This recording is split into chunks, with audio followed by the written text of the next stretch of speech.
Good afternoon, everybody. Thanks for joining us. We're waiting just a moment before we get started, allowing a couple members of the public who, a couple technical challenges getting worked out. So bear with us and we'll get started here in just a moment.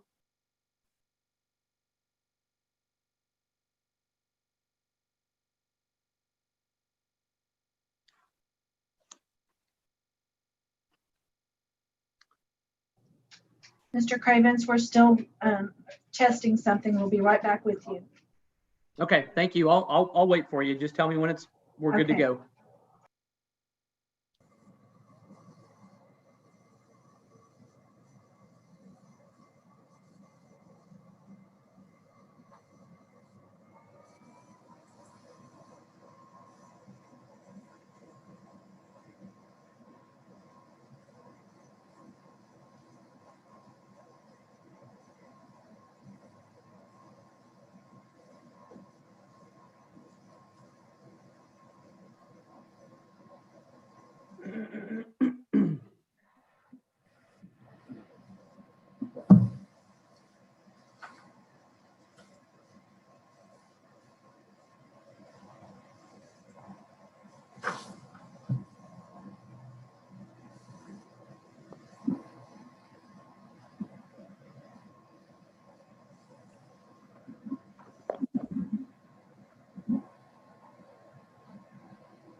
If you've signed in with us just recently, we have not yet started the meeting. We're waiting just a moment for a couple things to be worked out technically, and we should be started here in just a moment. Thanks for your patience.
See a couple more people have signed in to join us. Please bear with me. We're just getting a couple technical difficulties worked out, and we'll get started here in just a few minutes. So thanks for your continued patience.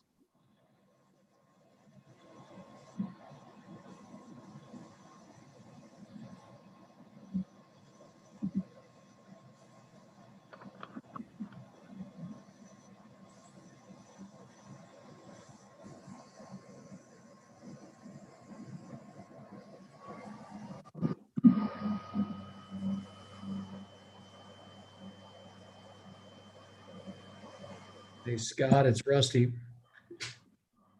I think you're going to need to just keep talking constantly because otherwise people joining are going to hear silence and think their speakers aren't working. So you need to sing us a song or go through the Pledge of Allegiance or something. I go ahead can't and look it second down at the that. participant level. when they log in. I wait for at least 2 more people before I make that announcement. But if you really want me to sing, man, I'll give it an A effort. I think people will start logging off. I'd hate for them to miss their item. I'll make a motion. Second. Second. Stop it. Motion not recognized. I'll make a sign. I'll play the guitar and accompany you.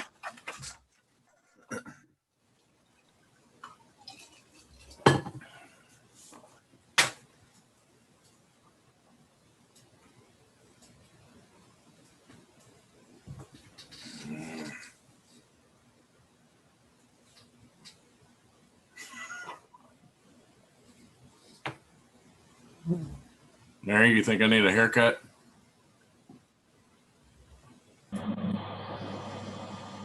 No, I think it looks great. See, now if people are signing in and hearing the conversation, now they're really wondering what's going on. Okay.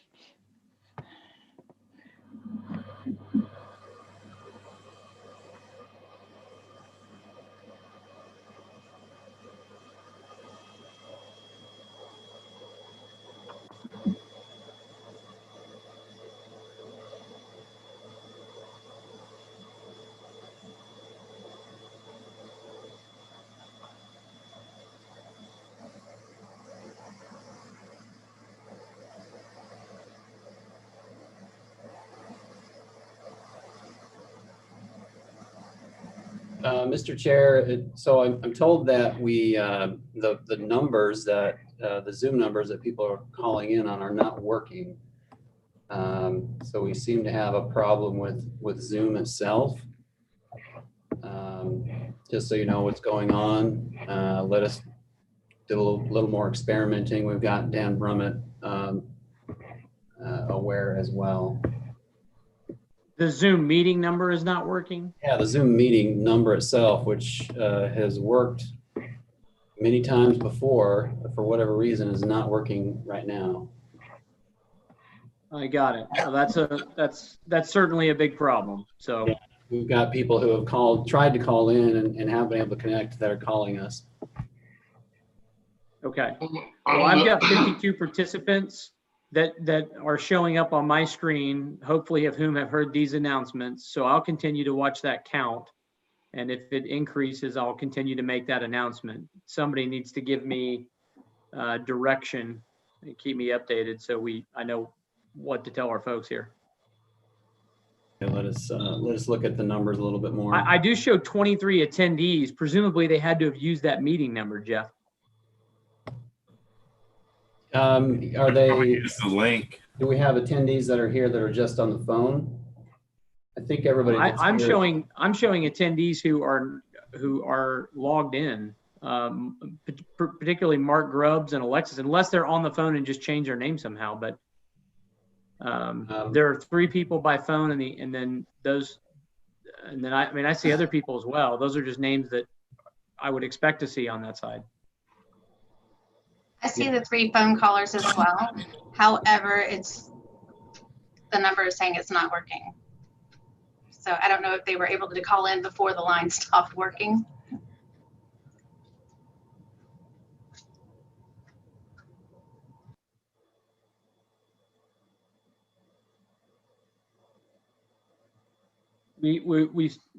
I'm seeing a couple more folks have joined, but somebody dropped off.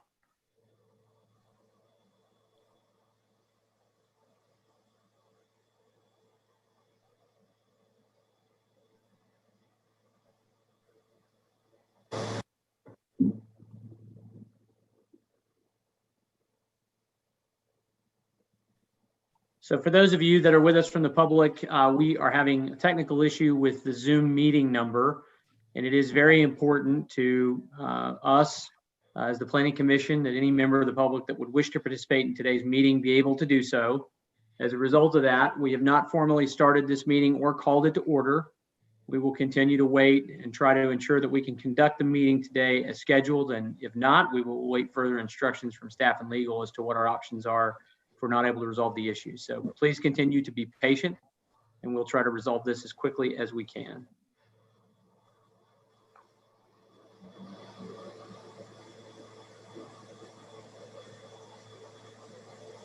What are the chances that I have crashed the entire system by successfully logging into both Zoom and Prime Gov?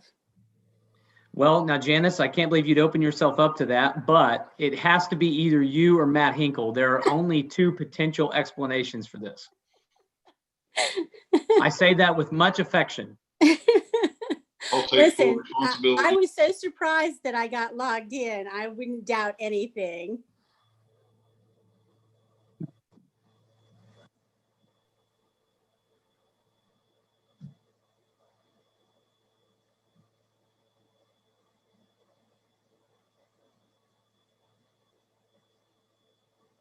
I saw Boyd on here too. He might have something to do with it.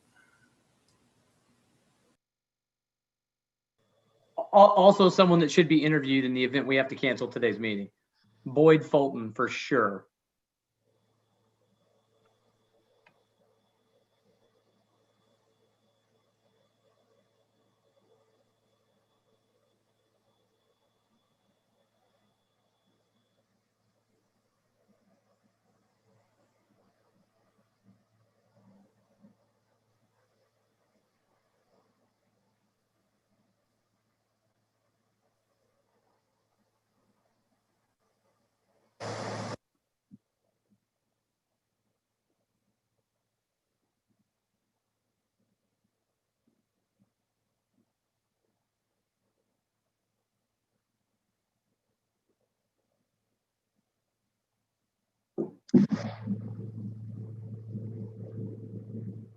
I do see a few more people have joined us. So a couple people have joined us. So if you have not heard my announcement previously, we're having some technical challenges with Zoom that's preventing some of the members of the public from joining the meeting today.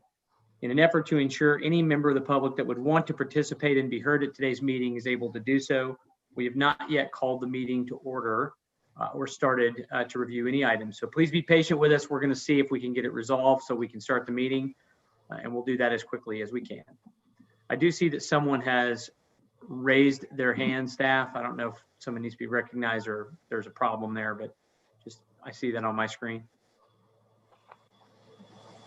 Hello, we just wanted to let you know that it's the toll-free number that's not working, but the long distance number works just fine. Got it. Thank you very much. I don't know, Francis and Paula, if you heard that, but We just checked it out. The two numbers listed under toll free for whatever reason do not work. The video conference number does, so we're instructing people to use that number. So I know that we're starting to get people that it's working for, so hopefully we'll be able to get them all online here pretty quickly.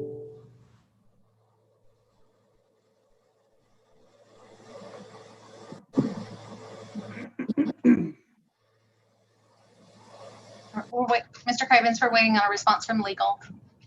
you're fine. Understood.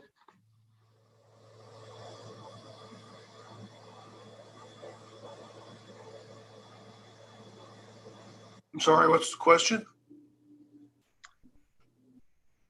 Paula, legal's on the phone or in the meeting. Yes. Dan, I was talking with Susan Randall on this. We have an issue where the 800 number, the toll-free number, and the landline numbers are not working for the Zoom meeting to call in. However, the long distance number is working. So I don't know where that puts us for today's meeting. I think all they have to do is have access to the meeting. It's not necessarily a guarantee that it will be video. I think if they have radio access or it's a radio phone, I think that's fine. As long as everybody has some type of access. Okay, there is a working number. Isn't the issue that people would have to incur a fee or be charged money in order to participate? No, you can't do that. All they had was a landline, then yeah, probably so. This is Susan. Can you hear me? We can, Yes. Susan, go ahead. Okay, I'm checking the statute real quick because I think that could be a problem.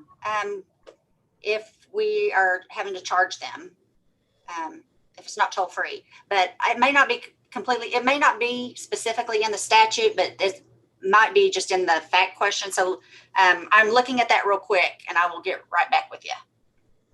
We appreciate it. Again, just comments for those of you who don't typically join us.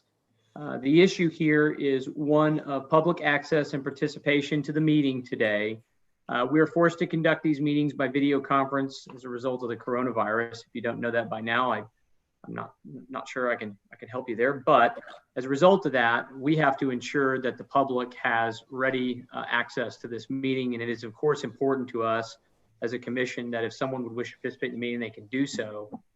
So we're going to be patient and cautious to ensure that before we call the meeting to order, anybody who wishes to participate can. So again, we greatly appreciate your patience. This meeting was scheduled to begin at 1:30. We're going to continue to be patient until we're given instructions from staff and legal about what our options are to proceed. So thank you very much for your patience.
I see someone else just was able to join the meeting. If that was you, just please be patient with us. We're working through some technical issues with Zoom, so the meeting has not been called to order. We have not started today's meeting. We're waiting on instructions from staff and legal at this point. So please just be patient with us. If you're just logging in, we have not started. I see more people are continuing to join. So please continue to be patient and I'll update you as best I can.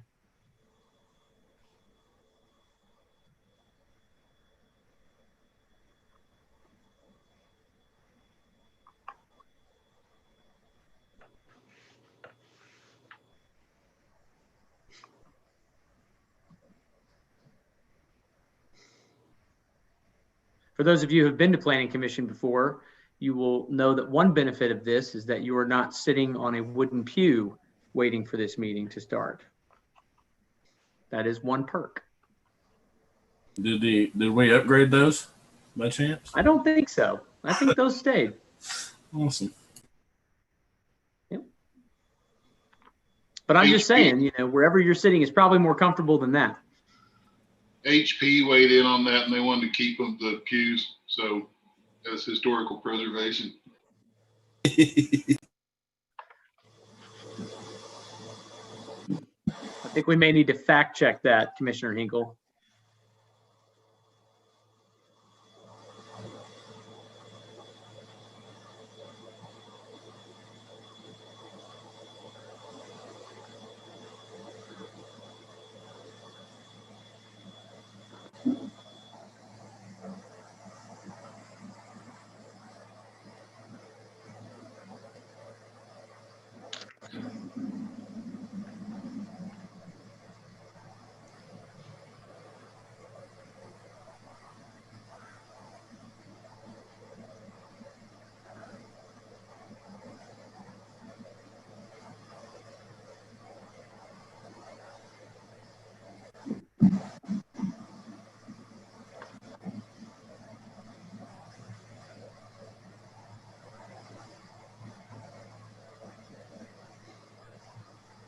Got a couple more people sign into the meeting.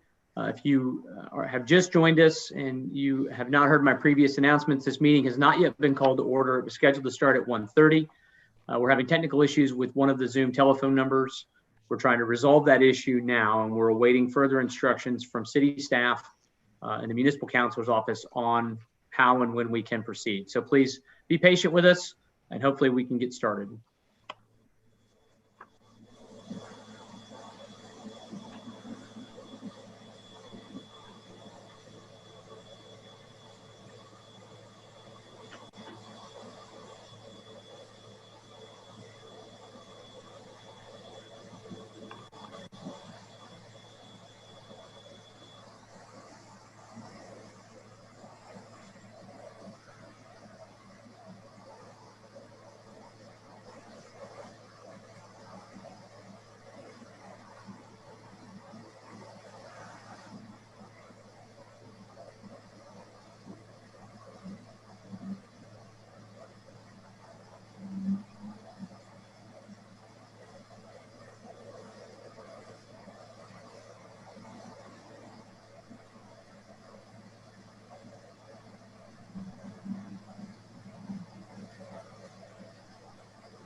Scott, I'm going to step away and make a coffee if that's okay.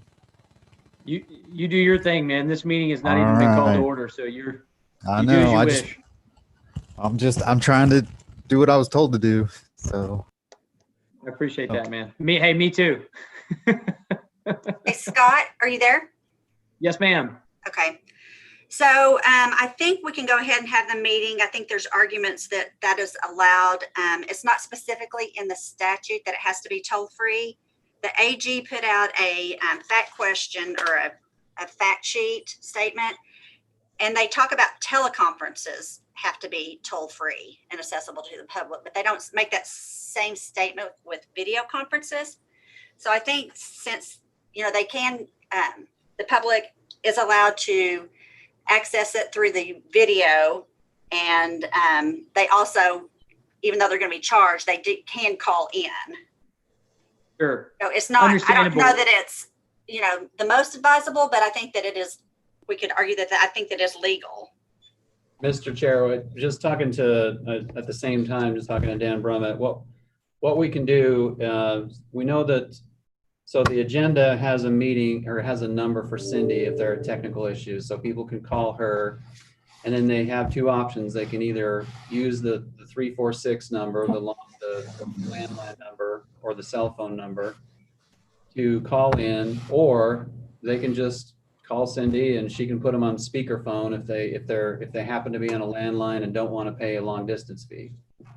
The sound will be weird, but that will work as kind of a rigged option. So here's another point I would make, Susan, and this may not matter, but at least I want to know that we had the discussion. So, you know, of the items that we have that are actually separate items or individual items for consideration, it appears to me that all of those items, with the exception of a few, are rezoning applications, which of course are, you know, recommendations that we're making to City Council. They're not final actions that we're taking. I'm not aware of any protest that was provided in advance of the meeting for any item that we would be taking final action on here today by way of for example, a final plat. So does that give you more comfort knowing that, or is that still cause for concern from your seat? No, I think that gives me more comfort. And like I say, I think it's still okay legally to have it, even though we don't have the toll free. Right. Okay. Well, let's proceed. What I would say is we had a couple of planning commissioners, understandably so, we're 27 minutes late, that had stepped away. So it looks like Asa is coming back. It looks like everybody else is there. So at this point, if you are a planning commission member, please restart your video if you haven't already. We've agreed, I think all of us have agreed to be available by video conference, not teleconference. So we've got to be on all the time. And where's Asa? Asa, are you back? Okay, Asa's back. Excellent. So I'll make the usual announcements, but I'll start with these.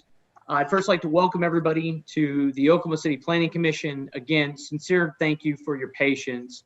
I want to reiterate to those of you that are here with us from the public just how important it is that anyone who wants to participate in these meetings is able to do so. We take that very seriously.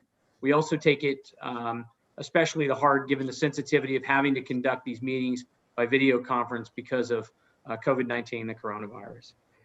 This is October 22nd, 2020. What we've been advised is that we can proceed. If you know anyone that wished to be heard at today's meeting, the number they would need to call is 297-2289. That is a local toll-free number. It is 405-297-2289. And staff can provide assistance with access for the meeting if it were to be necessary.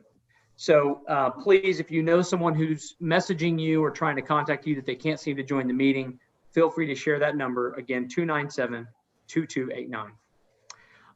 If the video conference today is disconnected at any time during the meeting will be stopped and reconvened once the audio connection is restored. If communications are unable to be restored within 30 minutes, items remaining for consideration will be continued to the next regularly scheduled Planning Commission meeting, which is set for November 12th, 2020 at 1:30 p.m. by video conference. I'll also note just here, and I'll note at next meeting as well, to our knowledge, the November 12th, 2020 meeting will be the last video conference meeting for Planning Commission. We are scheduled to return back to in-person meetings as a result of the sunsetting of the current statute that allows us to conduct these meetings by video conference, which means that on December 10th, 2020, we would be back in City Hall. The agenda and documents for today's meeting are located on okc.gov. If you have trouble getting a hold of those documents, you can call the same number I provided to you previously, 297-2289, or you can email Cindy, CINDY.Lakin, LAKIN @okc.gov for access to those documents. For anyone wishing to speak about an agenda item or to speak under citizens to be heard, Hopefully you've previously notified staff by phone or email leading up to today's meeting. If so, I will call on you at the appropriate time. I will also allow a specific time for anyone who's participating to raise their hand and join the meeting for comments at the appropriate time in our discussion. Speakers will be allowed for 5 minutes to comment, and I do reserve the right to limit redundant comments, repetitive things, or items we've already discussed and are aware of. I would also tell you that if you're joining today by phone, star 9 is how you raise your hand. Star 6 is how you unmute your phone. If you're joining with computer and you're not used to the Zoom shortcut keys, Alt-Y will allow you to raise and lower your hand, and the space bar will unmute you. I'm told that if you have, I believe it's an Apple device, you have to hold the space bar. If it's a Windows-based device, you just touch the space bar. But at any rate, it's the space bar. Please remember that we can only hear one person at a time, and if more than one person speaks, we really won't hear anything. So for anyone speaking today, including commission members, please identify yourself when you begin to speak, because those that are listening on the phone can't see you. And again, just as a reminder, if you are a planning commission member, please make sure that if you are going to step away from the visibility of your camera at any time, that you just notify us, even if you're interrupting the meeting, that you need to step away for just a moment. So with that, we will call this meeting to order. And our first order of business is to receive the minutes from the September 24th, 2020 Planning Commission meeting. Mr. Chairman, this is Commissioner Pennington. I move that we receive the minutes of the October 8th, 2020 meeting. Oh, thank you. October 8th. That's right. My fault. I need a second.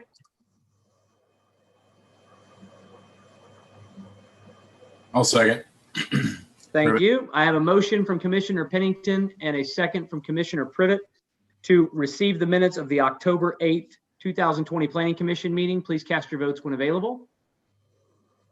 Commissioner Hinkle, how do you vote? Yes, please. Commissioner Hinkle's votes yay. Commissioner Pennington, we're waiting for your vote, and it's been cast. All votes are cast, and the minutes are received unanimously. Next item on the agenda are continuance requests. I do believe we have some of those. Mr. Butler, you want to read those for us? We do. We have 5. Item 23, case SPUD 1260, defer to December 10th. Item 24, case CE 979, defer to January 28th. Item 25, case number DA 26084 has been withdrawn. Item 26, case PC 10687 has been withdrawn. And item 27, case SPUD 1259 has been withdrawn. Thank you. Before I ask for a motion on those, is there anyone joining us on the call today that wish to be heard on any of those items? Again, those are items 23, 24, 25, 26, and 27 on today's agenda. Hearing or seeing nothing, I'll take a motion on the continuances. Mr. Chairman, this is Commissioner Pennington. I move that we grant the uncontested continuance requests as read. I have a motion. Do I have a second? Commissioner Coffey, I second the motion. I have a motion and a second to approve the continuance request as read. Please cast your votes when available. The second was provided by Commissioner Coffey. There it is. And Commissioner Hinkle, how do you vote? Yes, please. All votes have been cast, and those continuances are approved unanimously. I believe we have one new request for continuance, Mr. Butler. Is that correct? We do. Item 3, case number C7218 has been requested to continue the 12th. You said November the 12th? Yes. Again, just for the convenience of the public, that was C7218, item number 3. It was slated to be on today's consent docket. Is there anyone that wanted to be heard on that item today? Hearing none, I'll take a motion on that continuance.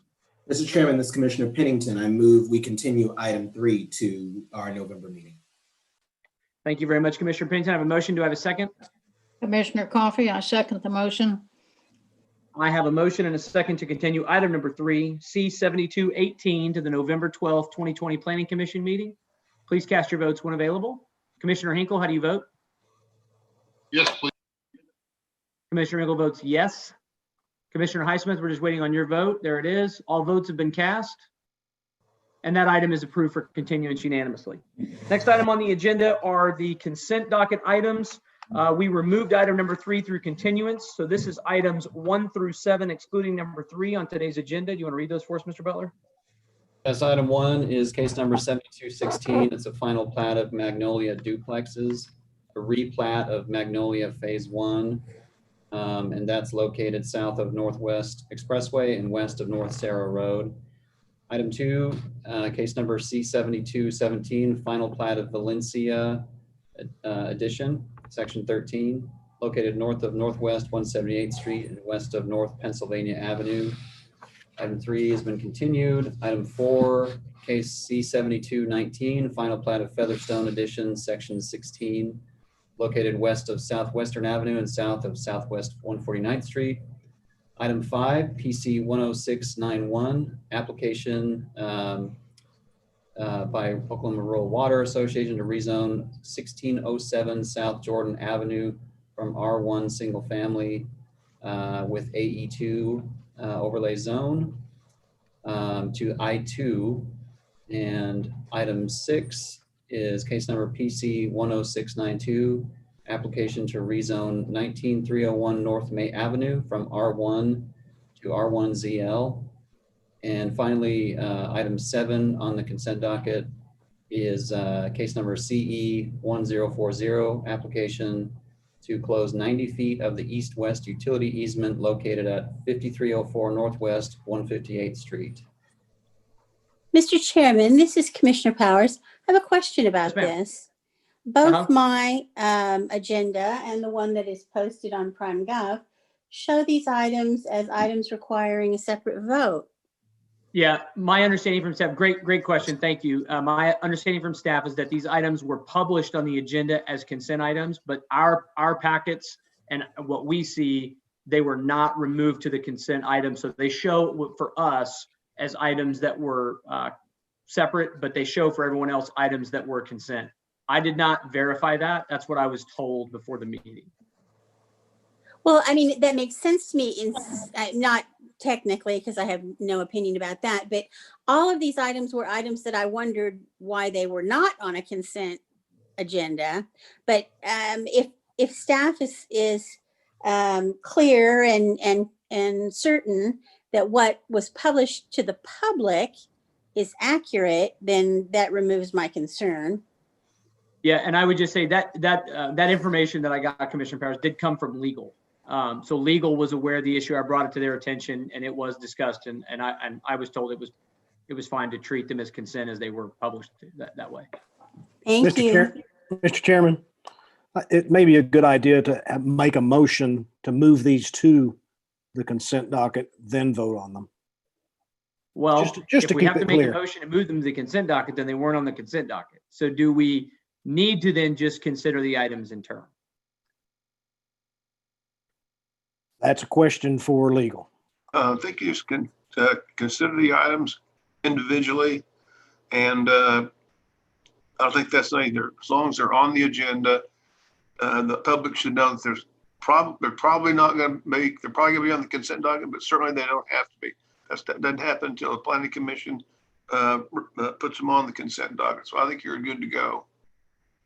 Okay. So then, Mr. Brumman, just to confirm, you would be of the opinion that we need to move them to the consent docket, and then we can vote on them as a block. Is that correct? No, that's not necessary. Oh, okay. Okay. Well, I'm not, look, the nature of the items, I'll say, I don't have anyone signed up to speak. Commissioner Powers, I'm going to allow for anybody who wants to be heard on them to speak. I would also say on item number 1, I asked Commissioner Clare, who's absent today, if he had any objection to this item being on consent. He said no. So, and he had not heard from anybody on that item from Ward 1. So I'm comfortable. As you point out, all these items are fairly administrative in nature. So I'll ask at this point if there's anyone that is with us on the call today that wanted to be heard on any of the items. Again, for the sake of convenience and certainty, that is C7216, C7217, C7219, PC 10691, PC 10692, or CE 1040. If you wanted to be heard on any of those items today, I'll pause just a moment. This would be your opportunity to be heard. And I do have someone who's raised their hand on the phone. So if someone from staff could recognize them.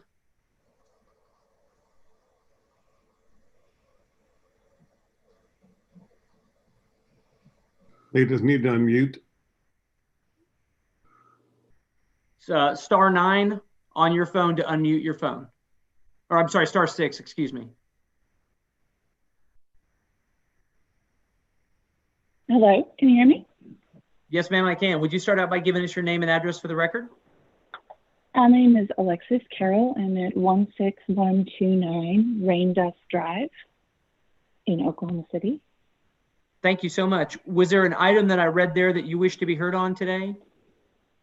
Yes, it is C7219. Okay, and are you calling in an objection for that item or in protest? Yes. Okay, I just, given the nature of this, I just move that we pull that from the consent docket and move it into separate items for consideration, and move on the balance of the docket unless there are other folks that want to be heard on anything. This is Commissioner Powers. I so move. Can I get a second on that? Second.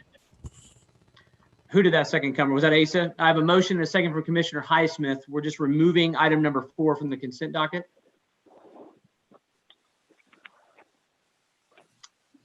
Commissioner Hinkle, how do you vote on that? Yes, please. All votes have been cast. And it approves unanimously, so we'll remove that. I'll take, well, let me be belt and suspenders, sure. Is there anyone else on the call today that wished to be heard on any of the items that I previously read, which are 1 through 7 on today's agenda, excluding item 3 or now item 4? And I'll pause just a moment. Hearing and seeing none, I will take a motion on the balance of the consent docket at this time. Mr. Chairman, this is Commissioner Pennington. I move approval of the consent docket as amended. I have a motion. Do I have a second? Commissioner Second. Coffee, on the motion. I have a motion and a second from Commissioner Coffey to approve the items on today's consent docket, which includes items 1, 2, 5, 6, and 7. Please cast your votes when available. Commissioner Hinkle, how do you vote? Yes, please. Just waiting on Commissioner LaFord. There it is. All votes have been cast. And the continuance are approved, or I'm sorry, the consent docket is approved unanimously. So we'll go to separate items. We'll begin with item number 4, which was pulled from the consent item. Mr. Butler, you want to reintroduce that item for us? Give commissioners a chance, time to flip to their packet there. Sure. Item 4 is case number C7219, final plat of Featherstone Edition, Section 16. And it's located west of Southwestern Avenue and south of Southwest 149th Street. Chris Anderson is notated in the staff report as the applicant. Mr. Anderson, are you with us today? Yes, I am. Is there anything you'd like to add to staff's introduction of your item, sir? No, I don't believe so. We've read through the staff report. There weren't, I think, but 3 comments. We agree with those and we just request approval of the plat. I would point out that this is the 16th phase out here, so I don't think there's anything new that's going on that wasn't already in the previously approved preliminary plat, and familiar with the previously approved sections. Understood. Thank you very much. I'll point out from the staff report that there was a small piece of the final plat site that was zoned AA and was left out. You guys removed that to eliminate it as an issue from the final plat. And as a result of that removal, our staff report does notate that the final plat conforms with the subdivision regulations in the approved preliminary plat, which, just for the purpose of the record, was approved on December 13th of 2007. So it also conforms to the PUD 1094, which is the underlying zoning. Commissioner Hinkle, this is your award. Do you have any concerns or comments on this before I turn it over to our protestant? Well, I'm kind of with Commissioner Powers. I didn't know why this wasn't on a consent docket. So this is the first I've heard of any protests. I'm real familiar with this neighborhood. It's an Ideal Homes neighborhood, very nicely done. So interested to hear what the protester has to say. Yeah, at this time, I'll ask her to rejoin us. Certainly want to hear your comments and feedback, ma'am. And again, just for the purpose of the record, start by giving us your name and address. My name is Alexis Carroll. I'm at 16129 Rain Dust Drive. Thank you, Ms. Carroll. Tell us about your objection to the application. Well, I had been talking to Rob Green, who I believe ran the development portion of Ideal Homes. I don't think he's with the company anymore, but I've been talking to him about what the future was for the residential area here, for like all the plats and everything, just to kind of know what the future held. And he had said that there was never any plans to build where it is that this final plat is. And I thought he said it was something of an easement of sorts. And so I was going based off of that information that he gave. And we personally, I know that like we have like a gate on our back fence that we built in order to access out there, to move anything out of our backyard or anything like that. And we made those plans, or we had that built because of the information I was given by Rob. And I had tried reaching out to whoever, took over his position afterwards and never heard back. But because I was interested to see what they were doing behind the playground and whatnot, just to make sure that what I needed to do with the kids and, make sure that they weren't going to be near a body of water and, that kind of stuff. So, my protest really just comes from not knowing that this was going to be the case and being told otherwise. And then, taking away from the kind of country feel with the fields and the trees and everything that's been kind of going to have to be taken down. So I'm also worried about the traffic. But No, Ms. Carroll, look, we appreciate your call. Communication and things are certainly important.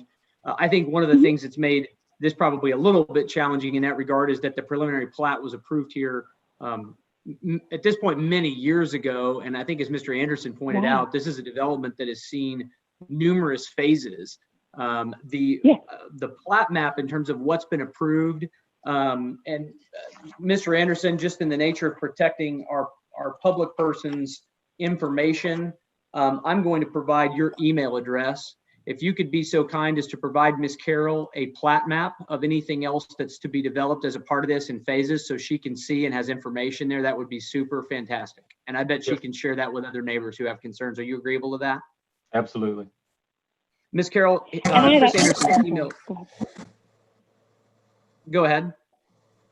Oh, I was just going to say, I did receive a map from Rob Green, probably the beginning of this year. And that was not on there. So that was the other thing. So I would suggest getting a map from the person who's connected to the project, as opposed to somebody who doesn't work there anymore, which is why I want to get you good information. Sure, absolutely. His email address is chris.anderson, just like it sounds, okay, at S as in Sam, M as in Mary, C as in cat, okc.com. And he's agreed to provide you a plat map that would show you any other preliminary plats out here for Featherstone, so you can kind of see what the totality of the development will look like. Gotcha. Mr. Chairman, this is Commissioner Powers. Ms. Carroll, I would like to hear a little bit more about the last little thought you squeezed in there, which is your concerns about the traffic. There's actually two parks in the neighborhood, and there's a road that is unfinished. It just stops basically, and that's what they've been using to have the work trucks go back and forth to a previously started plat. And I know that it's a straight shot from the front of the neighborhood all the way to the back, and they get going pretty quick. And that's where a lot of the kids who are on my side of the neighborhood cross the street to get to the playground, because the playground's right there. And so with it even being finished into a road, I'm, concerned about the speed of traffic and whatnot, just with the kids constantly crossing there. And, there's plenty of places where kids cross the road all the time when it's but it just happens to be the way the road goes. And I'm not sure if the road is going to break right there and slow people down, but I think it would turn in, I don't know if it's going to turn into a house or not, but yeah, that was one of my concerns, was that just how fast the traffic moves right now when the road is unfinished, and it gets worse once it is. So I'm sorry, what road is it? I mean, by reference to the plat map that we have in front of us, what road is it that you're referring to? it is dry water. Okay. Okay.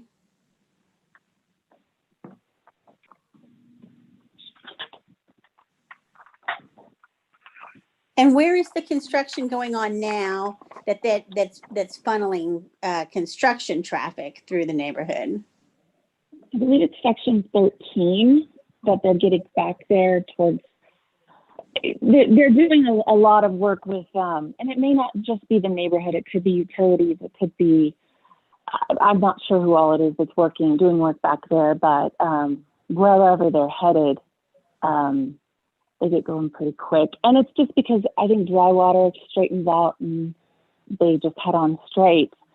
Because where it breaks left on what would happen on the map, it doesn't break left, I don't think, right now. And there's just a bunch of like gravel. And so it just happens to be kind of speedy. And it may not be if it breaks if it breaks left quick enough, it may be fine. But I'm not really looking at it out there when I'm, in person, and versus the map, it's a little difficult to tell. So. Sure. Mr. Anderson, do you want to speak to this? I mean, the plat map that I'm looking at seems to indicate that dry water, comes up fairly straight. It meanders a bit, but when it gets to the edge of this area that we're looking at today for final plat, that's a very distinct fork in the road, and it's almost a 90-degree turn, either right or left. Is that not accurate? Yes, that's correct. I believe what she's talking about is at that intersection with dry water and rain dust. Like she mentioned, the section 13 is currently under construction, and you can see it just north of this section 16. And so I think the construction traffic is coming across that field and coming in at that intersection right there. And I think that's what she's talking about, is that construction traffic, probably some of it maybe probably coming through there too fast onto Dry Water Drive. But as you can see, when this phase goes in, that street has a big curve there and goes back to the west. So I can't see that traffic issue or speeding traffic. This would actually slow it down at that point. So this development may actually help with that problem. Yes, it may. I just am basing it off of what I see right now, and like I said, it's hard to see where the curve is quite going to go right now. Anyway, I get that. Right I now. understand that completely.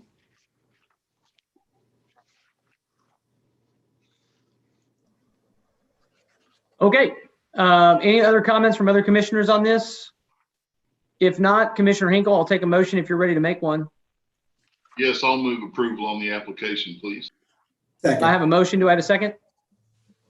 Second. I have a motion and a second from Commissioner Pennington to approve the final plat for C-7219. Please cast your votes when available. And Commissioner Hinkle, how do you vote? Yes, please. All votes have been cast. And the application is approved unanimously. Next item on today's agenda is item number 8. Mr. Butler? PUD SP 1771A. Application for a specific plan pursuant to approval of PUD 1771, located at 112 Southwest 134th Street. This is J.J. Chambliss, Development Services. This is a specific plan within PUD 1771, which is at 134th and Santa Fe. that you saw back in July of this year. This is the first specific plan for this PUD, and this is a small medical clinic. Staff found it to be in conformance and meet the requirements of the PUD, and Johnson and Associates represents the applicant. Is anybody here from Johnson and Associates today? Yes, sir. Mark Zitzel with Johnson and Associates, 1 East Sheridan Avenue. Mr. Zitzow, anything to add to staff's introduction to your item? No, sir. Okay. I remember this zoning application pretty well. I will note for the record that staff's review of the specific plan for the development indicates the proposal is consistent with the technical requirements of the PUD and the master development plan, as well as the statement. So, Commissioner Hinkle, this is your ward. Do you have questions or issues on this one? No, I do not. Okay. Is there anybody else that wanted to be heard on this matter today? Members of the public who may have joined us? Hearing none, I'll take a motion, Commissioner Hinkle. Mr. Chairman, before we do that, since this is the first specific plan in this PUD, if the applicant would please, I'd like just to hear a little bit of description about, I assume that this is setting an architectural style for the development. Is that accurate, Mr. Zitzo? There will be some variations in the architecture a little bit. This one, I think, is more on the modern end of it. But the plan for this is really to be an office park. So I would venture to guess as other tenants come in, you might see more brick. But this is a very unique special user. It's an autism clinic. And so part of their architectural design are light surfaces and kind of colorful wall features. So I would hesitate to say this is what all the buildings will look like, but you might see features throughout.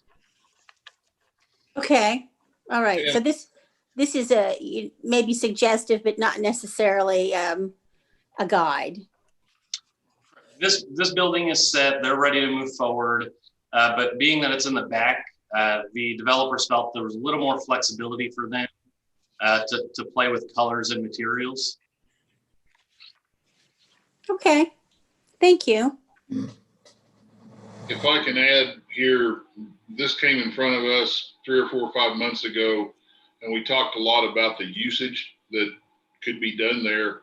And this is actually a great step for this property in that it didn't utilize some of the other usages that were available to it. And it turned into another, unsightly strip mall with 10, 20-foot wide spaces that are unleasable. This is a nice add to this part of the world. Sounds like a motion to me, Commissioner Hinkle. Yes, I will make a motion to approve the application. Thank you. Can I get a second?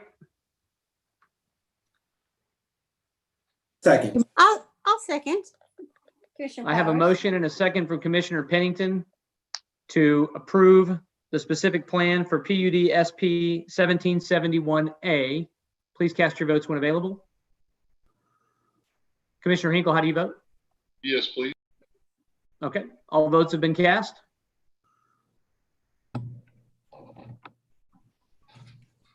I didn't see it, but it looks to me, it says passed. Did it approve unanimously? Someone from staff?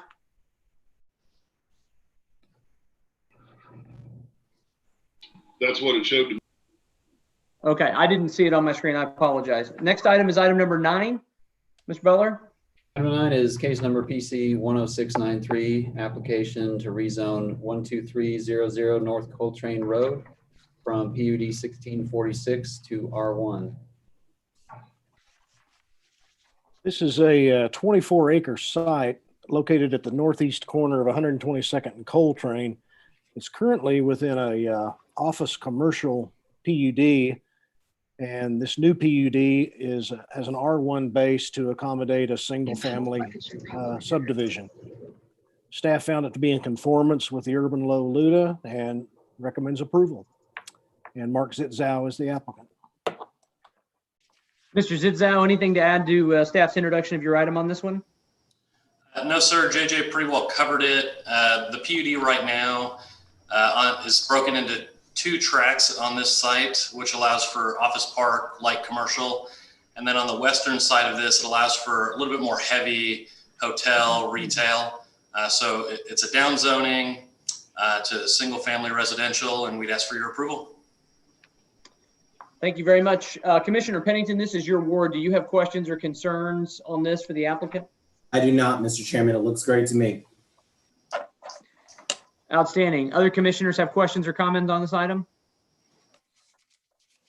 Hearing none, I'll ask you. Oh, go ahead. I'm sorry, Asa. I've got one. It's just, you know, it's been a while since we've seen a greenfield development with this much old forest growth. And I just wanted to see if the applicant has committed to saving a certain percentage of these trees. If I may, to address Commissioner Highsmith's point, we have the following application on your agenda is the preliminary plat. We've committed to saving 20% of those trees. We've worked with utilities and came up with something somewhat unique that I'd love to see used more. The utilities department has allowed us to place the sanitary sewer in the public right-of-way on the opposite side of the water.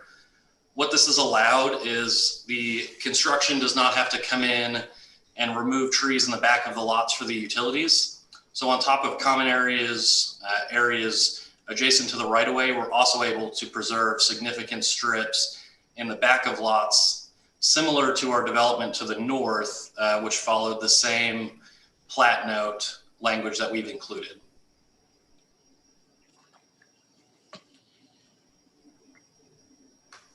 You're on mute, Commissioner Highsmith. Thank you. Yeah. You bet. I said, okie doke. I mean, I'd obviously love to see higher percentages saved. But I guess we'll take what we can get at the moment. So I appreciate you articulating your intent. Is there any members of the public, anybody joining us today that wishes to be heard on item number 9, PC 10693? I'll pause just a moment. Hearing and seeing none. Commissioner Pennington, I think we're ready for a motion if you are, my friend. Mr. Chairman, I move approval of item 9. I have a motion. Do I have a second? I'll second. I have a motion and a second from Commissioner Privet to recommend approval to City Council on the rezoning application for PC 10693. Please cast your votes when available. Commissioner Hinkle, how will you vote? Yes, please. All votes have been cast. And that application is approved unanimously. Item 10. Item 10 is case C7220, preliminary plat of Oakdale Ridge Phase 2. And that's located north of Northeast 122nd Street and east of North Coltrane Avenue. This is Jared Martin in Development Services. Do a quick intro. Developer is proposing 97 single-family lots and 1 common area on 24.24 acres, yielding a gross residential density of 4 dwelling units per acre. Public streets, storm sewer, sanitary sewer improvements are proposed. This is the companion preliminary plat to the zoning case you just heard. That zoning does have an R1 base, which would allow for 6,000 square foot minimum lot size. Lots in this plat range in size between 6,500 and about 12,000 square feet. Access to the development will be taken from one median divided entrance on North Coltrane Road. The neighborhood to the north didn't provide a potential to connect, so there will be no stub or connection to the north. They are planning a boulevard street as part of the larger development to the east. This development does provide a stub that will connect to that boulevard street once that's built. There are 6 TEs. The applicant is in agreement with the TEs, and Mark Zitzow with Johnson Associates is on the line if you have any additional questions. Mr. Zitzow, anything to add to the introduction of your item on this? No, sir. Just happy to answer any questions you have. And you are in agreement with all 6 TEs? We are. Okay, outstanding. We just talked about the tree issue. I'll note for the record, the design of the preliminary plat, we're told in the staff report, conforms with the subdivision regulations as they relate to subdivisions between 31 and 100 lots. Entrances or connections are required or provided for the arterial street. So with that, Commissioner Pennington, any comments or things to add on this one? It's a companion item. Just want to say quickly on my colleague, Commissioner Highsmith's comments as far as the trees, because I do think that that's an important issue. Obviously in the last, in the rezoning, we were dealing with straight zoning. So there was nothing we could do to further to preserve the trees. But I hope that we can think through as we're doing the code update. And I think Asa, you're our representative. I forget who our people are on the code update, but I think we should try to address this better. It's a similar conversation that we've had about how much development can occur close to a certain stream, like the amount of distance. We've had this argument numerous times, but I hope that we can address that issue. So just an aside. Second thing, for Mark's purposes, we don't need a variance, right? Because you're agreeing to TE2, so we're good on that, right? That's correct. Gotcha. I have no questions. I think it's great, Mr. Chairman. Outstanding. There was no one who wanted to speak on the first item. I'll ask, just for the sake of certainty, if there's anybody here from the public today that wishes to be heard on the preliminary plat, C7220. This is again a companion item we just heard the zoning on. I'll pause a moment. Just as a reminder, I guess I should say, *9 on your phone will raise your hand. Alt-Y on your computer will do the same thing. Hearing and seeing nothing, Commissioner Pennington, I'll take a motion. Mr. Chairman, I move approval of item 10. I have a motion. Do I have a second? Commissioner Coffey, second the motion. Commissioner Coffey has seconded the motion. I have a motion and a second to approve the preliminary plat C7220. Please cast your votes when available. Commissioner Hinkle, how do you vote? Yes, please. And all votes have been cast? And that application is approved unanimously. Item 11?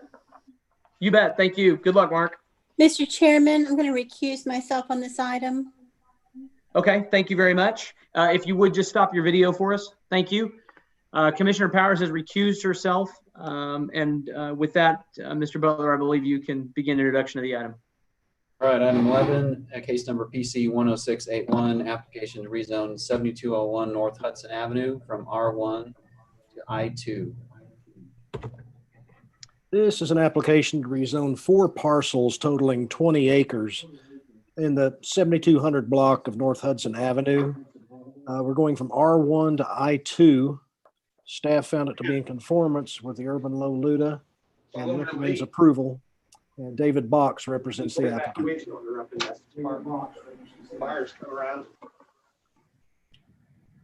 Good afternoon, David Box, 522 Colcord Drive, here on behalf of the applicant. The applicant owns a lot of the parcels that you see on the map. So in addition to the urban low LUDA, it's also worth pointing out that this item and this land falls under the heavy industrial comprehensive plan designation. It's also worth pointing out that when this item first came on the docket for Planning Commission consideration, it was so in conformance that it was listed as a consent agenda item. My belief is that it would still be a consent agenda item, but for the various letters that you have received from some protesters. So at the outset, I want to address the protest. The protesters are officed in what you see at the top left-hand corner of the zoning map off of Wilshire Creek Boulevard in an I2 zoning. It is a building that was donated to the Center for Not-for-Profits. And it is, however, a building that was constructed and built as an industrial building. If you were to go to the back side of the building, and I have several pictures to look at some point, you would see a series of overhead garage doors because this was built as an industrial building. It was built as an industrial building because it is in an industrialized area that abuts railroad tracks. When we met with the Center for Not-for-Profits at their site, in fact, a thing happened where we were sitting in their conference room and a train came through and we had to stop our meeting. They made a point to say that happens and it's oftentimes that they are having to stop their meetings because of the train. The reason that they have to do that is because they are in office use within an industrialized area. The train tracks that go through here predate the development of this parcel. Understanding that sometimes an office user can find train noises to be a problem, I would suggest that that means that the office use is incompatible with the built environment and with the comprehensive plan designation. Of note, if you look at the heavy industrial LUDA, and specifically a portion of it that talks about what is compatible within that LUDA, it says small scale office may be appropriate provided that it supports or buffers industrial uses and does not restrict future industrial development. What the protesters are asking you to do is just that. They are asking you to prohibit and restrict future industrial development. The next thing that we spent a lot of time talking about was Wilshire Creek Boulevard. Cindy, if you could, are you able to display the video? I went and drove this yesterday and took a video because I think it will be instructful to see if you haven't had the chance to drive Wilshire Creek Boulevard, if you listen or read some of the protests, you might think that this street is somehow an inferior street and somehow not at a standard that would be able to accept and promote industrial development. If you have driven it, you know that that is simply not true. Wilshire Creek Boulevard is a 32-foot wide public street. It is built of all concrete. It is curb and gutter. It is void of potholes. It is built to industrial standards. It was designed to handle industrial traffic. A question was raised by a few of the Planning Commission members as to, so here is the image of the back of the buildings. And again, what you'll notice is the entirety of the building has a series of overhead doors in the rear. That's how you build industrial flex space.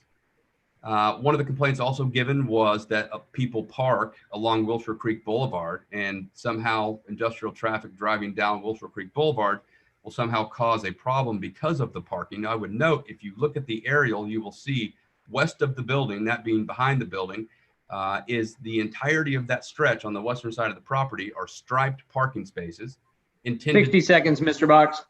Intended to be used as parking. So although I appreciate people wanting to park in the public street, there is ample parking on site.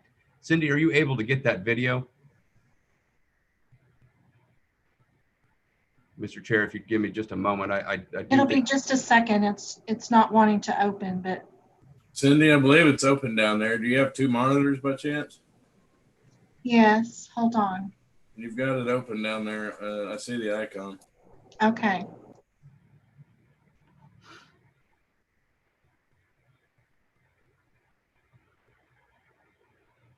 There it is.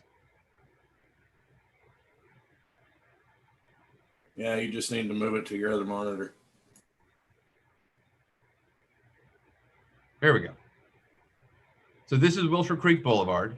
This is middle of the day. This is actually yesterday. What you will see is exactly what I described. It is a 32-foot wide public street built to industrial standards, fully concrete, curb and gutter, that is designed to and has the capacity to accept industrial development, including additional industrial development that may occur south of the Center for Not-for-Profits. I had a conversation with Mr. Richard McCubbin today in traffic management to confirm that Public Works position is in fact that it is a 32-foot concrete street built to industrial standards. And so with that, I believe that any objective criteria whatsoever falls on the side of approval of this application. It is hard to envision anything in this area not being industrial. We would ask for your approval. Appreciate it. And thanks for wrapping that up with the technical problem. Thank you, Cindy, for making that work so we could see it.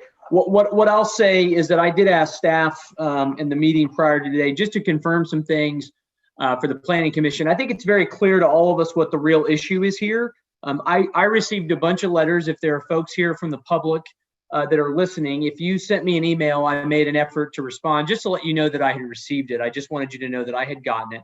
I also had a chance to speak to Kelly Work, who we're going to hear from in just a moment, as well as Ms. Marnie Taylor, who I'm sure will want to be heard on this as well. But just to kind of get the facts straight, I asked staff this question to explain Wilshire Creek Boulevard so we could kind of get the facts out. These are the facts according to staff. Public Works would define this as a collector street. It's 32 foot wide. A local street, which is much more what we're accustomed to sort of seeing, where people think of as 26 feet in width. And then from the planning standpoint, this is classified in the comprehensive plan as an industrial street. That's a term of art to describe a street that is appropriate for truck traffic and connects to arterial and highway infrastructure. And I'm just reading from the notes that I was provided from staff. So at this point, I'll ask the commissioners, Commissioner Powers, whose ward this falls in, has obviously recused herself. If there are questions of the applicant by commissioners or of staff, I'd like the rest of my planning commission members to use this time for that. But I wanted to make sure the road issue was clear from the staff's perspective about what this street is.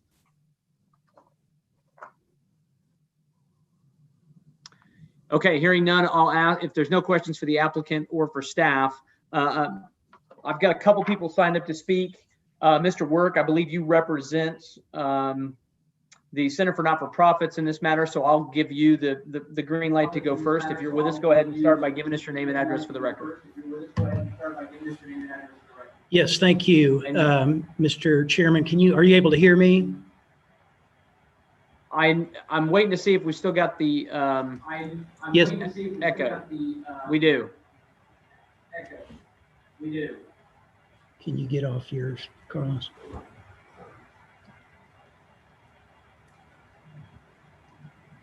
Are you able to hear me at this time? We can hear you fine. I just want to make sure the echo's gone. We can hear you fine. I just want to make sure the echo's gone. All right. Yes, if you're able to hear me, I will proceed. Yes, my name is Kelly Work, and my address is 105 North Hudson, Suite 304, and I am here representing the Oklahoma Center for Nonprofits, which is located at 720 West Wilshire Boulevard. We are in opposition to this requested rezoning to the I-2 Moderate Industrial District, and feel that the application would more appropriately be addressed in a PUD for the reasons that I will explain. And has already been mentioned, the Center for Nonprofits does own what is referred to as the Chesapeake Community Plaza. It's on a 7.3 acre tract there along the west side of Wilshire Creek Boulevard. The center and 29 other nonprofits make their headquarters there in the offices fronting on Wilshire Creek Boulevard. This particular area has some unique circumstances that I think have a bearing on this application. The area, you see the areas, there are 4 different pieces that were included in the application. The largest of which is that 17 acre piece that fronts on North Hudson Avenue. And as you all are aware, I'm sure, Hudson Avenue is not actually improved along this section. It is improved only for the area that is developed extending from Wilshire for about a block to the south. And this particular part of Hudson has not yet been improved. And if I could ask Cindy or the exhibit manager to go to our exhibit 4, I want to just show the ownership along North Hudson. The applicant here is Chris Scott LP, and as you can see, Chris Scott LP owns that 17 acre tract on the west side of Hudson. These are just tracts that front on Hudson. And then on the east side of Hudson, Chris Scott LP owns an additional 17 acres, 1 block and a couple of lots of which are included in this application. But what their intent is to not improve Hudson. In our meeting, we discussed that with them. We suggested that it would be appropriate for development of this property to address the improvement of Hudson so that those east-west streets could then be developed as well, and that they would be able to take advantage of Hudson, which is what was intended when these lots were laid out, in addition to solely relying on Wilshire Creek Boulevard, which is what they intend to do. So if you could go back then to Exhibit 3, Cindy. So there you can see what's outlined there in yellow is the pieces that are the subject of this rezoning application. The applicant also has acquired that blue kind of periscope shaped piece that they have added on that would provide access to Wilshire Creek Boulevard. So their plan is to take access solely from Wilshire Creek Boulevard. We understand this is an industrial area. The property that is across the street from us is zoned for industrial use. Incidentally, that PUD that also fronts on Hudson, it does provide under the language of the PUD that if they intend to take access from Hudson, that they will provide half-street paving on Hudson. So that was the way that was addressed under PUD 769. And incidentally, PUD 837 is now part of PUD 769. So that was a temporary use PUD. So 60 seconds, Mr. Work. Our concern is that this Wilshire, pardon me? 60 Our concern seconds. is that Wilshire Creek Boulevard will be, all right, thank you. Our concern is that Wilshire Creek Boulevard will be overburdened by traffic if you allow this possibly this from 17 acres to possibly 34 acres of additional industrial property to utilize solely Wilshire Creek Boulevard for access in and out. There are means and procedures available to get to get Hudson Avenue improved. We think all of that could be addressed in a PUD. We think that's more appropriate than straight I-2 zoning, where you would lose all leverage and there would be no ability then to require the improvement of Hudson from that point. Thank you, Mr. Work. I have Marnie Taylor, who's also signed up to speak. And Mr. Work, I'm going to have to mute you because we're not going to be able to, there we go. I apologize. Ms. Taylor, are you with us? I want to make sure we hear from you as well. I am, Mr. Chairman. Can you hear me? Yes, ma'am, we can. If you could give us your name and address, and then just let us know what you'd like for us to consider in addition to the comments Mr. Work has made. Absolutely. Thank you so much. I'm Marnie Taylor. I'm the president and CEO of the Oklahoma Center for Nonprofits. We are the owner of Chesapeake Community Plaza. My address is 720 West Wilshire Boulevard. I occupy Suite 115. Thank you for your time. Thank you for your service, commissioners. There was a comment about historic preservation while we were waiting. I was a historic preservation commissioner for 10 years. I do not remember any rule that we wanted to save those benches. So I wanted to make that clear, but I know the hard work you're doing. I want to make it really clear that, we were gifted this property and we are excited about development happening in this property. We are not opposed to development in this area, nor are we opposed to people using a public street, Wilshire Creek Boulevard. A little bit of history. I was gifted that street in the original gift agreement from Chesapeake Energy Company. Chesapeake's intention was that the Oklahoma Center for Nonprofits would own that street, have control of that street, and have full access of that street. At the very last minute, though, that was changed, and unbeknownst to us, and I will tell you, I even paid for part of the repaving of that street in order to receive my gift. When you're on the end of a almost $4 million gift, you certainly feel a little bit vulnerable and don't always have a voice in what happens. But I want you to know that our complex, as is stated, houses 30 nonprofit organizations of all shapes and sizes. We have storefronts, whether this was built industrial or not. It was converted to storefronts under Chesapeake's ownership and actually modified to accommodate nonprofit organizations. We have children, we have Parkinson's patients, we have we have a recovery center in there. We have all kinds of people coming and using the access of Wilshire Creek Boulevard. What I want to tell you is my biggest concern is the safety and security of my tenants and my nonprofits. And the turn from Wilshire Creek Boulevard, because of the proximity of the railroad tracks, makes it very, very, very dangerous. And it takes a very long time to get out onto Wilshire from Wilshire Creek Boulevard. So I really am concerned and would very much like to find a compromise where we could certainly allow traffic, but not the amount of traffic that could back Wilshire Creek Boulevard up all the way to the end of the boulevard and create havoc for people coming and going, especially the clients of our nonprofit organizations.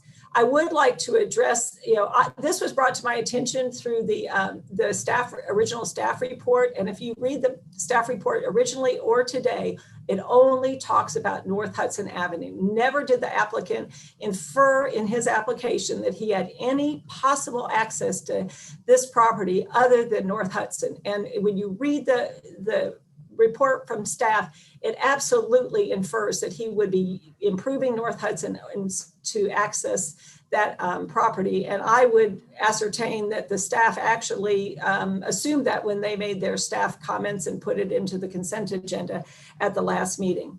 As far as the railroad track, I think we've been proven wrong about the railroad track with the development that is directly west of me over the other side of the railroad track, which, as we know, and many of you know, I'm sure they came to the Planning Commission, has high-end residential use, and it is in the same proximity to the railroad track that my office complex is to the railroad track. I just think if we allow this to be rezoned straight I-2, as my attorney has said, there is nothing to stop 34 acres of industrial development from coming and going from Wilshire Creek Boulevard. It is the proper size. It is the proper dimension.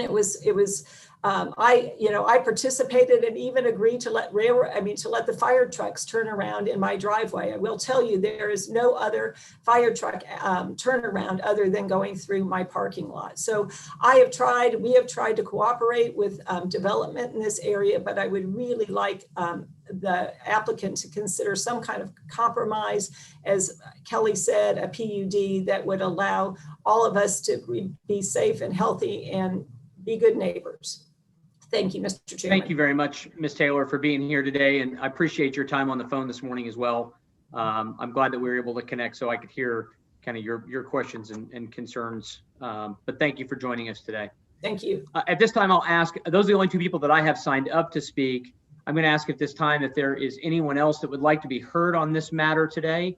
I would ask you to restrict any additional comments to something other than a street or the particular development that Ms. Taylor is associated with. I think the Planning Commission is fully versed based on the previous comments as well as the letters we received. I know we're in our packets and in our email boxes. So at this time, I'll pause and ask if there's anything anybody needs to add for our consideration. And just as a reminder, I'm sorry, I should have said this. Just as a reminder, it's *9 on your phone to raise your hand. Alt-Y on your computer will do the same thing. *9 on your phone, Alt-Y on your computer. This seems like a good time to remind everybody, because it's been a while. If you are having technical challenges today, please call 297-2289 for technical assistance, or if anybody wish to participate in the meeting and are not able to access it, that number can be where they can be provided resources and assistance in joining us. Hearing and seeing nothing, Planning Commission, I'll turn it over to us for comments. As I said, Commissioner Powers normally would lead the comments, and she's not here, so I'll take a stab at it and then let anybody else fill in where it's necessary. If this application, in my view, came in under almost any other circumstance, it would be viewed as a very straightforward rezoning application. The area is not only mostly industrial, it is almost entirely industrial, with the exception of the property at issue, which is a remnant of a development pattern that is not going to continue. The area east of here all the way to Broadway Extension is industrial. All of the zoning is industrial. The railroad tracks, what's going on west of the railroad tracks, Wilshire Point, is a mixed use development, which includes low intensity industrial, actually some residential, believe it or not, and then office.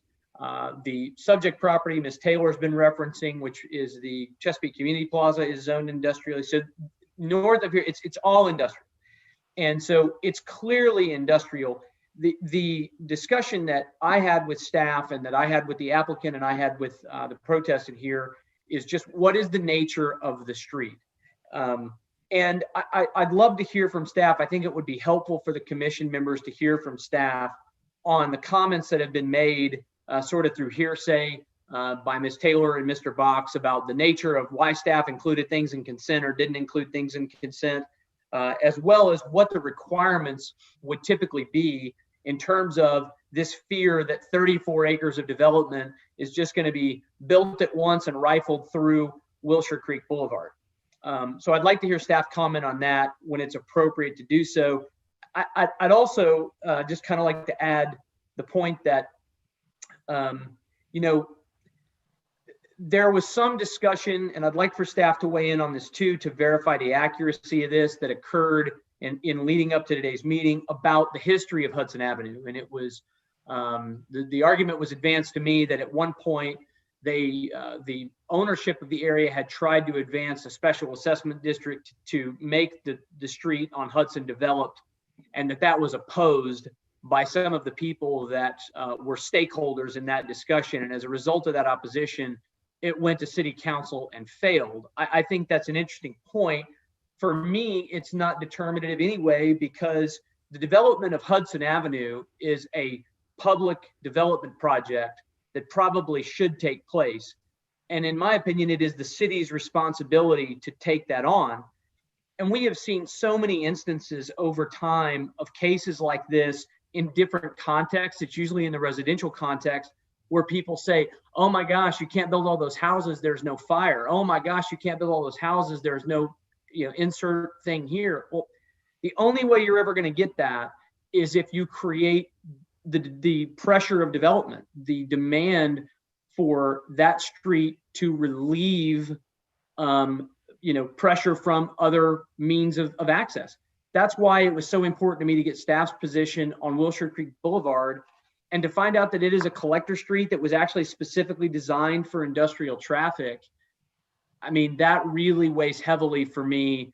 If this were a narrow thoroughfare or it had originally been designed as a private road and it was much more narrow, like some of the things we've seen residentially, I think there'd be a much better argument here for consideration over this.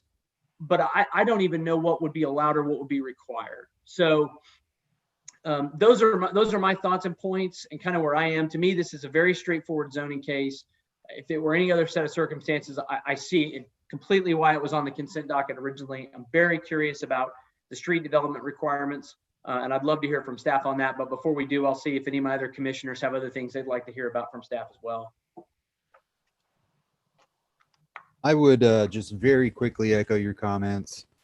I agree, it's a tough situation. I'm sorry to hear that it's a, you know, a perceived issue to the nonprofit association there, but it's just hard to tell them that they can't use a street that's been developed and I think was the intent to be used as a heavy industrial street.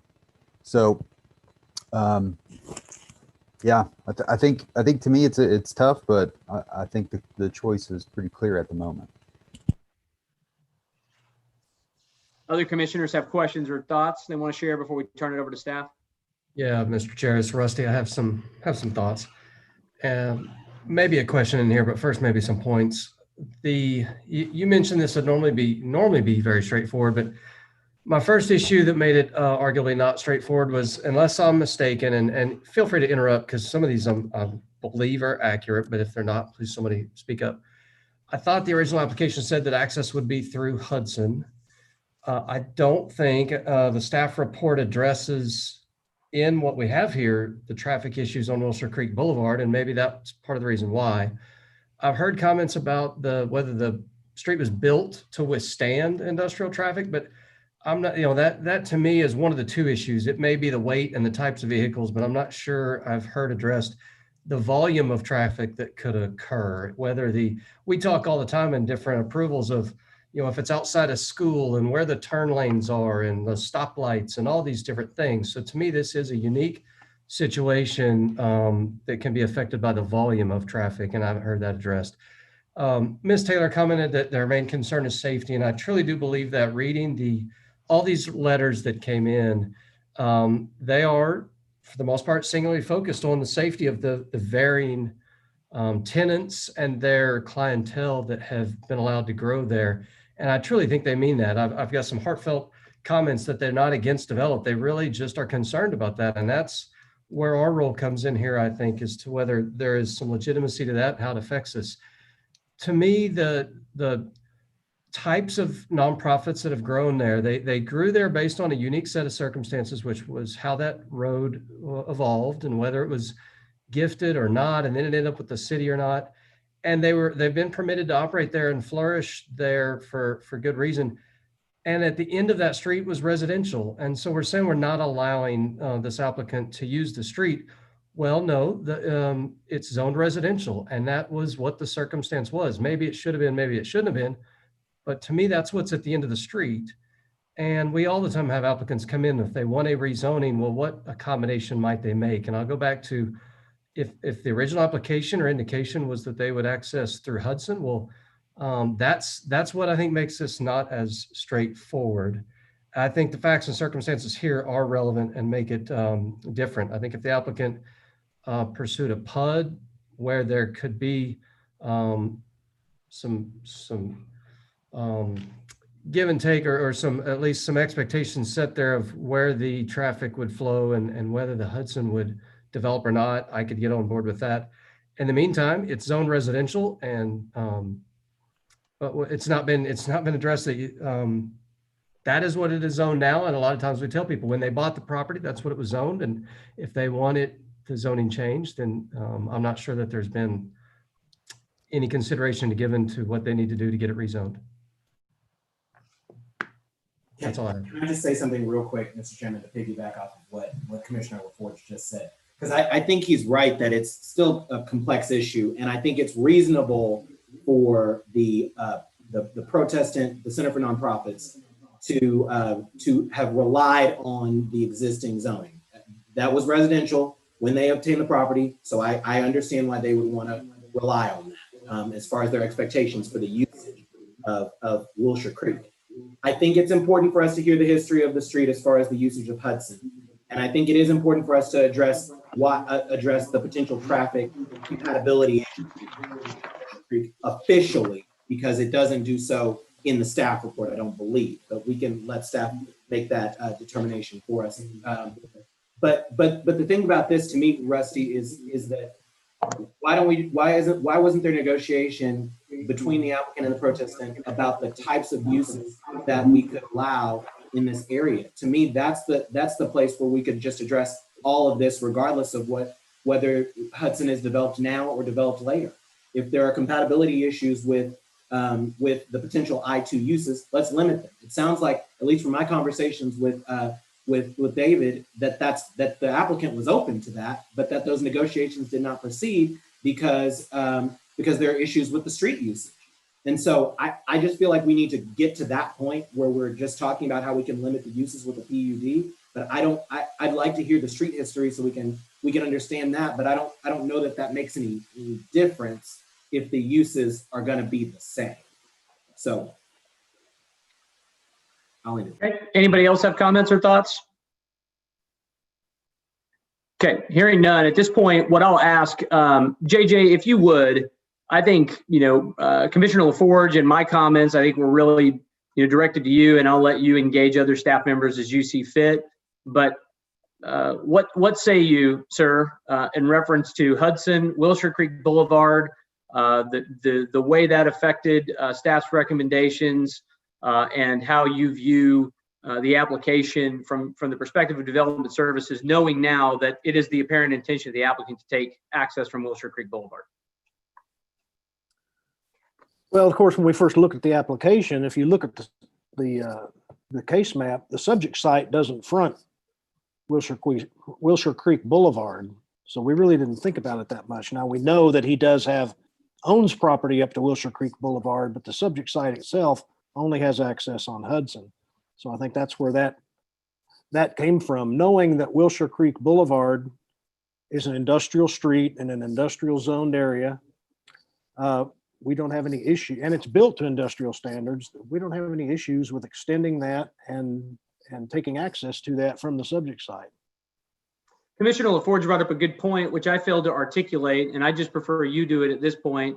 So I mentioned that it's 32 feet wide as a collector street. I'm just regurgitating what you told me at the pre-staff meeting. It's a 32-foot wide collector street, and it is an industrial street for the purposes of street typology in the comprehensive plan. Is that just about weight and what the road is able to handle from a weight perspective, or is it also about traffic and flow through and that sort of thing? And Richard may have to chime in on this. I know it's the width, and but the construction standards I assume are heavier. Yeah, probably need to get Mr. McCubbin, do you have thoughts here, or Mr. Butler? Oh, I was just gonna, the description in Plan OKC, and I don't know when this road was built, but it was probably built before it was designated industrial in Plan OKC, but it's been designated as a collector, I think, from the beginning. But it says that Plan OKC simply says that streets associated with this use must move goods and materials on large vehicles while being connected to the arterial and highway systems. Design considerations include larger curb radii and wider lane widths. So, and you know, my understanding is it does meet those criteria, and because it does, and it was in an industrially zoned area, located where it is, you know, it was designated as such, and also the land use was designated as heavy industrial. Yeah, I'll let Richard talk about the traffic. Mr. McCubbin, anything to add to that? Thank you, Mr. Butler. No, sir. It's an industrial street because it's in an industrial area and it's built to the wider standards. So it isn't, just to clarify, it's not just about the weight of the vehicles going through it. It's also about the volume and the size of those vehicles. No, it's about the size of the vehicle and the wider curb radius and the wider lanes. Volume is addressed through impact fees.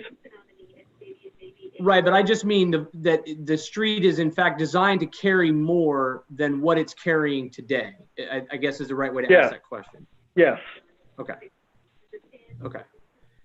Thank you very much. JJ, just, I mean, to be crystal clear for the commission, because this is clearly, I think, determinative in some commissioners' view, had this application come in and included Wilshire Creek Boulevard as opposed to Hudson, would that have altered staff's opinion of it given the facts of Wilshire Creek or not? I mean, does that change your analysis of the application? No. Okay. All right. Commissioners, other questions or things that you guys want addressed? I just might make a comment as it regards to the safety issue. In my participation with a couple of the nonprofits that officed in this complex, I have several times driven on Wilshire Creek Boulevard and trying to get onto Wilshire Boulevard and witnessed the backup of traffic in that area, and in fact witnessed a significant auto accident in that area. The thought in my mind of large trucks or semis trying to navigate a left turn or even a right turn onto Wilshire Boulevard, in my mind, would be very difficult. So the safety issue there is a concern of mine also. Thank you. Thank you. I guess just to sort of continue the discussion a little bit on that point of the safety, I don't take away from that issue at all, or it's not that I'm neglecting to view the seriousness of it. I think we hear people, just by way of a different example, let's just leave this case aside for a moment. The thing that immediately comes to mind is when we have neighborhood connections. And people get used to parking there, and they put basketball goals down there at the end of the end of that closed off connection street and all these sorts of things. And then the area to the adjacent starts to develop, and they're going to come and connect those streets, and every single one of them comes and protests that. But that was the intent. That was the intention of the design, to create connectivity and allow flow through of vehicles. And to me, this is sort of the same issue. This was a street that was not built as a private service cul-de-sac for this one property. It was built and dedicated as a public collector street, designed to eventually carry more traffic. I think we can say, I think everybody is in agreement that the design of Wilshire Creek Boulevard could be better. It could be better located, and it would be ideal if Hudson were developed, and I think that it should be in the future. And in fact, I think it would be great if Hudson went down and connected to 71st and interconnected all of that traffic that is the addition south of 71st that goes all the way to 63rd, because the median there, the extension off the highway is one way. The access road is one way. And so all of that would be tremendously better served by a Hudson that's developed. But for the purposes of the application, I can't get far enough with it to say that it is appropriate to deny what I do believe is a straightforward rezoning application, just from the sense of compatibility of surrounding uses, whether or not a PUD would mitigate any kind of compatibility problems, et cetera. I think it's fairly straightforward. It's industrial development in an area that was designated for heavy industrial use. So, it's a challenge, but to me, it's very, it's very clear what was intended when Wilshire Creek was built as a collector street. Eventually, it was going to carry more traffic, and I think that time has come. We've sort of batted this around and I think discussed it. I think staff's addressed the issues. I think it's probably time just to see where we are as a commission and decide. Mr. Chairman, Yes, sir. I'm happy to lead us on that motion. I know that we're missing Commissioner Powers, but I do want to make this comment because I am sensitive to the traffic issue. We could deny this application today, and all of the issues, the compatibility issues, still exist because the Center for Nonprofits, as well as the area immediately across the street on the other side of Wilshire Creek Boulevard, are both I-2. This issue still happens regardless of even if we deny this application. This is still an issue that we're going to have to deal with. So I think it's unfair to penalize this developer for this issue, knowing that knowing the condition of our current zone. So I'm happy to go ahead and make the initial motion unless there's other comments from our colleagues. I'd like to make. Well, I'll pause just a moment for. Oh, go ahead, Commissioner Hinkle. A lot of the traffic problems could be alleviated if you just made it right turn only, or when train is present, right turn only. And you'd have a protected right turn coming out onto Wilshire. Any backup at all would be alleviated because there you blast off down Wilshire and get where you need to go. But I agree with both you and Commissioner Pennington. I'm ready to second if he's ready to make a motion. Well, if there's no other comments from commissioners at this point, I'll take the motion, Commissioner Pennington. I move approval of item 11. And I'll second that. I have a motion from Commissioner Pennington and a second from Commissioner Hinkle to recommend approval to City Council on PC 10681. Please cast your votes when available. Excuse me, Mr. Cravens. Yes, ma'am. You have a hand raised. Kelly Work. Okay, we've heard from Mr. Work. I have a motion and a second on the floor. We're to the point where we're going to vote here. Commissioner Pennington, are you agreeable to allowing Mr. Work a comment here before we proceed with your motion? Yes. So you need to revoke your motion. I withdraw my motion, Mr. Chairman. Thank you. Withdraw. That's the right word. Appreciate that.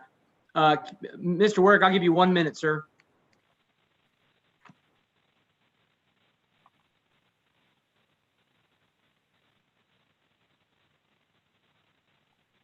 Muted. I can't see him. Thank you, Mr. Chairman. Are you able to hear me at this time? I can. I think I'm waiting for the host, I believe. No, we can hear you fine. All right, thank you. Thank you, Mr. Chairman and Commissioners. I just wanted to make a couple of comments in response to some of the comments that some of the commissioners have made. First of all, the issue about the assessment district, this applicant now owns more than 51% of that frontage on Hudson, so they would be in a position if they chose to submit a petition for an assessment district. And of course, these other issues about access and uses, of course, could all be addressed in a PUD. And the other issue I would address is that I don't think it's realistic to suggest that the improvement of Hudson is something that's going to be taken on by the city of Oklahoma City as a taxpayer responsibility. That just historically is not how development has been done in Oklahoma City. It has been the private developers that come in and make the improvements of the streets that serve their development, and then they're dedicated to the public, and then the city assumes responsibility. But the city, has a probably 10 or 20 year long list of capital improvements that are in need of being done. So I don't think it's realistic to suggest 10 that seconds, the Mr. Work. taxpayers should pay for this. I don't think it's realistic to suggest that this should be the taxpayer's responsibility. And I think if you all, if this application moves forward, I think that you will end up regretting not requiring that the Hudson Avenue improvement be addressed. Well, thank you very much for those comments. I just have to say, I don't agree with that position in that it is absolutely the city's responsibility to improve a public street that a variety of ultimate users, both present and successive to the owners of today, are going to benefit from. That's the purpose of a public street. I take real issue when developers are asked to provide critical infrastructure that will serve well beyond their lifespan or their course of ownership and put it in place, especially when you're talking about something like Hudson, which ultimately is going to be a major arterial there that helps connect, or Collector Street, that helps connect a lot of development that's in this whole area that's really kind of hodgepodge together over the years and frankly needs to be addressed. We have in front of us on our agenda late today the 2021 through 2025 capital plan. I'm very hopeful that if this item moves forward today, it will go a long way to ensuring that Hudson Avenue is added to that list in the years ahead. And I'm hopeful that that will happen. So with that, I had a motion and a second on the floor. Commissioner Pennington, would you please make your motion again? Yeah, Mr. Chairman, and I will add, I think that the Center for Nonprofits does outstanding work. They have excellent leadership. I hate that we are in this position because I really think if I'm going to be true to the mandate that we've been given, I feel like this is just consistent with that plan. So I would strongly encourage Mr. Work and Mr. Box, get together and work on this PUD, but I think you've got to be open. I think the protestants need to be open to the fact that the street is going to be, it's a public street and it's going to be used, but maybe we can limit the uses and deal with some of those compatibility issues. So anyway, I move approval of item 11. This is Hinkle, and I'll second. I have a motion and a second to recommend approval to City Council on PC 10681. Please cast your votes when available. Commissioner Hinkle, how do you vote? Yes. All votes have been cast. Commissioner Powers is not voting here. And the application is approved. Thank you.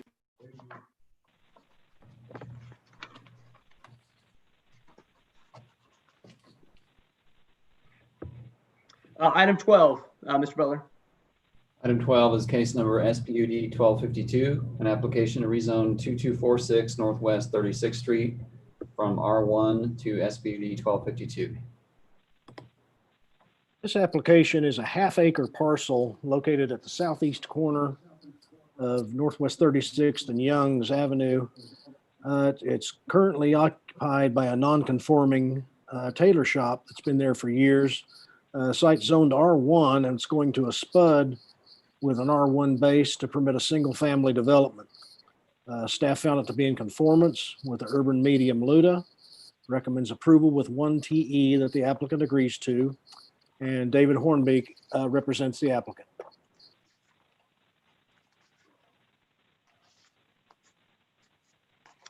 Mr. Hornbeek, are you with us? I am present. I'm with you. Yes, sir. Could you start by giving us your name and address for the record, sir? My name is David Hornbeek. My office is at 101 South Broadway, Suite 200.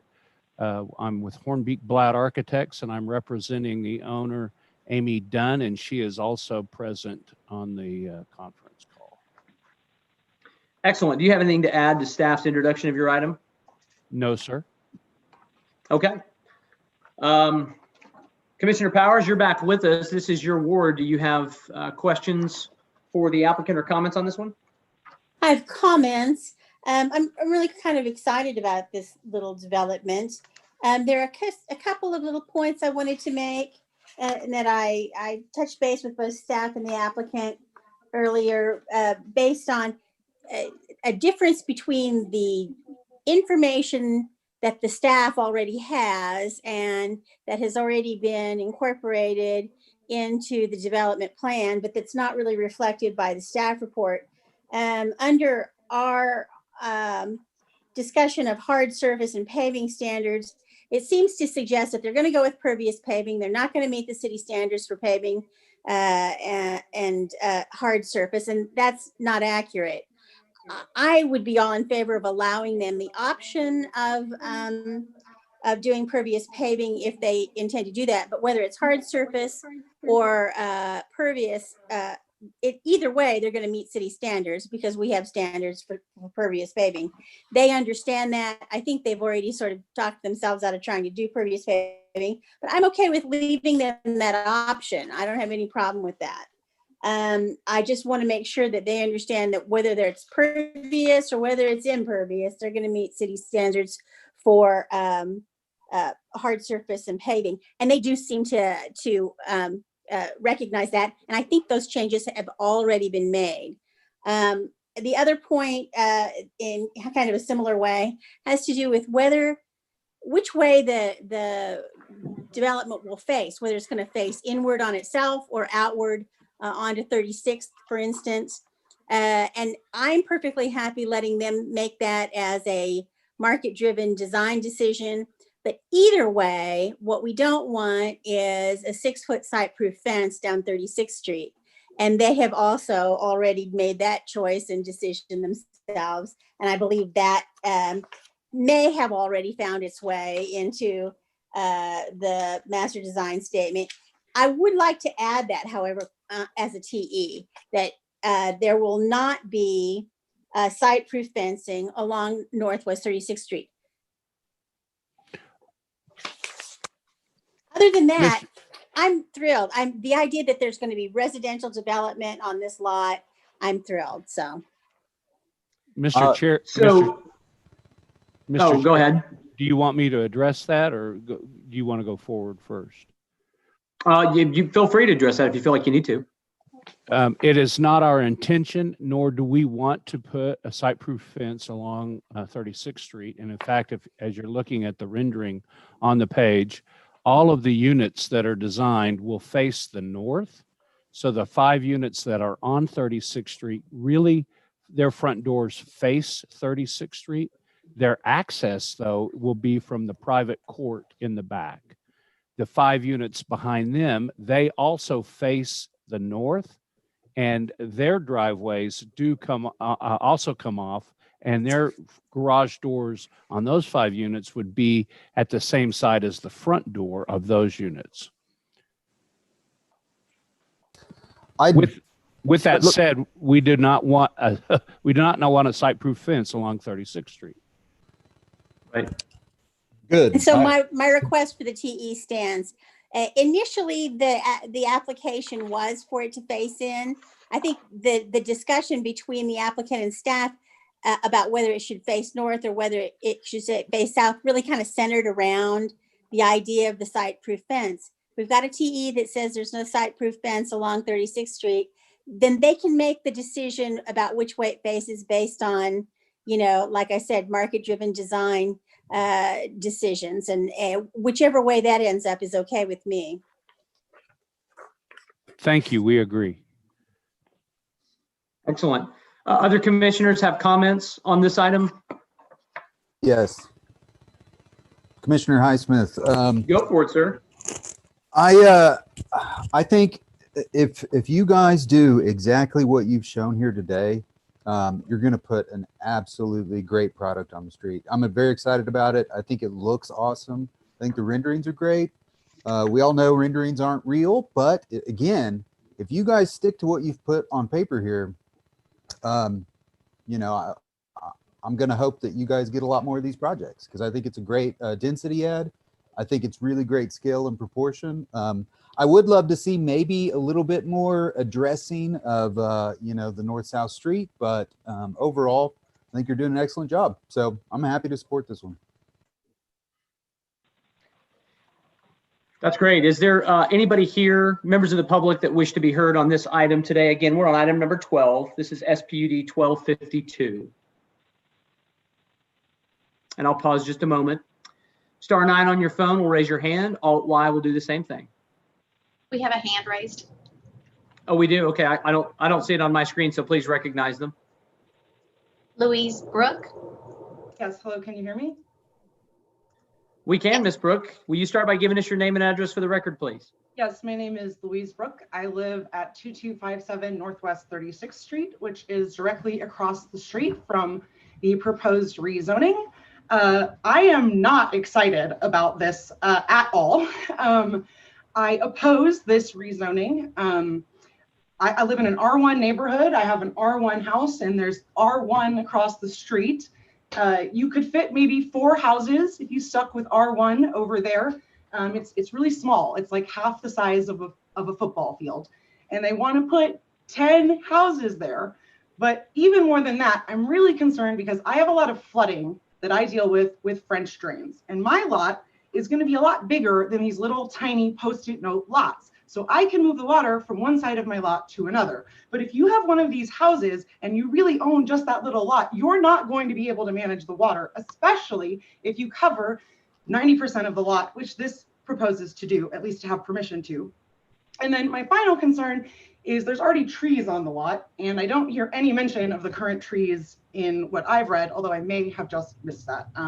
So those are my main concerns, and that's really all I have. Thank you. Ms. Brooke, thank you so much for joining us today, giving us your thoughts and comments.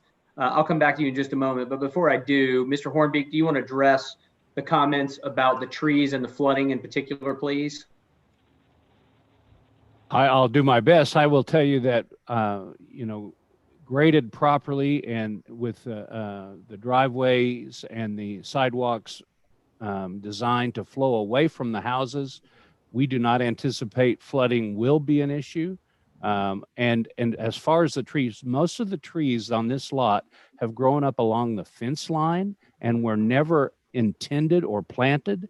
They are they're there because they grow up from no one taking, I would call them feral trees.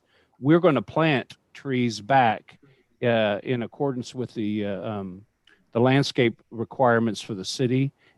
And I dare say that the trees that get planted and get taken care of properly will turn out to be better than those that are gone. And while that's great, I would note that your MDS does outline and require that there will be 2 trees planted for each lot in the front and rear yards. Yeah, so it's important to note that there will be landscaping commitments that have been made, which, Ms. Brooke, just so you understand, is far more important than a promise to keep trees. If it's not incorporated into the document, it's not required, and in this case, it would be. Staff, any comments on the drainage issue or concern Ms. Brooke had?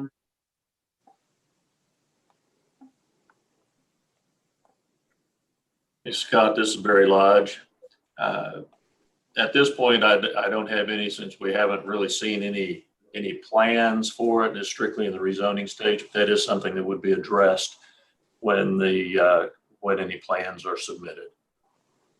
Yeah, Mr. Lodge, that was a bit rhetorical. I just wanted you to explain, so it was coming from someone who's really involved in this process at the staff level, to Ms. Brooke, that at the point where they begin to develop the property, the drainage is looked at as a part of the building permit process and would be reviewed in accordance with all the ordinances at the city. Is that correct? Yes, sir, that is correct. We would look at any of the drainage. We would look at detention requirements at that time. And their plans would be reviewed and approved for compliance with all of the city ordinances. Okay, thank you very much. Real quick, other commissioners have concerns or comments on this one they want to talk about? Okay, hearing none. Ms. Brooke, I'll say this.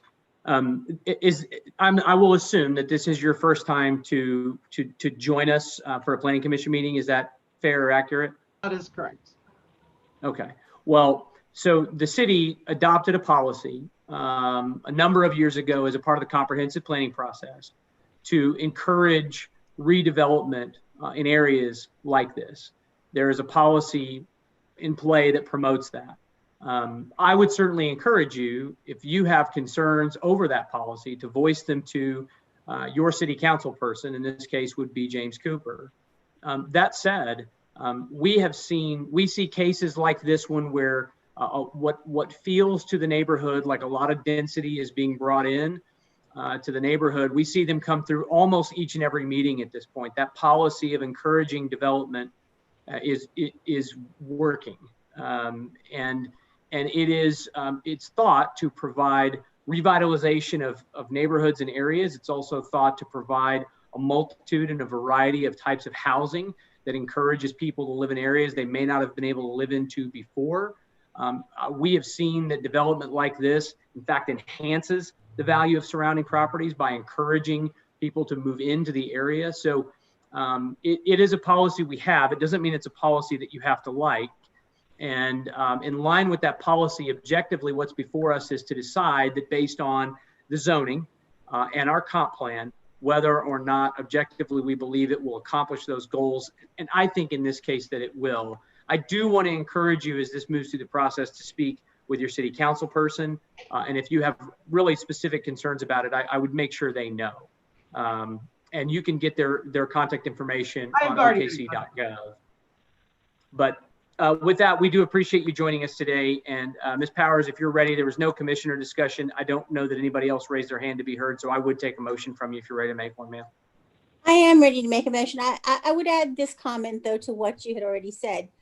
When I said that I'm thrilled about this development, part of that is driven by the fact that this is an area, of course, that I drive frequently. I drive by this particular corner almost daily.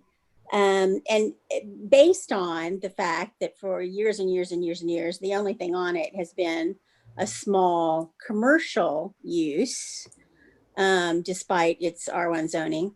My concern about this corner has always been that sooner or later someone would want to develop it commercially.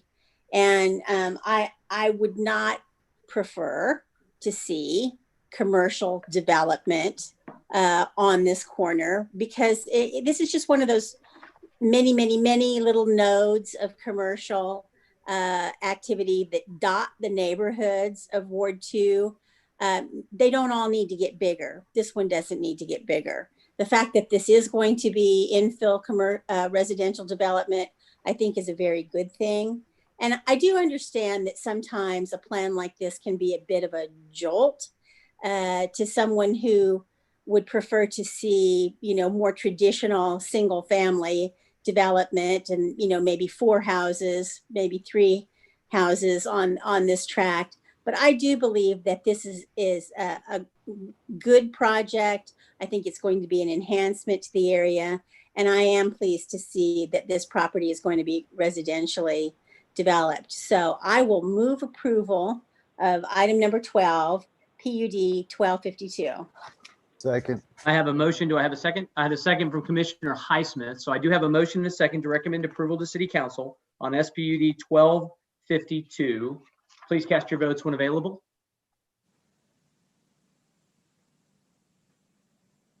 Just waiting for it to populate here. Commissioner Hinkle, how do you vote? Yes, please. And all votes have been cast?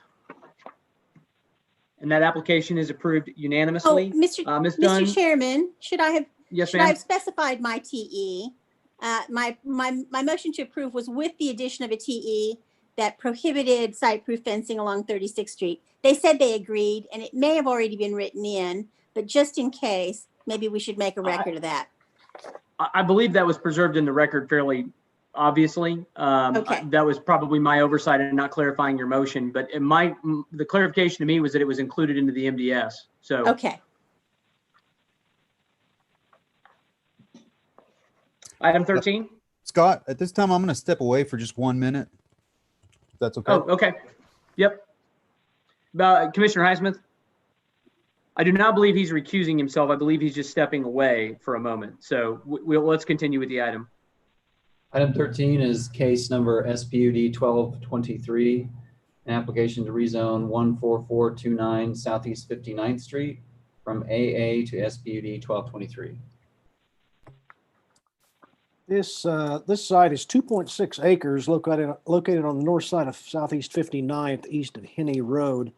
It's an application you've seen before. The applicant continued the application to meet with neighboring property owners.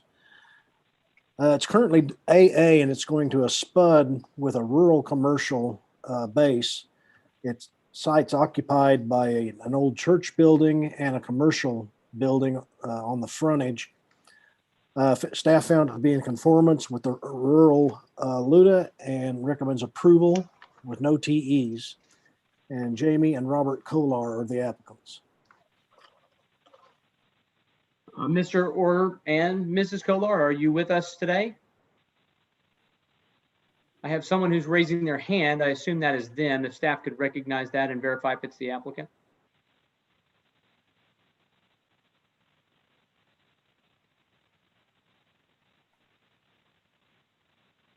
I believe your phone is muted.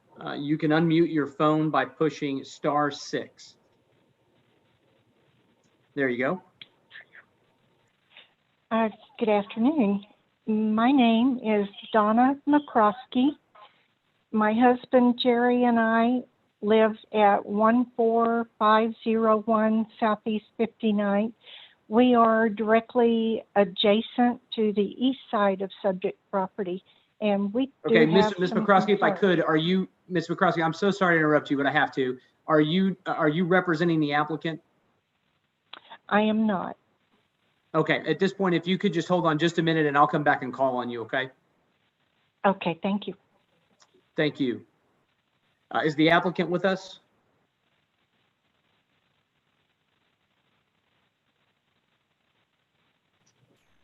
Okay. Chair, I'm Well, not if seeing the this. applicant's not here, we don't.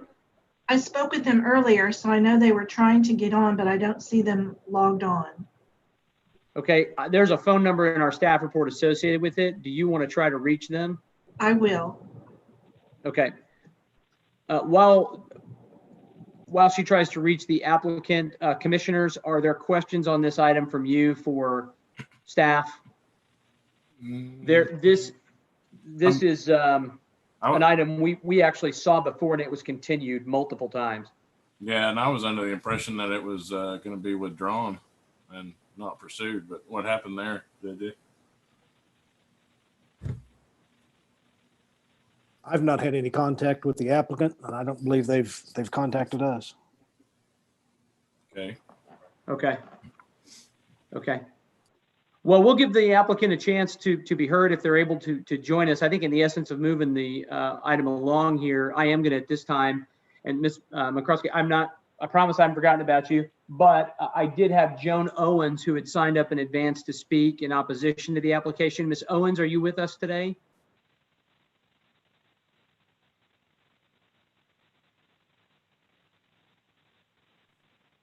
I don't see anyone raising their hand. I pulled it up on my screen so I could be watching. Joan Owens. Okay, well, hearing nothing from Ms. Owens. We have a couple people who have raised their hand. Before we recognize them, the original protestant who spoke, and forgive me, Joan, I forgot your last name. If you want to unmute, you are welcome to be heard at this time. Sir. Yes. This is Joan Owens, and I kept pushing *9. Oh, well, I'm sorry. It's *6 to unmute. My apologies. *9 is to raise your hand. Go ahead, Miss Owens. Right. I was raising my hand, but you didn't acknowledge it, so then I went to the *6. So do you want me to speak now? or wait? Yes, ma'am, please. Yeah, give us your address for the record, Miss Owens, and then tell us what you want us to hear today. Okay, my name is Joan Owens. We live at 14900 Southeast 59. And what I wanted to speak on is when Mr. And Mrs. Kohler met with 14 neighbors on June the 11th, after listening to several concerns, for instance, traffic passing on double yellow lines and often at a high rate of speed, you assured the group that you would withdraw the rezoning request. And so we left the meeting taking you at your word to withdraw the request. Yet, within a couple of days, we checked with the city and found instead of withdrawing, you postponed to October. This presents a real concern about your word, not only in this instance, but in other areas also. I might add, as I heard earlier, when you purchased the property, you knew what the zoning was. Thank you. Thank you very much for your comments, Ms. Owens, and we appreciate you making the time to be here. Forgive me if I misdirected you with bad technical advice. Mr. Cravens? Yes, ma'am. I spoke with the applicant's wife. He had a business emergency and he's not able to attend the meeting, and she said that it needed to be continued. He did call this morning trying to, he was asking for Mr. Privet's phone number to contact him, and that's the last that we've heard from him. I'm going to go out on a limb here, and some of my other commissioners can put me in check if they think this is too extreme. That's very frustrating to me. This item's been continued multiple times. It was on the agenda. It was set for hearing. The applicant was aware of it, was supposed to attend, didn't say a word before this. We've started hearing the item. We've obviously got a number of people. There were a number of hands raised that wanted to be heard. So we have more people to hear from. Maybe I'm being a bit harsh, and if I am, someone correct me, but I would be in favor of hearing the item out. That's my position. Somebody else let me know how they feel. I mean, honestly, I've already heard the item, so I mean, I don't know if there's much more I need to hear. I'd like to hear from the protest. Well, what is your position on the item, Commissioner Privet? I don't know that I'm aware. No, but I mean, it was almost passed at one time, and then we got somebody on the line, and then it got continued. I have no issue with it, but it seems to be pretty low impact use to me. And okay, other commissioners, do you guys have feelings or thoughts on hearing the item today? Mr. Chairman, it gives me really, really great pause that the neighbors were under the impression that the application was being withdrawn. Right. Yeah. And that's my concern. I mean, I have my own opinions about it, but I think if they've negotiated something that the developer needs to honor that in some way. So I'm worried without us being able to hear from him. I'd feel more comfortable if it were continued, but I'd hate.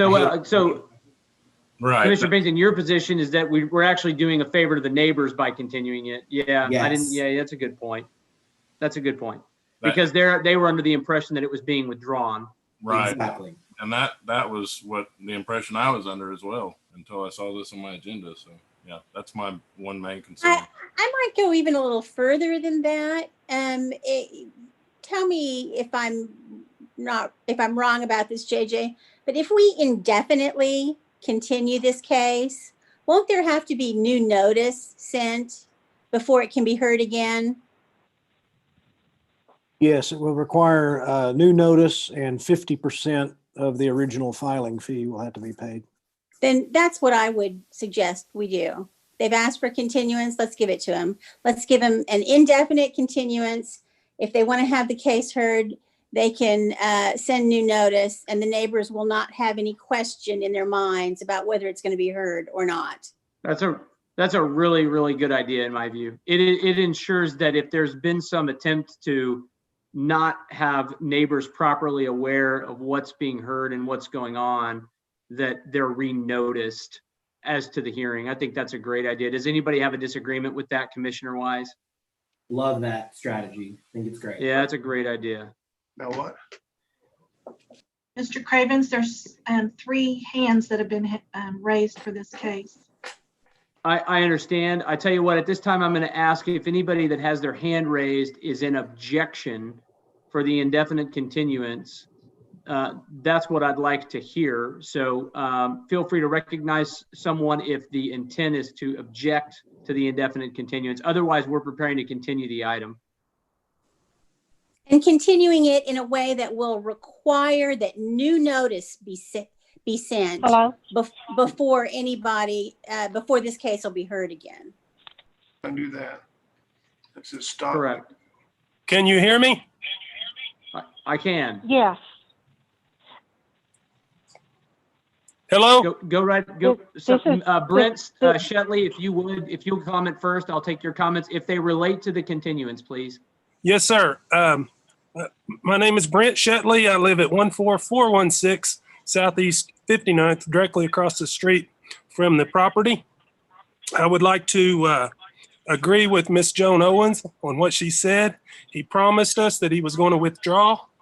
Mr. Shetley, I'm sorry. I do understand that, and we're preparing to continue the item indefinitely. So we're going to do you a favor here, sir, which is the only reason why I'm interrupting you. We're going to require that new notice be sent as a result of the continuance. Sir, the neighbors are here. We're ready. Yeah, I'm aware of that. What our concern is that there may be additional neighbors that are not here because they thought the item was being withdrawn and they weren't aware that it had been continued, and that's my concern. And I think it's a fair concern that my fellow commissioners articulated better than I did. Okay. So, yeah, appreciate it. But just to be clear, for Mr. Shetley, if we voted to deny this application, it's still going to go before the city council. The method that we're choosing is going to keep you from having to worry about this issue again until you get notice again. So this is actually a better option for you than us reaching that conclusion, because you'd still have to wait another 6 weeks and you have another vote. Okay, thank you. Thank you. Thank you, Mr. Shetley. We appreciate you being with us. There was someone I had to mute because of background noise. I'm going to unmute them now. Or try to anyway.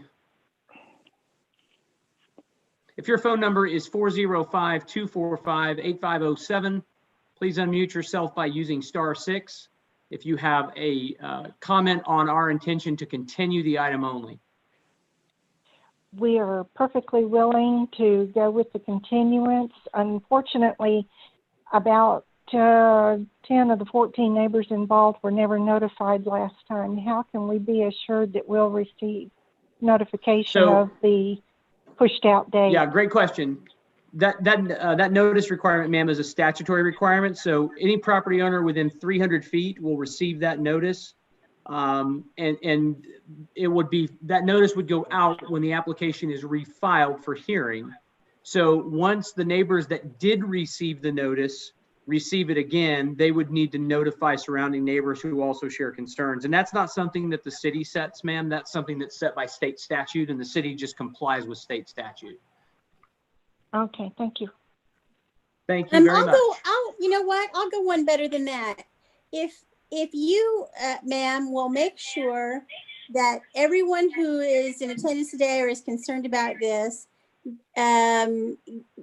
give a list of those names and phone numbers or email addresses, whichever it is, to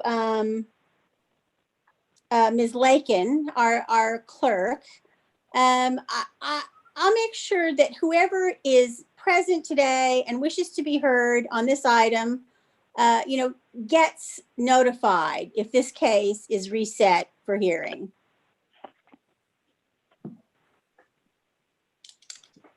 If I have to call him myself.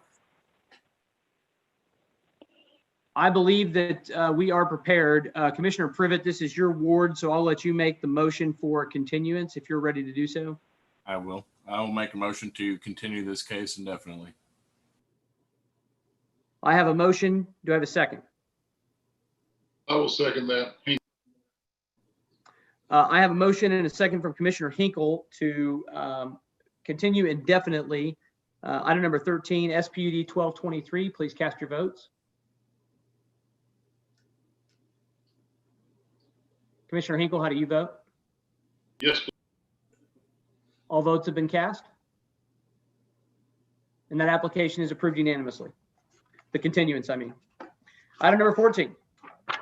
14 is case number PUD 1780, an application to rezone 11300 West Britton Road from R1 to PUD 1780. This application is a 14-acre site located at the southeast corner of Britton Road and Mustang. It's currently zoned R1 and it's going to a PUD with a C3 base to allow for commercial development. Staff found it to be in conformance with the urban low plan designation. We recommend approval with 4 TEs. The applicant agrees with 1 and 4 and would like to discuss TEs 2 and 3. And Mark Grubbs represents the applicant. Mr. Grubbs, are you with us today? I am. Mark You Grubbs. would give us your address for the record and then let us know if you want to add anything to staff's introduction of your item. Yeah. Mark Grubbs, 1800 South Sarah Road, on behalf of the applicant.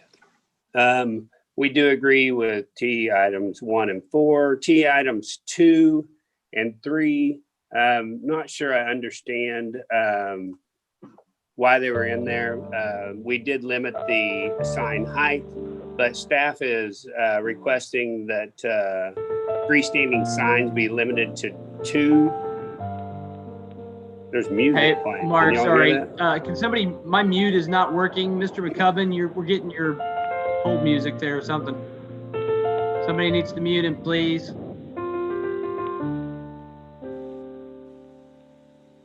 Paula?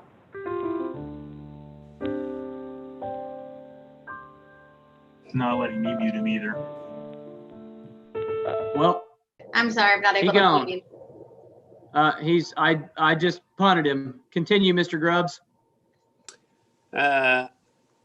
So on 2 and 3, I would like to ask that they be revised. Instead of 2 per arterial frontage, that we limit that to 3.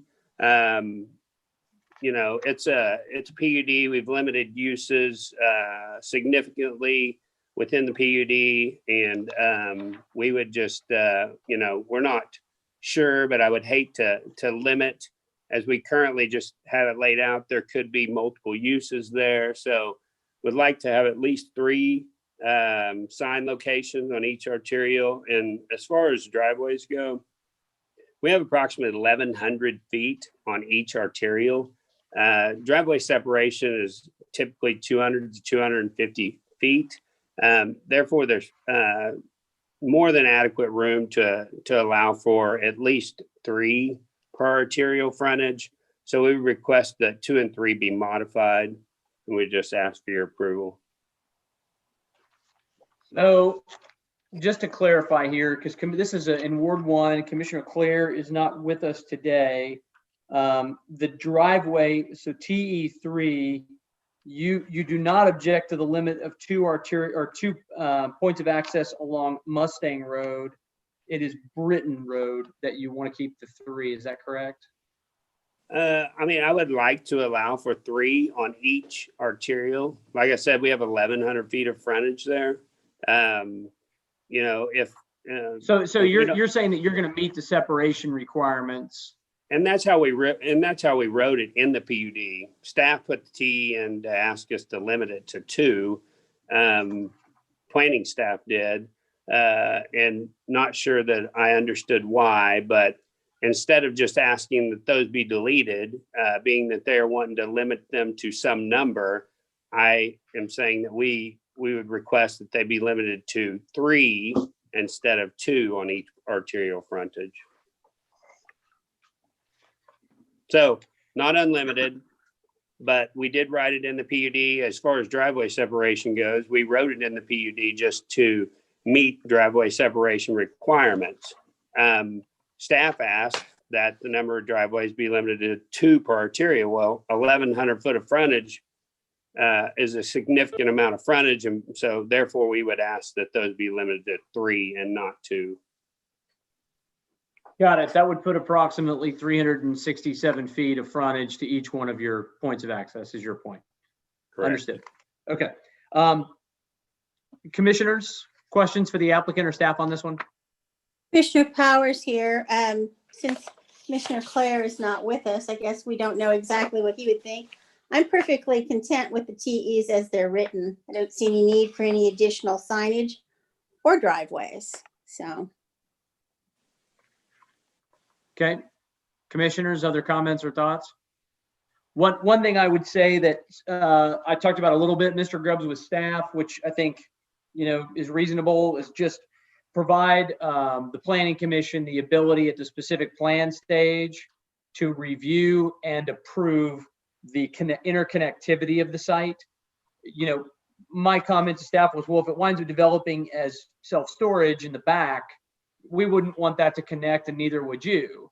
But if it develops differently, the interconnectivity of being able, the way you've drawn, for example, this corner site, not being able to get access to the site in the back doesn't make a lot of sense. And I think that interconnectivity is a reasonable request given that you own it all and it's all commercial. So I think I would request that we add a TE that just provides for us to review and approve the interconnectivity of the site at specific plan stage. Any objection to that?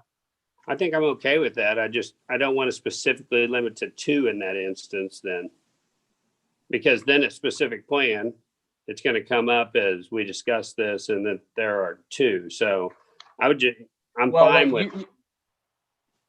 You mean 2 what? 2 driveways or signs. I say sign location and driveways be reviewed at a specific plan stage and not be limited to 2 at this time. I'm only talking, and I apologize if I didn't make that straight. I'm only requesting that interconnectivity be vehicular for internal to the site. Just the internal connectivity be something that the planning commission retains the ability to review and approve. So not necessarily addressing the driveway issue at that with that comment, but just the interconnectivity of the site in totality. I understand. So are we suggesting the modification of the TEs then? Well, I'm getting ready to ask for comments from other commissioners. We've heard from one, so I'll see. Commissioners, any thoughts or comments on this one from anybody else?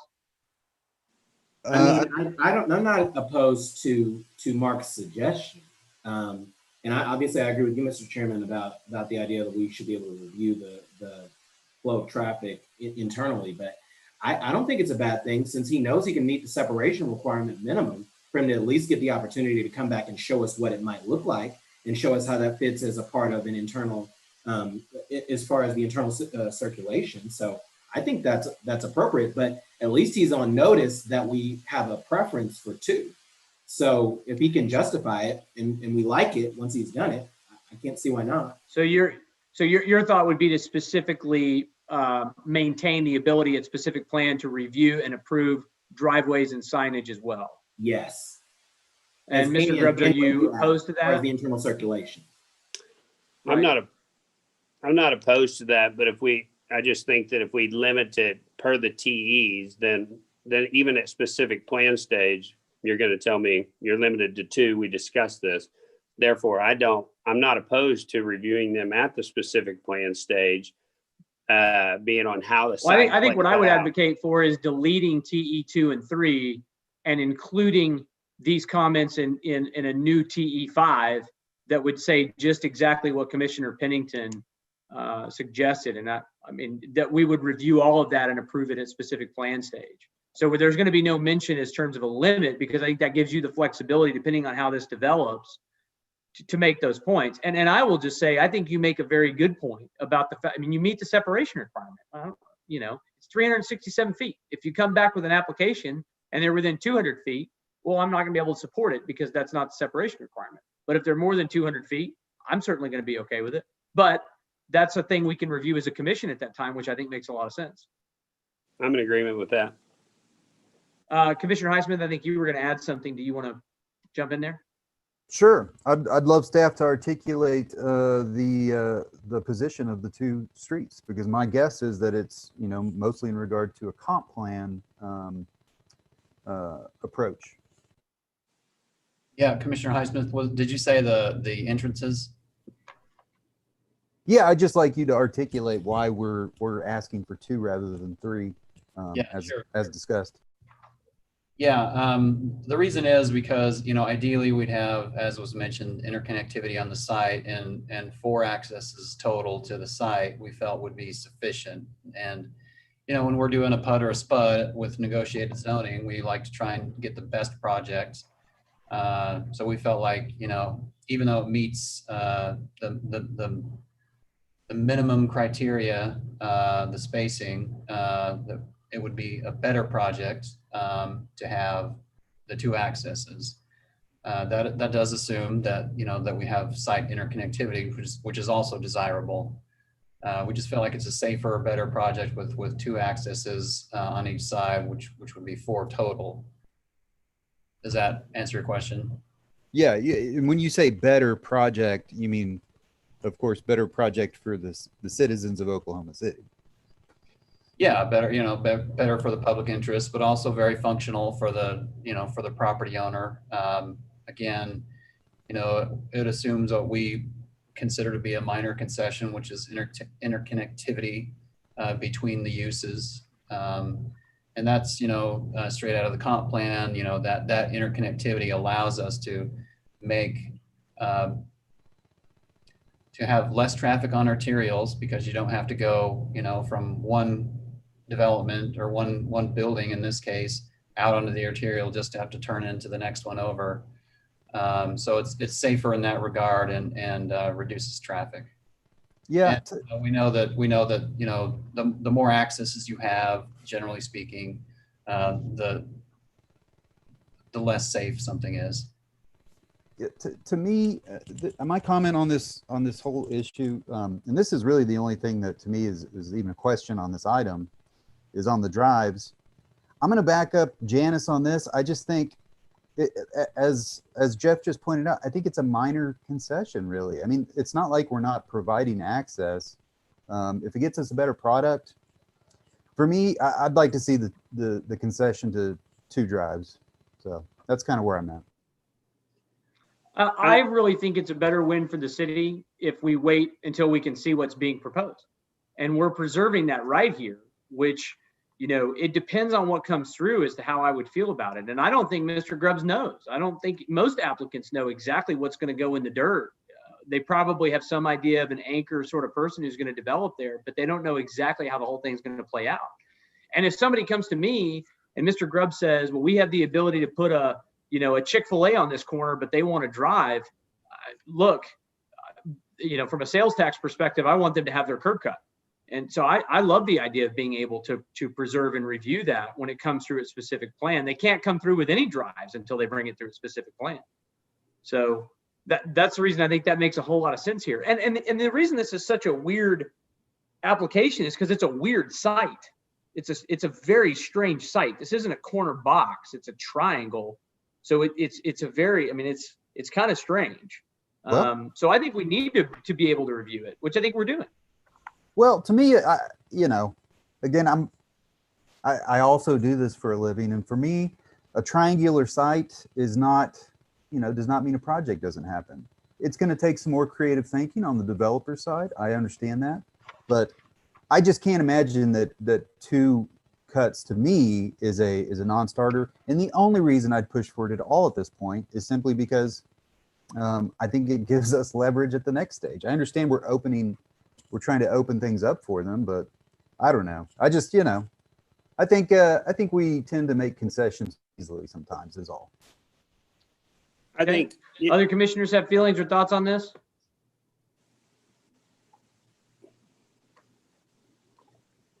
All right, well, I'll ask if there's anyone here, members of the public, that wanted to be heard on this item today. This is PUD 1780, item number 14 on today's agenda. I don't see anybody raising a hand. Just so you know, as a reminder, it's *9 to raise your hand, or Alt-Y on your computer. *9 or Alt-Y. Seeing none. One thing I forgot to mention, Mr. Grubbs, is we try to work out who's going to make a motion and what it's going to look like. Any objection in your MDS to amending section 16 for dumpsters to require 50 feet of separation? I don't see that as being a problem, because we have a large a large electric line along our abutting area to the southeast. So, Okay. And then I mean- also, there's no specific mention made in here of EMD signs. Those are prohibited in your application? yes. Okay. All right. So I just want to make those points clear. So that would be a TE6 and a TE7, just to try to keep it straight for whomever's going to try to take a shot at making a motion here. And I don't know exactly where we are, but I'll I take a just wa- shot at the motion if that's where we are. Can I say one more thing before the motion, please?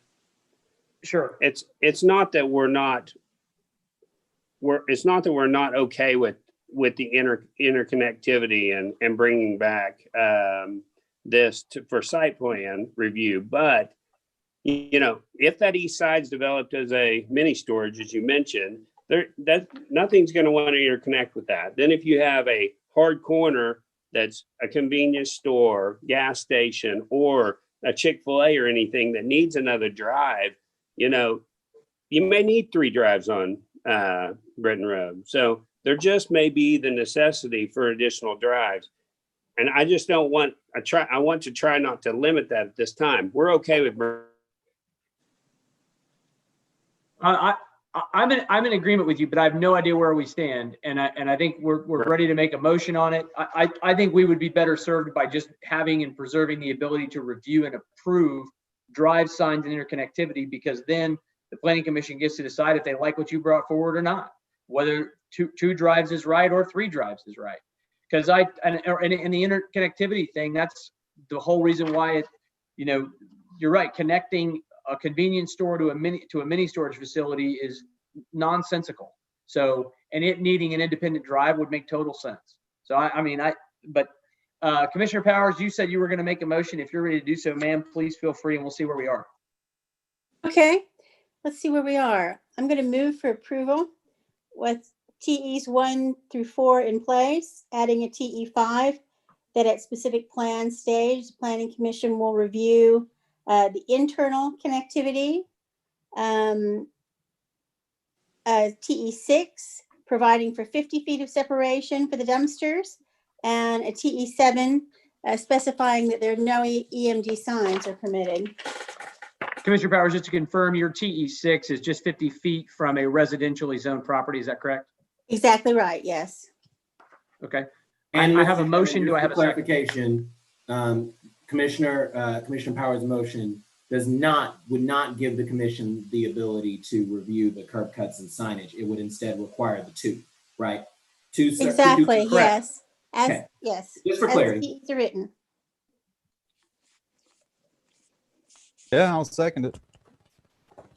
I have a motion and a second to recommend approval to City Council for PUD 1780, subject to the technical evaluations 1, 2, 3, and 4, adding TE5, which would require and provide Planning Commission the specific ability to review and approve the interconnectivity of the site at specific plan stage, adding TE6, which would require the location of dumpsters no closer than 50 feet from a residentially zoned property, and TE number 7, which would prohibit EMD signage. Please cast your votes. Commissioner Hinkle, how do you vote? Yes. Okay, all votes have been cast.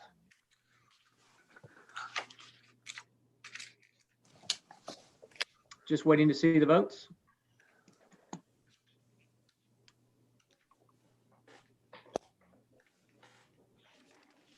And that, yes, recommendation to approval to City Council was approved. Next Mr. item. Chair, I'm going to step away real quick. Okay. Item number 15. Item 15 is SPUD 1262, an application to rezone 2410 Northeast 23rd Street from SPUD 718 to SPUD 1262. This is a 1.3 acre parcel. It's located on the south side of Northeast. JJ, 20. you are not coming through. You're on mute. How about now? I cannot hear you still. I can hear you. I can hear him. I can hear him. Oh, there we go. I'm sorry. That's good? Yep, you're good. Okay. This is a Lost my stuff 1.3 again. acre site. It's on the south side of Northeast 23rd, just west of I-35. It's going from an existing SPUD to a new SPUD with a C3 base. Staff found it to be in conformance with the urban medium LUDA. We recommended approval with 4 TEs. The applicant would like to discuss TE number 4 and agrees with the other 3. And Jason Lowe represents the applicant. Mr. Lowe, are you with us today? Yes, I am. It says your name is Teresa Taylor, but we'll take your word for it. Go ahead and give us your address. What is your address, sir? My address at the Lowe Law Firm is 228 Robert S. Kerr, Suite 630, Oklahoma City, 73102. Do you have anything to add to staff's introduction of your item? Yes, briefly. In addition to representing Ms. Taylor, the applicant, I'm also her state representative. This project is in the heart of my district. I should say this wonderful project is in the heart of my district, and I'm asking for your approval. Also, Ms. Taylor is present, the applicant. Thank you very much. Commissioner Pennington, this is in your ward, my friend. You want to lead off our discussion with questions of the applicant or staff? Happy to, and I agree with Representative Lowe. I think it's overall a great project, and I intend to fully support it. And my only question was about an issue that Councilwoman Nice and I have discussed, and that is about the accessibility to the Katy Trail. I know that our staff report on page 11 talks about it's unclear at the time of review how the steep connection could be made in an ADA accessible manner to the Katy Trail. I'm just wondering if staff or even Representative Lowe, if you know, and it's okay to if we haven't addressed it. I just wanted to know because it was something that Councilwoman Nice and I talked about. Okay, at this time, I'll have the applicant address that specific issue. Hi, my name is Teresa Taylor. Hi, Ms. And Taylor, would you give us your address, please? yes, sir, my address is 4208 Northeast 36th Street in Forest Park, 73121. Awesome. Thanks for being with us today. What would you like Yes, us to sir, know? thank you. Yeah, it was brought to my attention that there's a possibility that Katy Trail would need to come up next to the side of the building. So therefore, I had the renderings also included or added to, drawn to add the Katy Trail being able to come up to the side of the building. And I have no problem with that at all. Okay. Got it. Commissioner Pennington, other questions on this for her? Well, I guess is a staff question. Should we require that as a TE? She already has the intention of doing so. No, I don't have the intentions. I was going to do it if you guys insisted that it need to be done. So no, I don't. But what I'm saying is, if it is for the betterment of the community, let's do it. I'd y'all like pay to see for it. Yeah. But I'm happy. I yield the floor to my colleagues. Okay. This is Jeff. I was just going to say, excuse me, that the last, the most recent information that I have is that we would try to connect the trail to the north of this property, which is owned by the school district, give us a little more room to get the grade separation taken care of. That's my latest understanding. Now, you know, if it's still possible and feasible to put it through this property, we could certainly work with the applicant to do that. Okay, great. So if I'm hearing you right, Jeff, you're saying don't worry about it. We're handling it by trying to go through the more easily accessible way of connecting. Is that correct? That's correct. And if the applicant for it, we can certainly do that and try to put it down the western side of the property. Hey, Jeff. Jeff, yeah, something's wrong with your mic. Yeah. Is that better? Ooh. Try one more time. Speaking now? No, we're getting some pretty serious feedback. Just kind of very garbled. Jeff. I'm gonna have to. There it is. There it is. You got it. Well, it came unplugged. Could you say that again, Jeff? Yeah. Yeah. Sorry. Yeah. I don't know what happened there. what I was saying is that at this point, the plan is to take access to the trail from the north.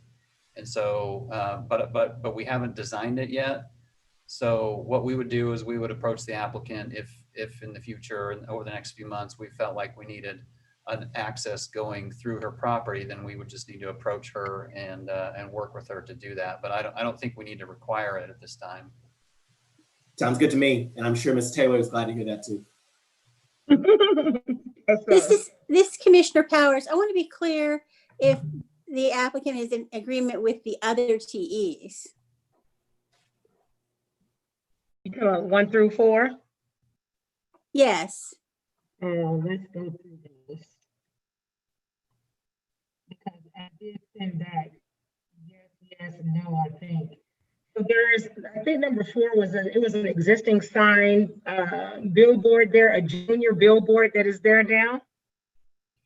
Is that what you're talking about, ma'am? Yes, TE4 would require the existing non-accessory sign shall not be relocated and shall be removed when the site is developed. No, I want that to stay. It's been there since I was a puppy. I would like to actually leave it there because I can then use that as well as allowing signage to be placed there, as well as it can also be a way of advertising my business. It's another form of income, which has been income for the other owner for years. Now, I do want the sign to look better. Okay, thank you, Ms. Taylor. And I can vouch for that. For as long as I can remember, that sign has been there. That's it. As well. So I would be open to removing that TE, just for the sake of the record. I can vouch for that. I built that sign in 1982. I forgot we had an expert. Yes. Okay. Other commissioners have comments for the applicant before I ask for members of the public that want to be heard on our item today? I can't believe I'm saying this, but we need to consider what Pandora's box we're opening up by letting a C3 development keep a billboard, because there's a lot of that happening. I mean, that could get us right back into the same billboard conundrum we're on right now for PUDs and SPUDs. I absolutely agree with that statement. And I am 100% pro billboard. I just want us to be aware of what that means. I think that it means that these items are going to continue to come up where signs have existed for a long time. Mm-hmm. And I'm certainly sympathetic to property owners that have these signs and want to retain them. I mean, I get that that's the whole point of reviewing them and getting a rezoning, but I'm not inclined. These signs were placed on property zone C3 with the understanding that they would be removed when the property is developed. I understand that. I get it. I do. It's just an opinion. Everybody's got one, I'm sure, but that's mine. I'm not in favor of taking away people's signs, but I'm just one person. So I'll ask if there's anybody here that wants to be heard on this item today, members of the public, this would be your chance. *9 on your phone or Alt-Y on your computer. And I'll pause just a moment.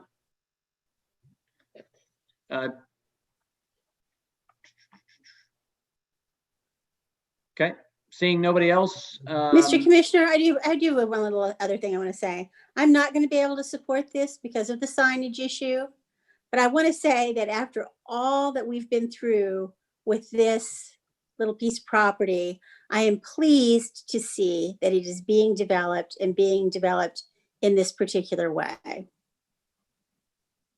Buy local. I'm seeing 2 signs there. Is that considered one? Because they're right next to each other? Or? That is one sign. The square footage is under the minimum. You can have 300 square feet on a C3 property, and each one of those are 72, I believe. And still managed by Lamar, I guess?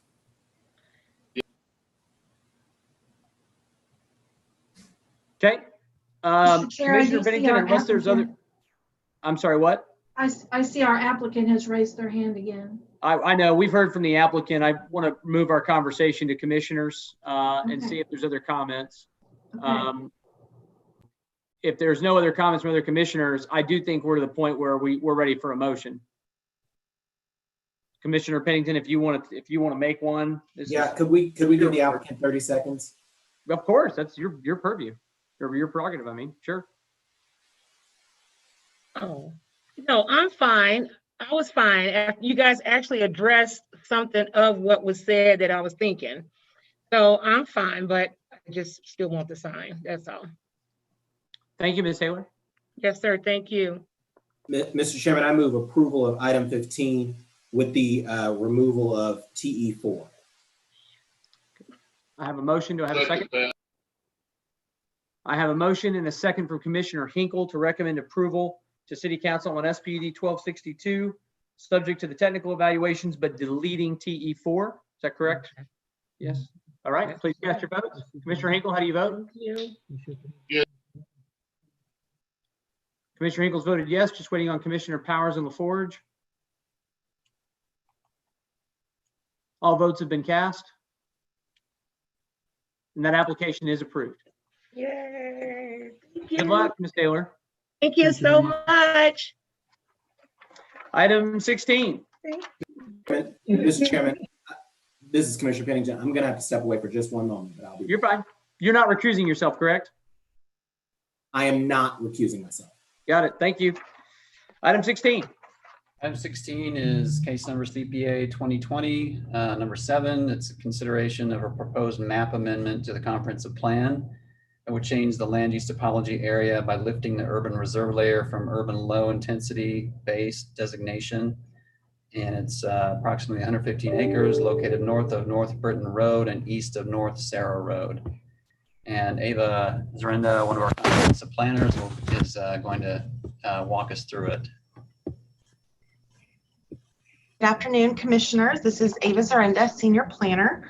This item, like Jeff said, it is located just north of North Britain Road and east of North Sarah Road. And the applicant is requesting to lift the land use typology area urban reserve layer from the urban low intensity base designation to allow for a development of a single family residential development on approximately 115 acres.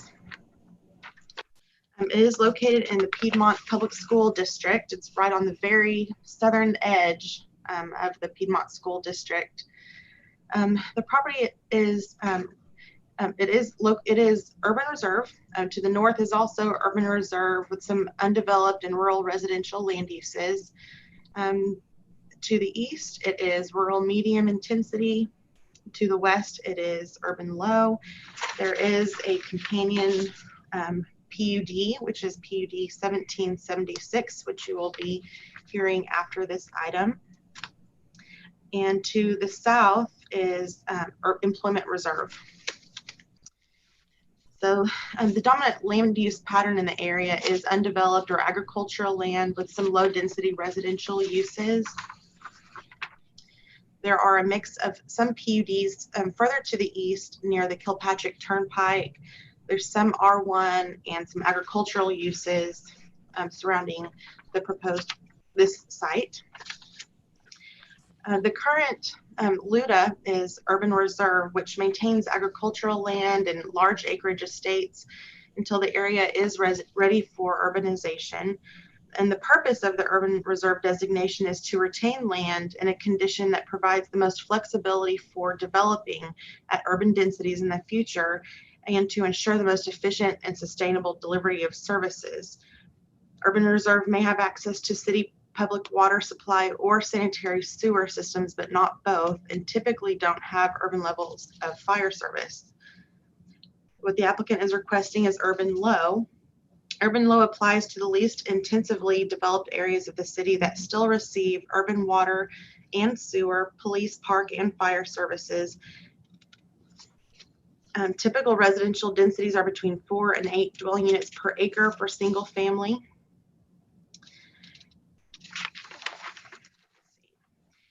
The applicant is proposing to extend city water to serve the 150-acre site.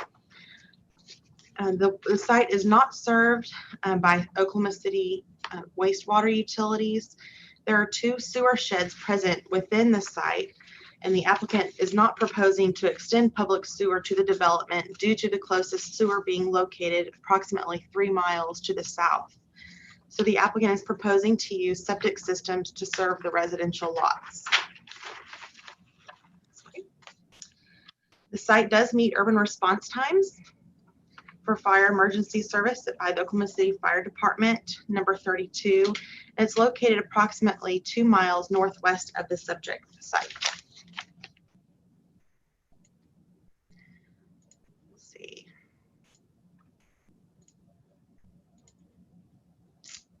Okay, I need to make sure you guys can see my screen. It showed that I shared. Can you guys Yeah, we can see this? Okay, okay, good. Okay, so the subject site being located just north of West Britton Road, and let me make sure I'm on the right slide here.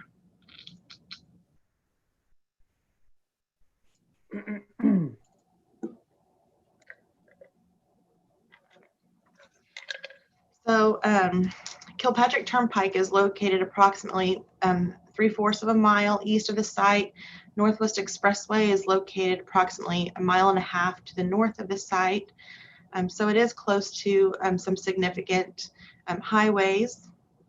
There are some planned capital improvements in the general vicinity, including some street resurfacing along North Morgan Road and to the west along West Britton Road. Ava, all we're seeing is the title slide. Okay, I'm going to stop sharing and I'm going to start over. Let's make sure that you guys can. Okay, what? Yeah, we see the title slide still. That's the title slide. Go ahead and advance forward.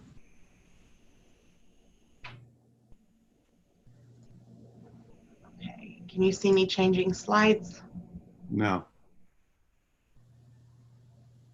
Okay. Let me start over. We can scroll, we can use the staff report if you want to. I think Cindy had that up. Yes, it shows that I'm sharing my screen. Can you see the fire map? No, it's still the title slide. Okay. Dave, I'll be happy to share my screen from the staff report. Yeah, let's just do that. Okay, I'm sorry, I don't know. It says I'm sharing. It might be because I have dual screens. Sometimes that throws it off. Okay. So there are some planned capital improvements in the general vicinity, including resurfacing and let's see. Lost my spot here. The road conditions along West Britton Road are satisfactory, although the road conditions along Sarah Road, just south of West Britton Road, are poor and may need to have some improvements done and future investment in the future to accommodate new development in the area. So the subject site is currently undeveloped, and there are it's bordered on 3 sides by undeveloped land and rural residential uses, on one side by single-family residential uses. The decision to change the LUDA designation for this 115-acre area is predicated on the availability of 3 key services to the site, which are water, sewer, and emergency services for urban low intensity. This parcel will be able to meet the provision of water requirement, and it also falls within the urban target response times for emergency services set by the comprehensive plan and the Oklahoma City Fire Department. However, the applicant is not proposing to extend sewer service to the 115 acres. And based upon the lack of sewer, staff is recommending denial of the request to lift the urban reserve layer from the urban low intensity LUDA base designation. If you have any questions, I would be glad to answer them. Great job, Ava. Thank you so much. It's a shame you had that didn't work. None of us as planning commissioners have ever had a technical problem at all. So this is a first time. There's never been a technical mistake made in this meeting. Thank you. I'm getting used to this dual screen, and it will kind of throw the presentation different. No, you did great. We appreciate it. We do. Commissioners, questions for staff on their report or their recommendation? Yes. So is the bottom line, Ava, that this is not enough density, that the plan is just not dense enough for us to remove the urban reserve because we don't have sewer? Right. The proposed lot sizes do not meet the minimum requirements for urban reserve. So they're asking for urban low intensity, but the urban low intensity requires that they have water and sewer and fire available, but they are not proposing to have sewer because it is located too far away, and you have two separate sewer sheds. So, and they will discuss kind of the rezoning in the next item. There is a piece to the west of this that will be sewered because it's on a separate sewer shed, but the piece that we're doing the CPA on is on a separate sewer shed that will not be able to be sewered for the foreseeable future without some significant investment. Kamal, you're asking a great question. And I asked staff the question that I think the path you're going on. So this is an interesting question. And it's a little difficult because, we're dealing with the comp plan amendment, but we know why we're dealing with the comp plan amendment because there's a zoning application behind it. So just for a second, let's live in the real world for just a moment. The interesting thing here, I asked staff, okay, explain this to me. And the reason for the designation in the request and then the subsequent zoning request that's next is the objection comes from the varying of the entire RA designation in the zoning because there's nothing about it that works. So you're essentially varying everything. So the question that I asked staff was, well, okay, wait a minute. What if they came in with a UL request and then instead of the item being an RA zoning, it was an R1 zoning? And I think that's the right question in terms of how, I'm not gonna say how you should look at it, but how I look at it from a zoning standpoint, because if all that's missing from the sewer or from the application that would be appropriate for UL is sewer, is that enough not to approve it? And does it change my view of the application if I look at that in two different ways? In other words, if I look at it as urban low with an R1 so that they could build these 21,000 square foot lots, would I feel any differently about the application than I would the way they've done it here? So they can kind of in-round that gap that exists. In my view, it's a gap that exists in our comp plans, which is why we see these all the time. So I think your question is spot on. And I think that's the question you have to ask yourself in terms of trying to figure out where you fall on these cases. And I also asked staff, and I'd like for them, even though it's not, this is really, I think, applicable to the comp plan given the recommendation, I'd like for staff to enlighten the commissioners a little bit, myself included, by the question I asked you at the meeting. I told you I didn't want to answer until we got to 1:30, which is, what is the challenge for the city potentially in continuing to allow half-acre lots to be served by aerobic sewer systems when everything else checks out green? And is there a point where 50 of these would be okay, but 150 creates a problem that, because I'm not an expert in septic sewer systems, I don't recognize? And then additionally, what is the risk to the city if these sewer systems were to begin to fail? In other words, the private septic systems were to begin to fail. What is the risk to the city in the event that happens, say 10 years from now, right? When you got different people living there and all those sorts of things. I'm very curious about all that. And I think probably other commissioners are curious about it as well. Yeah, so this is Jeff. Krista Volder had an emergency and couldn't be here, but I'll respond based on our discussions that we've had with utilities in the past. So the issue is that we're concerned about is failure, and half acre is the state minimum size, It also depends on the soil type. But anyway, the issue is the potential for failure. And if you have somebody who has a septic system and it fails, it runs downhill to somebody below them. And of course, the larger the development, as the development ages, the greater the risk for failure. For example, like Texas also has a half-acre guideline or rule, but Texas also has requirements for consistent or frequent inspections, which we don't. So we're concerned about that risk of failure. And if you have a small site and your aerobic or even anaerobic system fails, then it can cause problems for your neighbors.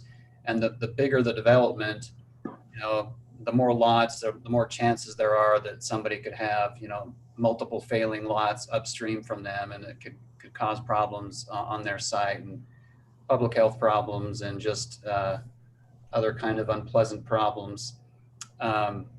So there's been talk about over the years about what is an appropriate size. So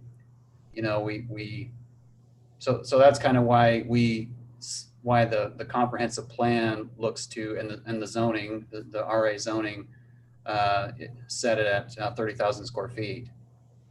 Has the city ever taken up an ordinance under consideration for requiring like a minimum larger than a half acre for this type of thing? I mean, has that ever gone before city council? Not that I'm aware of, other than the RA zoning minimums. I'm not aware of us taking a requirement forward, a zoning requirement forward. I will mention, and I can forward this to the commission, or we certainly want to study this issue as part of the code update. That's always been the plan. We did a study session back in 2016, and of course, a lot of the commission wasn't there at the time. The other concern is if you have a half acre, that just doesn't leave very much space. The state requires that you have an area that is the zone for like an anaerobic system, an aerobic system. There's supposed to be a spray area where you're not supposed to go. Your kids aren't supposed to go there because yes, the water's been treated, but that's part of the treatment process. You spray it out there and you let it do its thing out in the open and in the grass. Well, if you only have a half an acre lot, the spray area is quite large. And a lot of people use that spray area as their backyards. And so it's really not meeting the intent of what the state regulations are. And, it can probably be done, but it's difficult to do to accommodate that spray area and also have, the space that people, and also have usable space. So those are kind of the concerns in a nutshell. And like I said, we do want to study this and come forward with something specific as part of the code update. Yeah, that's helpful for me. I mean, we keep seeing these applications, and the more we see them, the more sort of uneasy I get with them, but I can't find a basis, that I can objectively apply across them to start to not approve them. And I feel like, this is something that maybe that staff should take up with, city council, and encouraging them to look at an ordinance that would create some sort of a minimum and have that discussion, because I get that it's a part of the RA, but I don't know that gets there for me in terms of it would have been the thought process of city council to, that would be what they were thinking when they adopted a bulk standard. I don't know. Yeah, especially given what RA actually is in its bulk standard, right? So anyway, I do have one more thought. Go ahead, Ava. I do have one more thought that potentially in the future, whenever the septic systems do fail, and it's not really a matter of if, it's a matter of when, just with time, and you have that density of houses, and each lot could affect several neighbors with that density. And at some point, the city might become responsible for resolving some of those issues and the costs involved with extending utilities to these neighborhoods that are developing with high density subdivisions with septic systems. So that's a potential concern at some point in the future. Yeah, that's true. And can I just say this? I feel like this situation, and I appreciate Jeff and Ava and your comments on that, and Mr. Chairman, because I think that the issue is, this is just like the fire suppression issue, that we have this argument. Are we as the Planning Commission, the people who are supposed to make the decision about whether to enforce this application is consistent with all of the state laws, federal regulations? Are we imposing something extra that is not within our mandate? That's my question, because if so, I'd be back to the fire suppression issue and the fact that worried me about the people's safety, but we still had to do what we had to do because the law limited us. My answer to that question is no. We're not imposing something extra. If you're looking for a reason, I guess to me, this always comes down to, is it our job to make sure that every owner of property maximizes their profit out of it? Or are we trying to produce development that is responsible, and a portion of that responsibility has to do with its cost effectiveness for the city of Oklahoma City and its residents as a whole? And the idea that, you've got a staff report here in front of you, it goes through the very specific reasons why they're recommending denial. They're very solid. They're based on the plan. And, if you're going to start picking that apart saying, well, but, I don't know if that's good enough reason, because, my real goal here is to make sure that this developer makes as much money as they possibly can, then you're going to come out with one outcome. If you're trying to prevent, just as we're talking about here, a future disaster, these things are going to fail. There's a reason why, people look out their back door, they see open space, they think that's their backyard. They're not saying this to themselves, but I don't dare let my kids or my dogs or my cats go on, 3/4 of it, because it's part of this anaerobic system where they're spraying all kinds of nasty stuff all over it to let it dry in the sun, and sure, that works. And at some point, we're going to be looking back on these things and thinking, people are going to be asking, what were they thinking approving this stuff? They're just problems waiting to happen.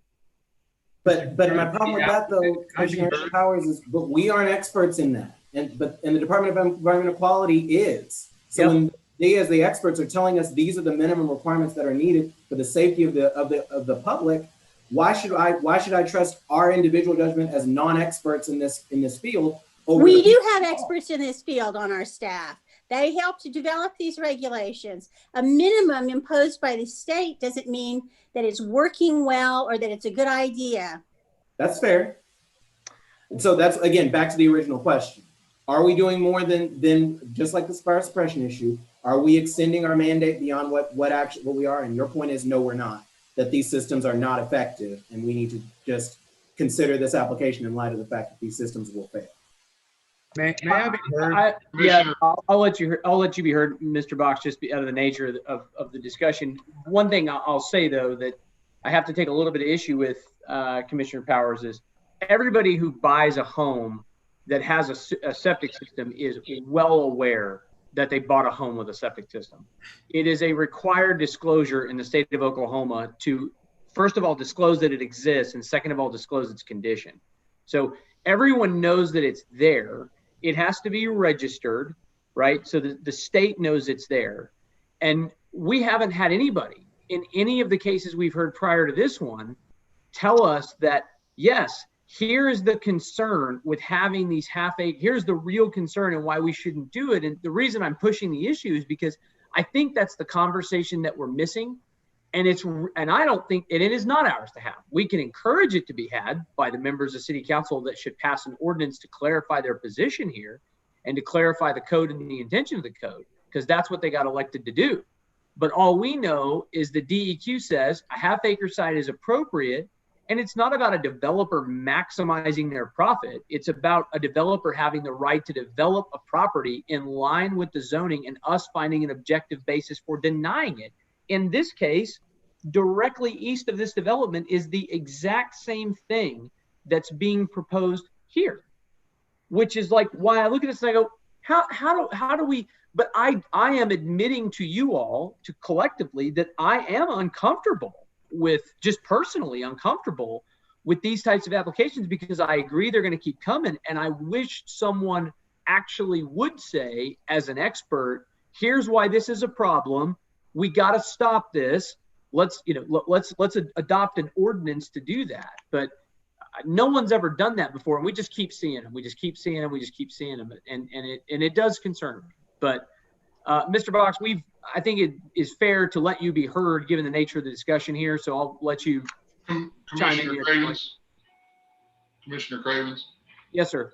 I regret to exit. I have to go. I have a previous commitment. This conversation is great, and I tend to side with exactly what you're saying, but I must excuse myself, and I wish you all the best, and we'll see you in 2 weeks. Thank you, Commissioner Hinkle. Have a great weekend. Friday and weekend. David Box, 522 Colcord Drive. So we're the applicant. We filed the application for the comp plan change request at the urging of the chair and others quite some time ago when it was suggested that there was me in particular we're bringing applications forward without the comp plan change request for this reason. I mean, here we're seeking to develop the land in an identical manner to that is developed to our east. The sewer is over 3.5 miles away. It is not likely to ever get to this property. And you're right. You are not the experts. I'm not the expert. The State Department of Environmental Quality is the expert when it comes to these. They are the regulatory body that deals with them. So in the absence of an ordinance prohibiting half-acre lots, that in my mind is the city's standard. We are not seeking a variance to allow a smaller lot size than should otherwise be allowed on these systems. So we're simply seeking to develop this in a manner consistent with what you see out there. This has been a fight for years and years and years. And to your point, Mr. Chairman, I have yet to see the study or the neighborhood that has marched into the chambers or now the virtual chambers explaining, let me show you this disaster that has unfolded. And I think to your point, the reason why is because they're registered. There are disclosures when you buy it. You know that you have it when you buy it. So in the absence of some sort of ordinance prohibiting half-acre development with aerobic systems, we would like to develop in the same manner that has been approved and developed on our eastern side. Thank you, Mr. Box. Other commissioners have thoughts or comments on this just to kind of weigh in here before I ask if somebody's ready to make a motion. This is, I will say this, and I don't mean to speak for him, but I will say that I did speak to Commissioner Clare about this application in his absence, and he is supportive of the application. He did want me to relay that. No objection to the comp plan amendment as it was presented in terms of wanting it to move forward. So that was his 2 cents. I'm admittedly uncomfortable, but I too think that we should move it forward. That's just my opinion on it. But I would really love to see somebody, and maybe we are that somebody. Maybe we need to take it up and address it with City Council. I have thoughts on that at the end of the meeting. I'll share, but to me, we need an ordinance, or we need something better, because I got the same thing next door. I don't know how to deny this. So. Anybody else have thoughts or comments? All right, well, hearing none, let's see where we are. If somebody wants to make a motion, let's make it and see what we got. Mr. Chairman, I move approval of item 17. So just to clarify, when you say you move approval, you are saying that the denial should go forward? No. So you're moving to recommend approval of the comp plan amendment. Yes. Got it. Okay. Do I have a second?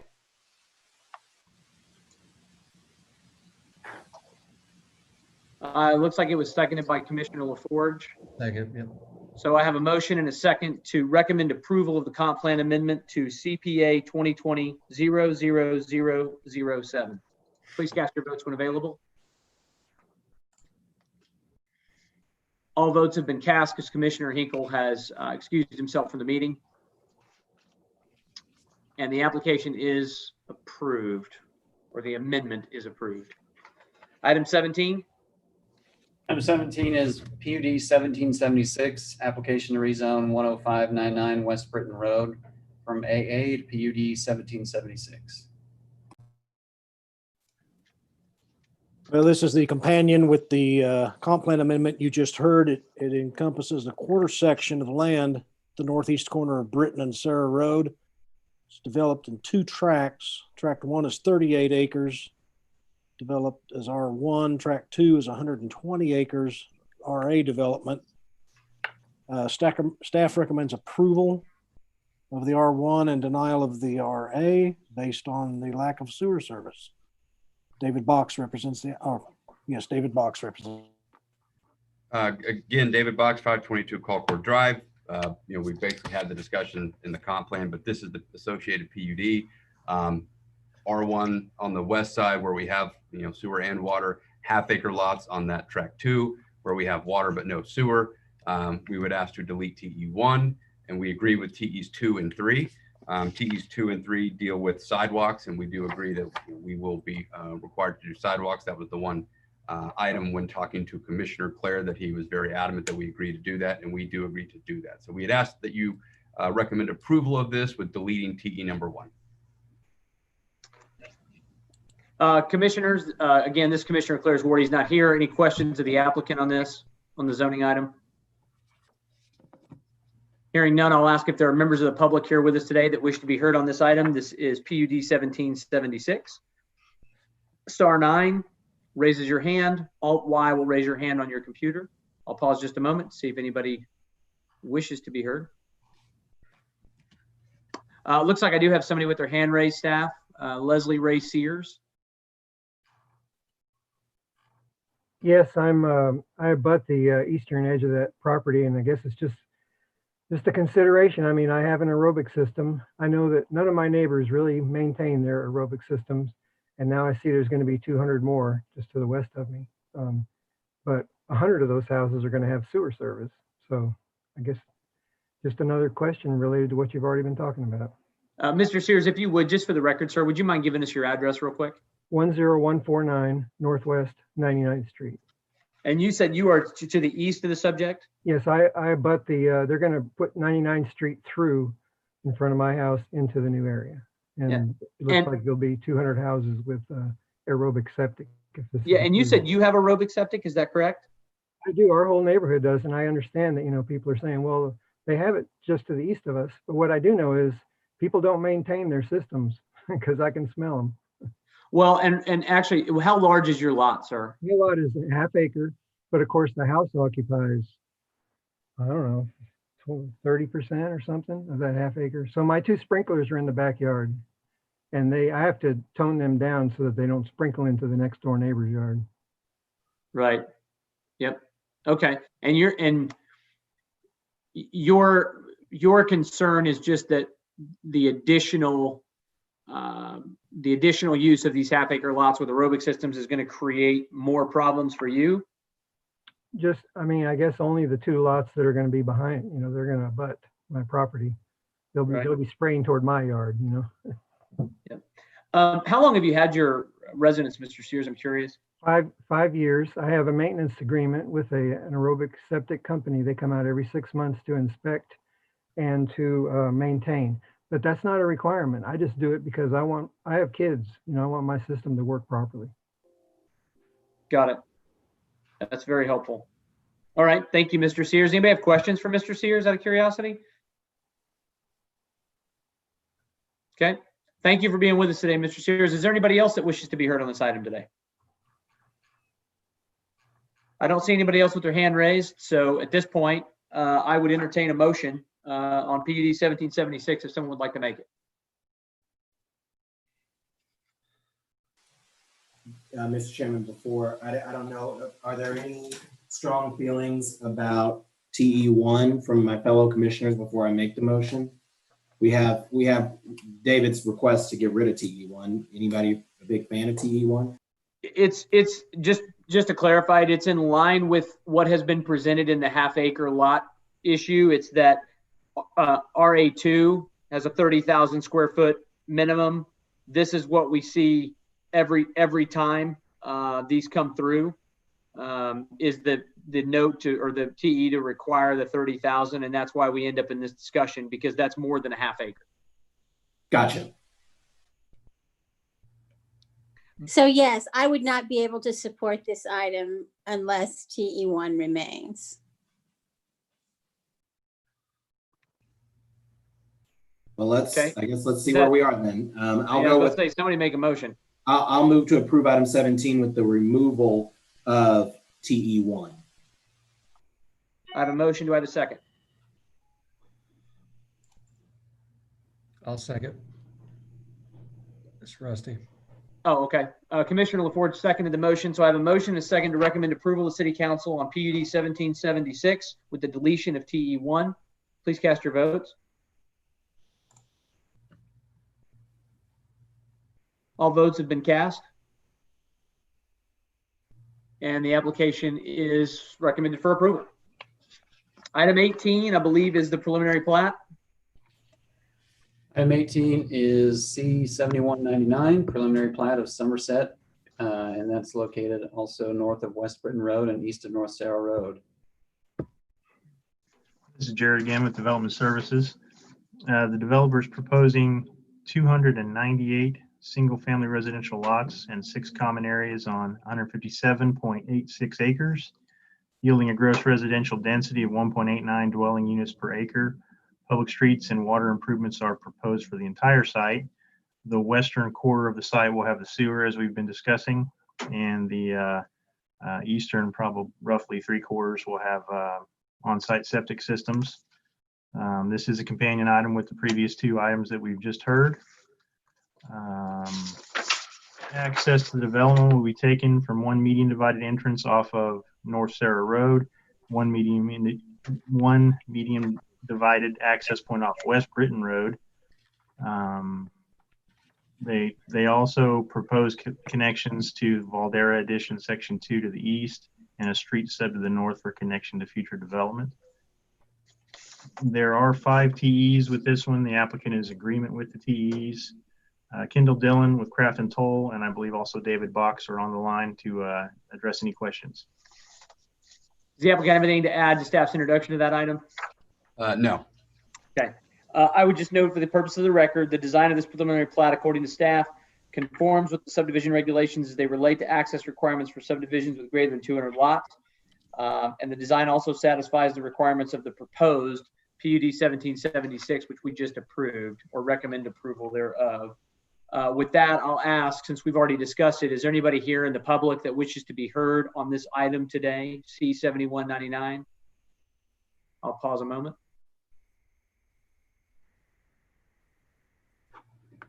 Seeing none, I'll ask if there's any discussion for the commission, please feel free, or I'll take a motion.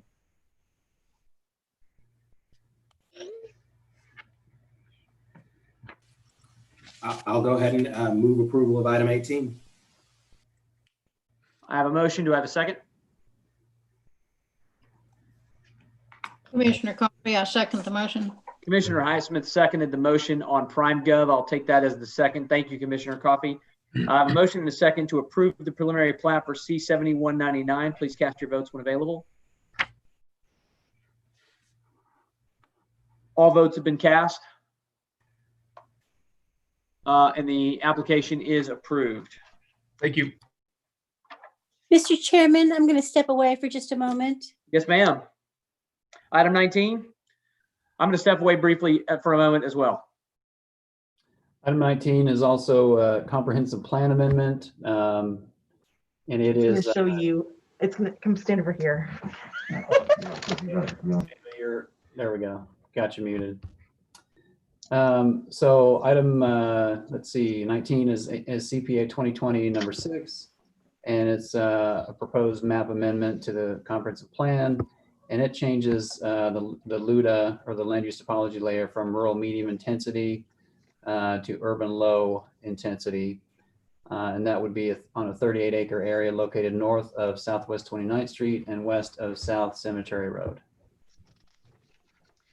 Good afternoon again, Commissioners. This is Ava Zarenda, Senior Planner. Like Jeff said, this is located just north of Southwest 29th Street and west of South Cemetery Road. It's located within the Mustang Public Schools District. It is surrounded by rural medium intensity land uses to the north, south, east, and west. Just a little bit further to the north, we recently approved the land use change to urban low intensity. We lifted the urban reserve layer. You may remember that from a couple of months ago. The dominant land use pattern in the area is undeveloped agricultural land and some low density residential uses. The zoning in the area has a mix of PUDs, SPUDs, R1, and agricultural land uses. The rural medium intensity land use is often located adjacent to urban low intensity and urban reserve typologies, which are intended to urbanize in the future. And while there is no expectation for urban services, rural medium areas have limited potential to connect to city water or sewer services, and they may become integrated into the urbanized area in the distant future. Typical lot sizes within rural medium are a minimum of 2 acres.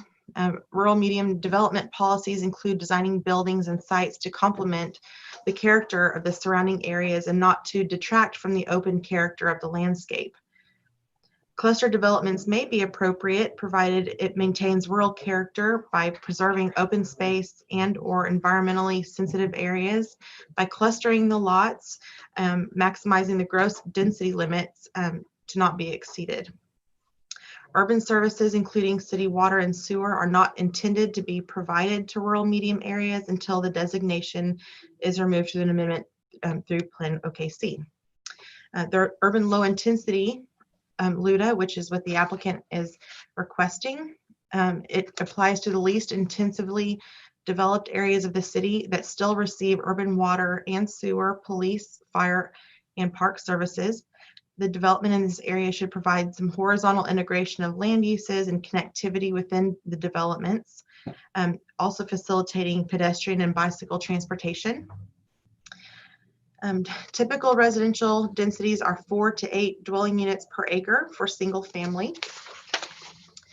The subject parcel is not currently served by the City of Oklahoma City water utilities, although the applicant is proposing to extend water to serve the entire 30-acre site.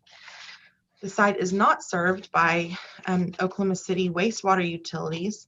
One sewer shed is present within the site, and the applicant does not propose to extend public sewer to the development. They are proposing to use septic systems to serve low-density residential developments on 1-acre lots.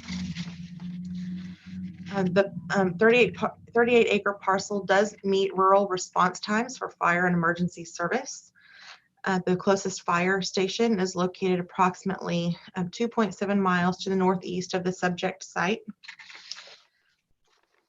There are some planned capital improvements in the general vicinity, including road widenings and street resurfacing at 1.75 miles east of the subject parcel at Southwest 15th Street and South Check Hall Road, both rescheduled for widening. The subject site is currently undeveloped and encompasses approximately 38 acres. It is bordered on all sides by undeveloped land and rural residential uses.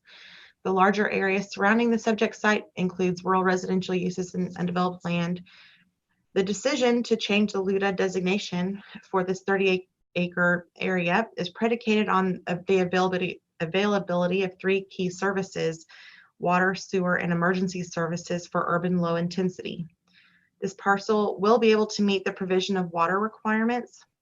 The 38-acre site falls within rural target response times for emergency services set by the comprehensive plan and the Oklahoma City Fire Department, and the applicant is not proposing to extend sewer. Therefore, based upon the lack of sewer, staff is recommending denial of the request to change the LUDA from rural medium intensity to urban low intensity. If you have any questions, I would be glad to answer them.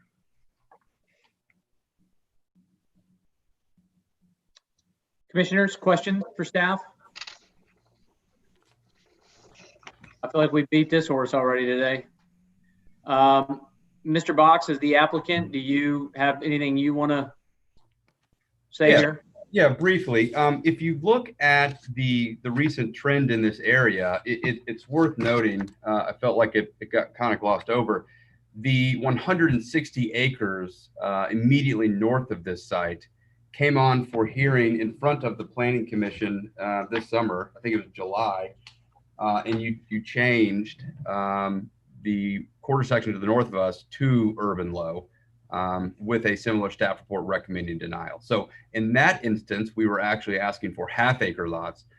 These would be acre lots, so obviously twice the size.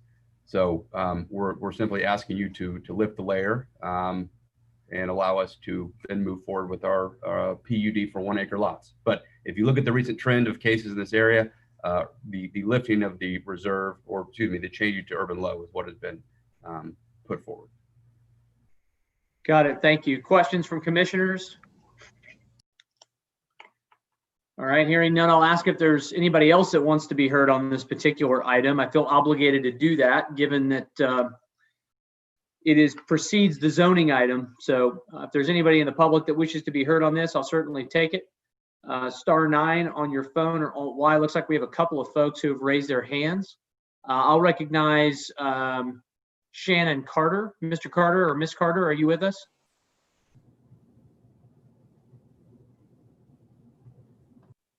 I am. Can you hear me now?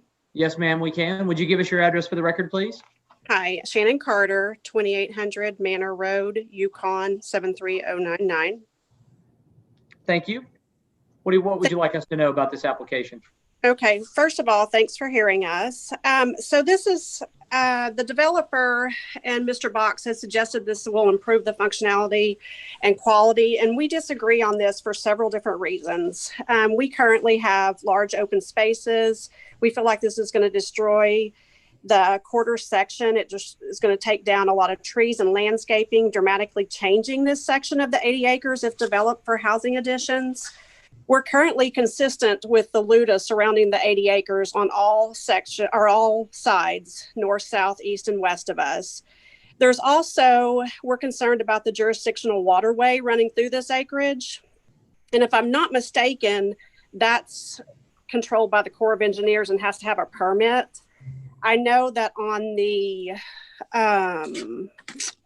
plot that I was given in the previous meeting that Mr. Box had given us, there was no mention of this, but after doing some research, we were able to find this. Also, like your staff had said, there's no plans for city sewage. And I may be totally wrong on this, but I didn't think that supported the urban low intensity request. Also, this land hasn't even been purchased yet. And there's been no perk test to determine what types of sewer systems are required if, that the land can to handle. So changing this allows not only issues with sewer, the jurisdictional waterway, but we feel like that just changing this LUDA in general, even if the developer decides not to purchase this and we change the LUDA, this is opening us for a wide assortment of developments to come in, such as small commercial, office buildings, even light industrial. So the residential may be even the least of our worries if we change this. So it's not consistent with our quarter section. I just feel like that the developer hasn't even done the due diligence to see if the land can even, like as far as sewer goes, that it can even handle what type of sewer system it can handle. I know that city water is planned, or they've talked about bringing it in from Mustang, but I feel like that people on large acre lots, and so do the residents of our addition surrounding this, that large acre lots are going to want to keep their lawns pristine. So they're going to want, I'm assuming will want water wells dug because they're not going to want to pay city water to water their lawn. And then if they are allowed to dig wells, our aquifer is going to be drained. So we just feel like there hasn't been enough due diligence done on this to change the LUDA, to open it up for us to have to fight later for any or other stuff other than a housing addition. So just in closing, we feel like that you should go with the staff recommendations to deny the changing of this LUDA. Ms. Carter, thank you so much for calling in today. Way to drop LUDA on us. Like, you did your homework there. Excellent job. Right. Yeah, there you go.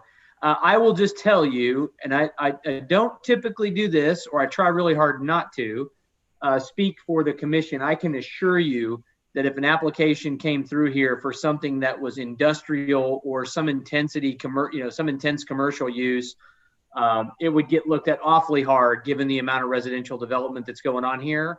Light commercial for, a frontage road or something like cemetery would not be out of the question, but anything more intensive than that would get an awful lot of pushback, I think, from our group, just based on not only the development that is going on here that's before us today, but as the applicant alluded to, development that we have essentially green lighted north of you that is also going to be pretty intensely residential. So that doesn't, concern me for you a great deal in terms of what's before us here. But we do appreciate your comments, and I do thank you for calling in to make your voice be heard today. Okay, can I just say one more thing? That this, Yes, I realize that north of us, a little ways has been approved, but this sits right in the middle of it's being surrounded by acreages that are at least 5-acre lots. I understand completely, and I will just tell you too, just because I feel like I should. When that turnpike went through 2 miles east of you, this stuff is just going to keep on coming. It's not going away. More development is coming to this area because of that turnpike. There's just no way around it. So I would expect you to see more of this stuff in the future. I hate to be the bearer of bad news there. Thank you very much for calling in, Ms. Carter. I also had Anna Yarbrough, and I don't mean to mispronounce your name, but I'm not necessarily the best at that. I'll recognize you to be heard at this time if you'd like to be heard. Okay, yes, I would. And it is Yarbrough. Yarbrough, thank you. Yes. Would you give us your address, Ms. Yarbrough? I live at 2400 Manor Road in Yukon. Thank you, Ms. Yarbrough. What would you like us to know today? I am speaking today on behalf of all the 16 homeowners on Manor Road and 2 of the homeowners on Cemetery Road, all of which will be impacted by your decision here today. We are opposing the map amendment and the PUD 1778. Myself and the other homeowners I represent today, we are passionate about our land, our animals, the environment, and our rural way of life. We have either built or purchased our acreage rural homes because we chose not to live in a city subdivision stacked upon each other. We understand development. We understand urban sprawl is going to continue in our area, and we do not oppose that. There are hundreds of acres of undeveloped land that can accommodate these things.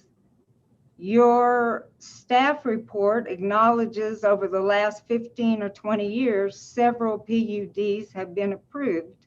However, it falls short, not to mention the 3 large subdivisions that have been built over the last 2 years that are within 1.5 miles of us, with 2 being directly across the street to the east. And now they'll be adding the one Mr. Box was talking about earlier, just to the north of us. These have added hundreds of new homes in the area. The addition of these households has increased traffic, yet there are no plans to expand Cemetery Road. When you look at the quarter section map, you can see that fitting 28 homes in the center of this section that we live in is unreasonable, and it does not align with the comprehensive plan. It is our understanding, in order to rezone, you first must change the comprehensive plan. And as your staff person said, the 3 elements required, of which sewer will not be one of this addition.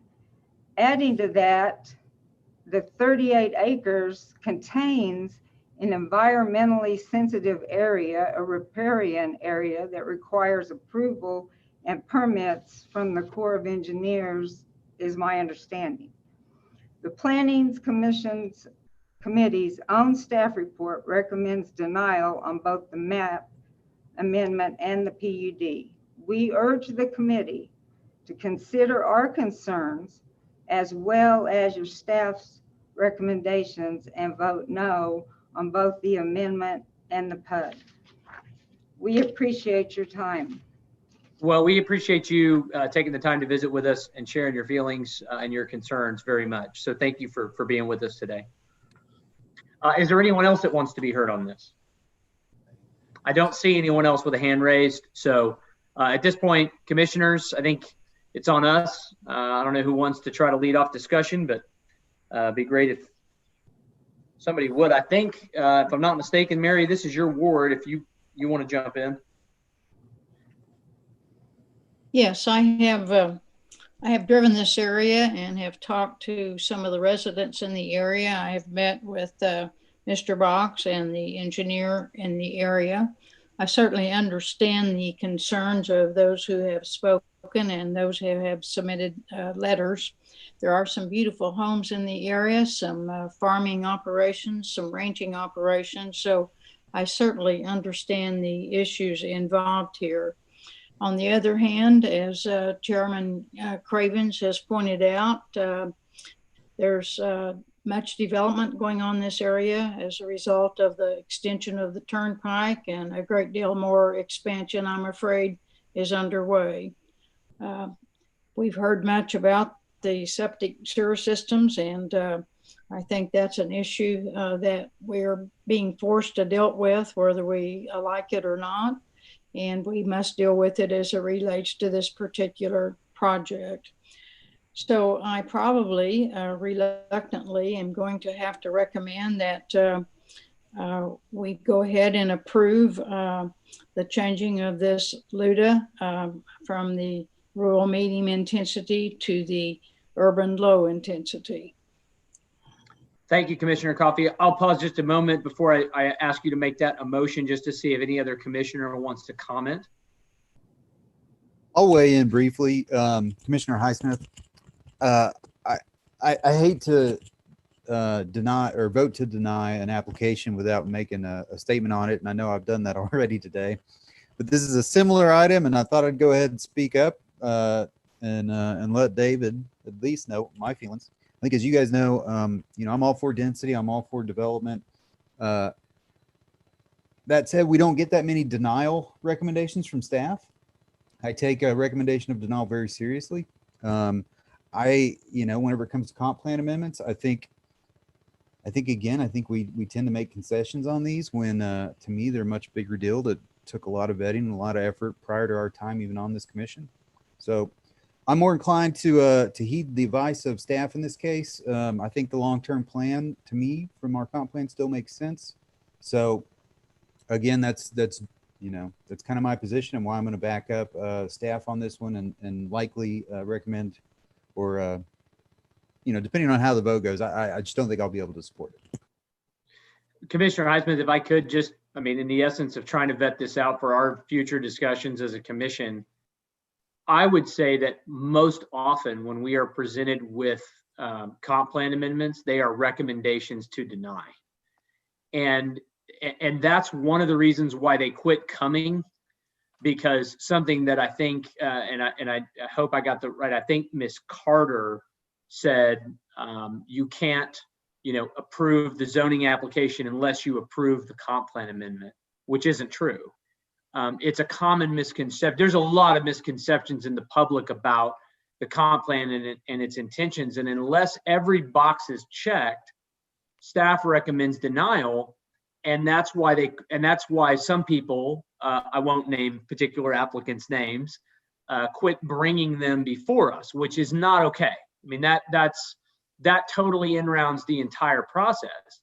And I think where I keep getting tripped up is, it's like, well, when does the balance of those factors, not just sewer, but if someone brings in an application, for example, and it says, well, there's not going to be any water, there's not going to be any sewer, fire's bad, right? And the streets stink. It's like, that's an easy one. But when everything else is green, except the sewer, to me, that's the hardest set of factors for us to kind of, get through. It's the sort of the perfect storm, I think, at least the way I view the comp plan and the way I balance all that. So I think, you made really good points. I would just challenge the idea most of the time on comp plan amendments. It's a recommendation to denial unless staff is the one who brought it to us right on their own as opposed to an applicant essentially pressing for it. Well, and I think that's on purpose, frankly. And I think it's okay for it to be on purpose, because for me, the intention of the comp plan is to, right? Like the very first chapter is about our development pattern. And to me, the point of this, and we can argue this, but the point of it is to reverse our trend. I think 95% of our housing, right, is in the outskirts. And this type of pressure absolutely does what it's intended to do, which is to increase housing in the core, which to me, right, traditional city patterns, where are you most dense? Well, you're most dense in the core. And where are you least dense? You're least dense on the edges. I think that's what the city's intent is, to try to put us on the right track to be solvent fiscally in the future. We all understand those issues. And that's why I back up staff on these. Is just, to me, it's a complex. We're talking about an ecosystem here of the entire city. I believe in the concepts of the comp plan, and I believe in the concepts that I believe staff use to judge these items. So that's kind of my thing. I get it. We could probably debate this thing all day long, up and down and backwards and forwards, and we can't solve all the world's problems today, especially at 5:30. So it's a lot to talk about for sure. Anybody else have quick comments here? I have to back up Commissioner Highsmith and his comments in this. I think,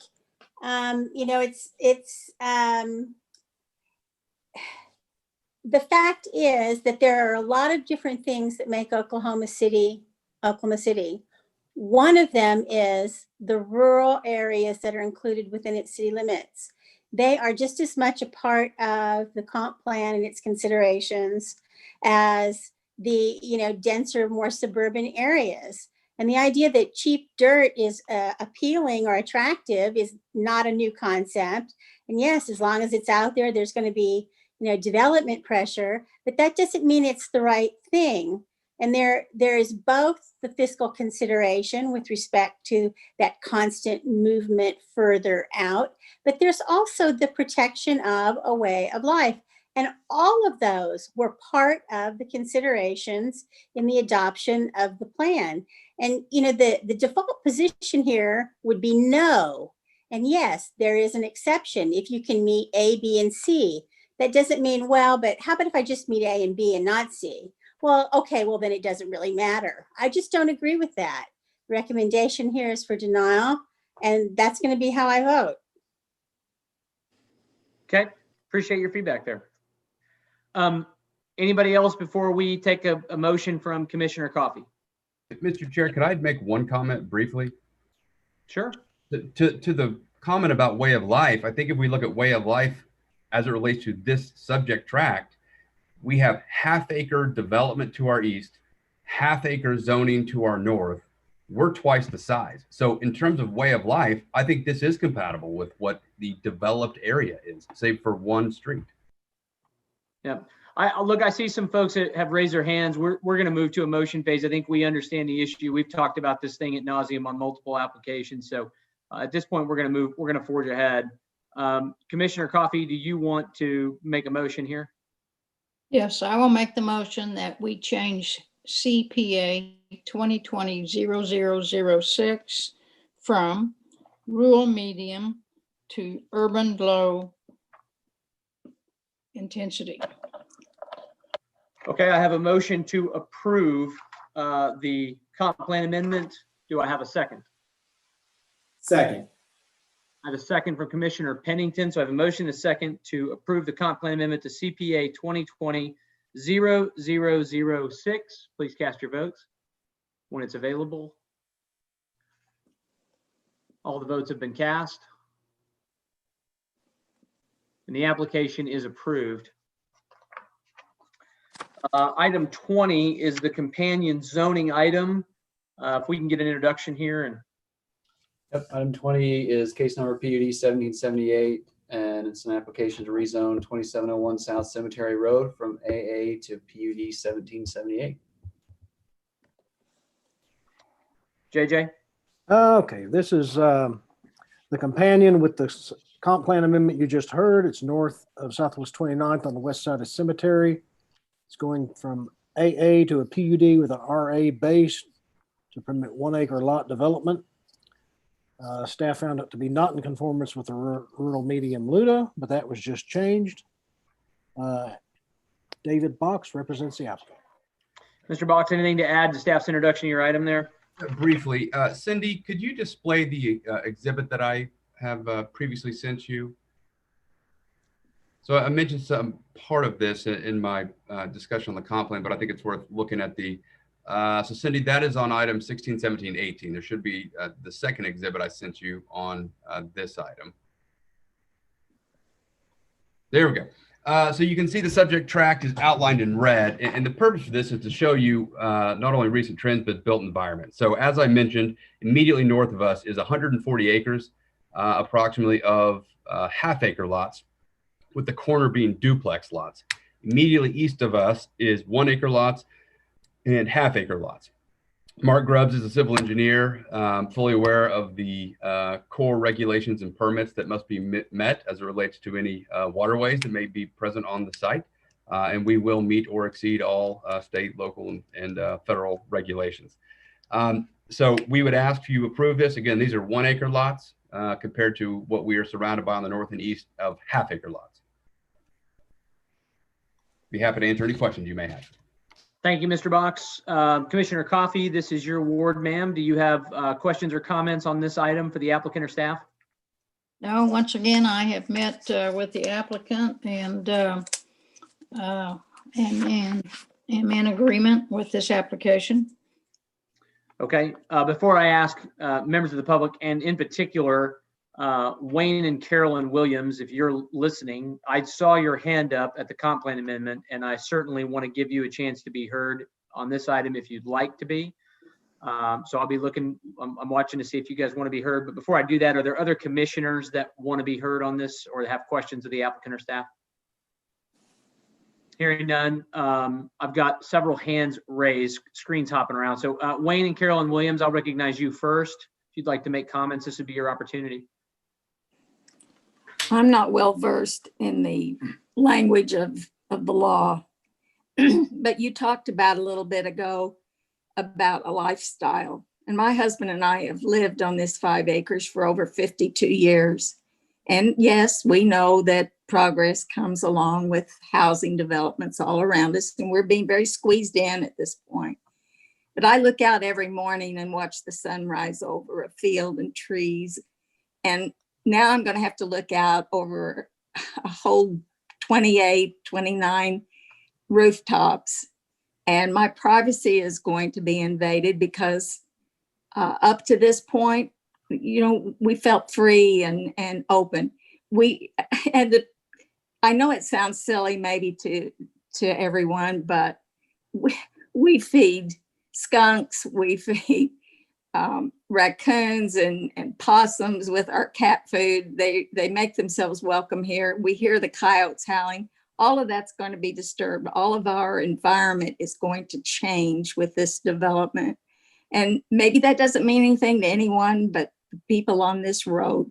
But most of the people here have animals, horses, all kinds of livestock, and been free from harm from them. And if we get dogs coming over and children wanting to see the animals and whatever, it could be an endangerment to them even. Or if the children came on our property, they could get hurt.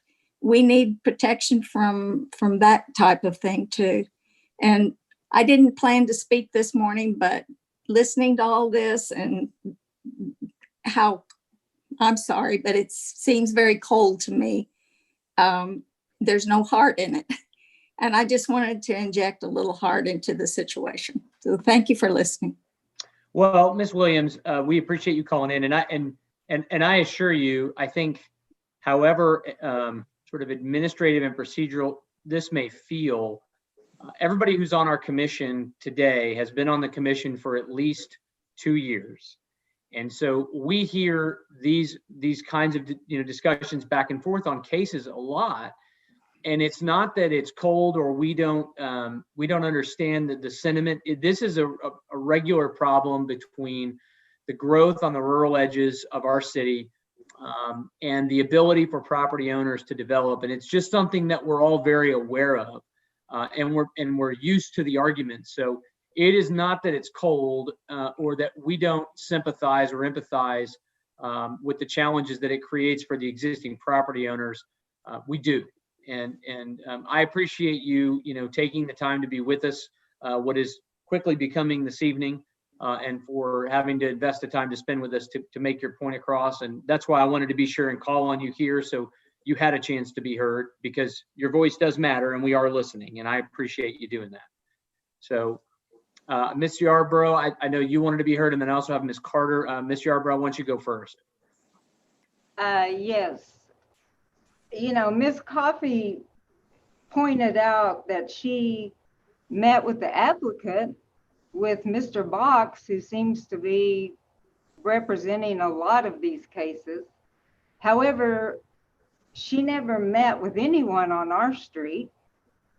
And I find that somewhat interesting. I don't know that you all understand that this section isn't undeveloped, unlike the other ones you're talking about that are just pasture land or have had wheat or whatever grown on it. I mean, this is a built up area. This is smack dab in the middle of this area. And I am taken back, and I feel that it's somewhat cold also. The lack of consideration of that. I don't even know that any of you other than Miss Coffey is even familiar with where our area is. Yeah, I just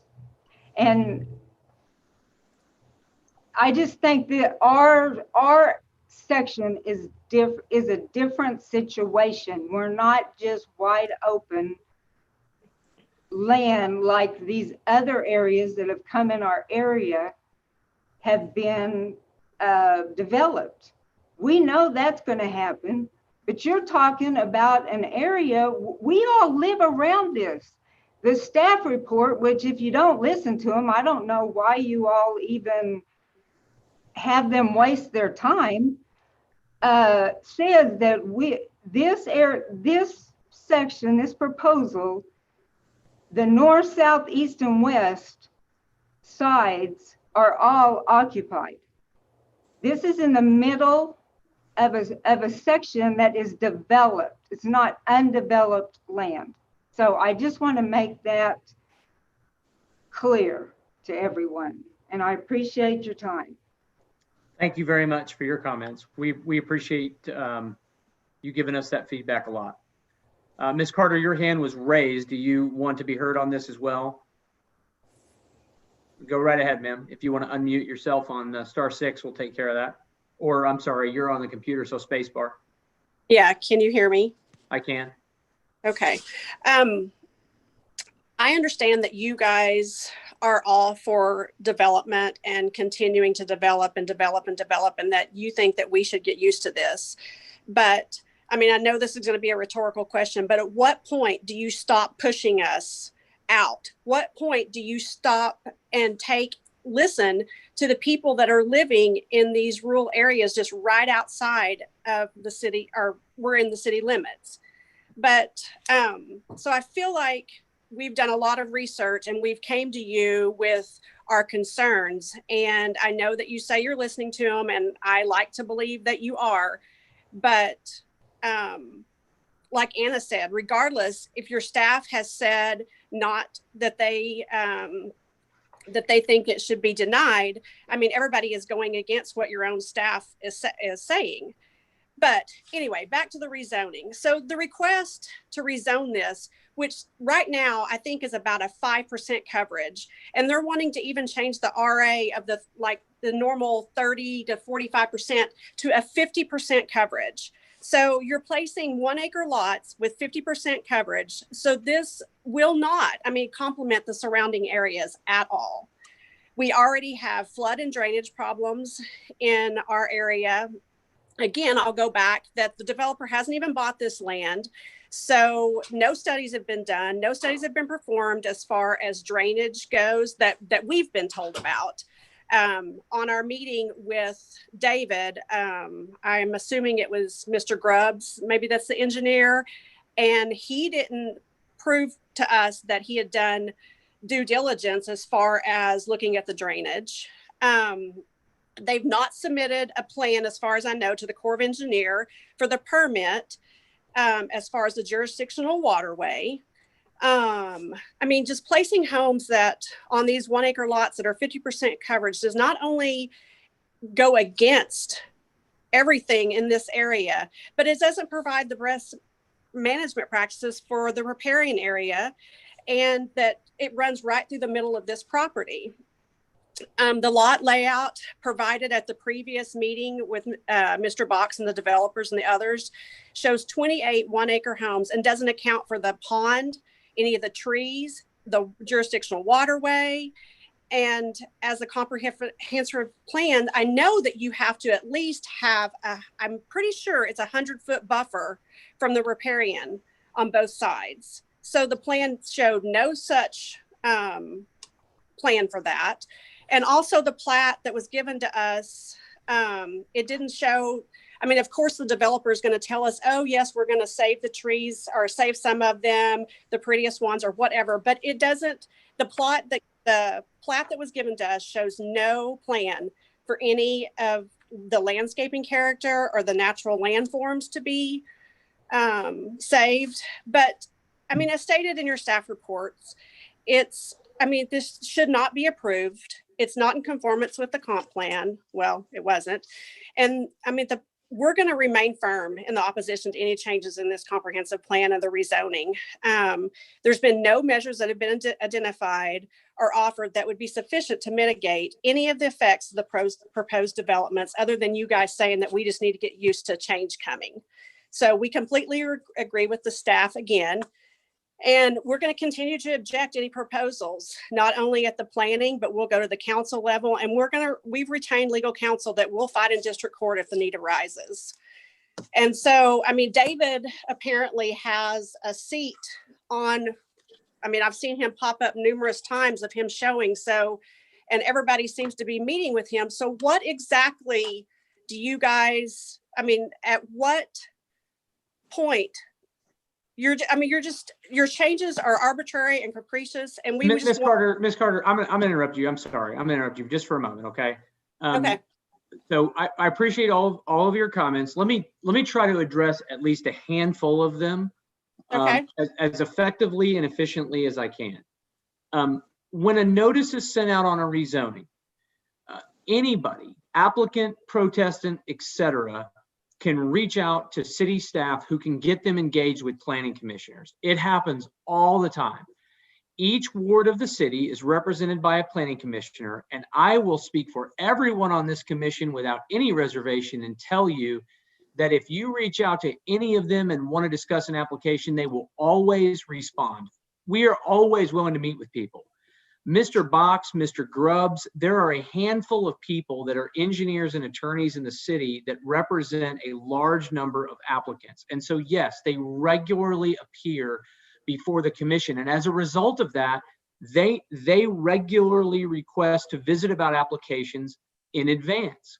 The planning commissioner's job is to take all the facts and information. Each planning commissioner's job is to take all the facts and information before them, and as objectively as they can, make a decision that's not only in line with the comp plan, that is simply one component. And it is very important to note that is a guiding document. It is not an ordinance. It doesn't govern the decision, it guides the decisions.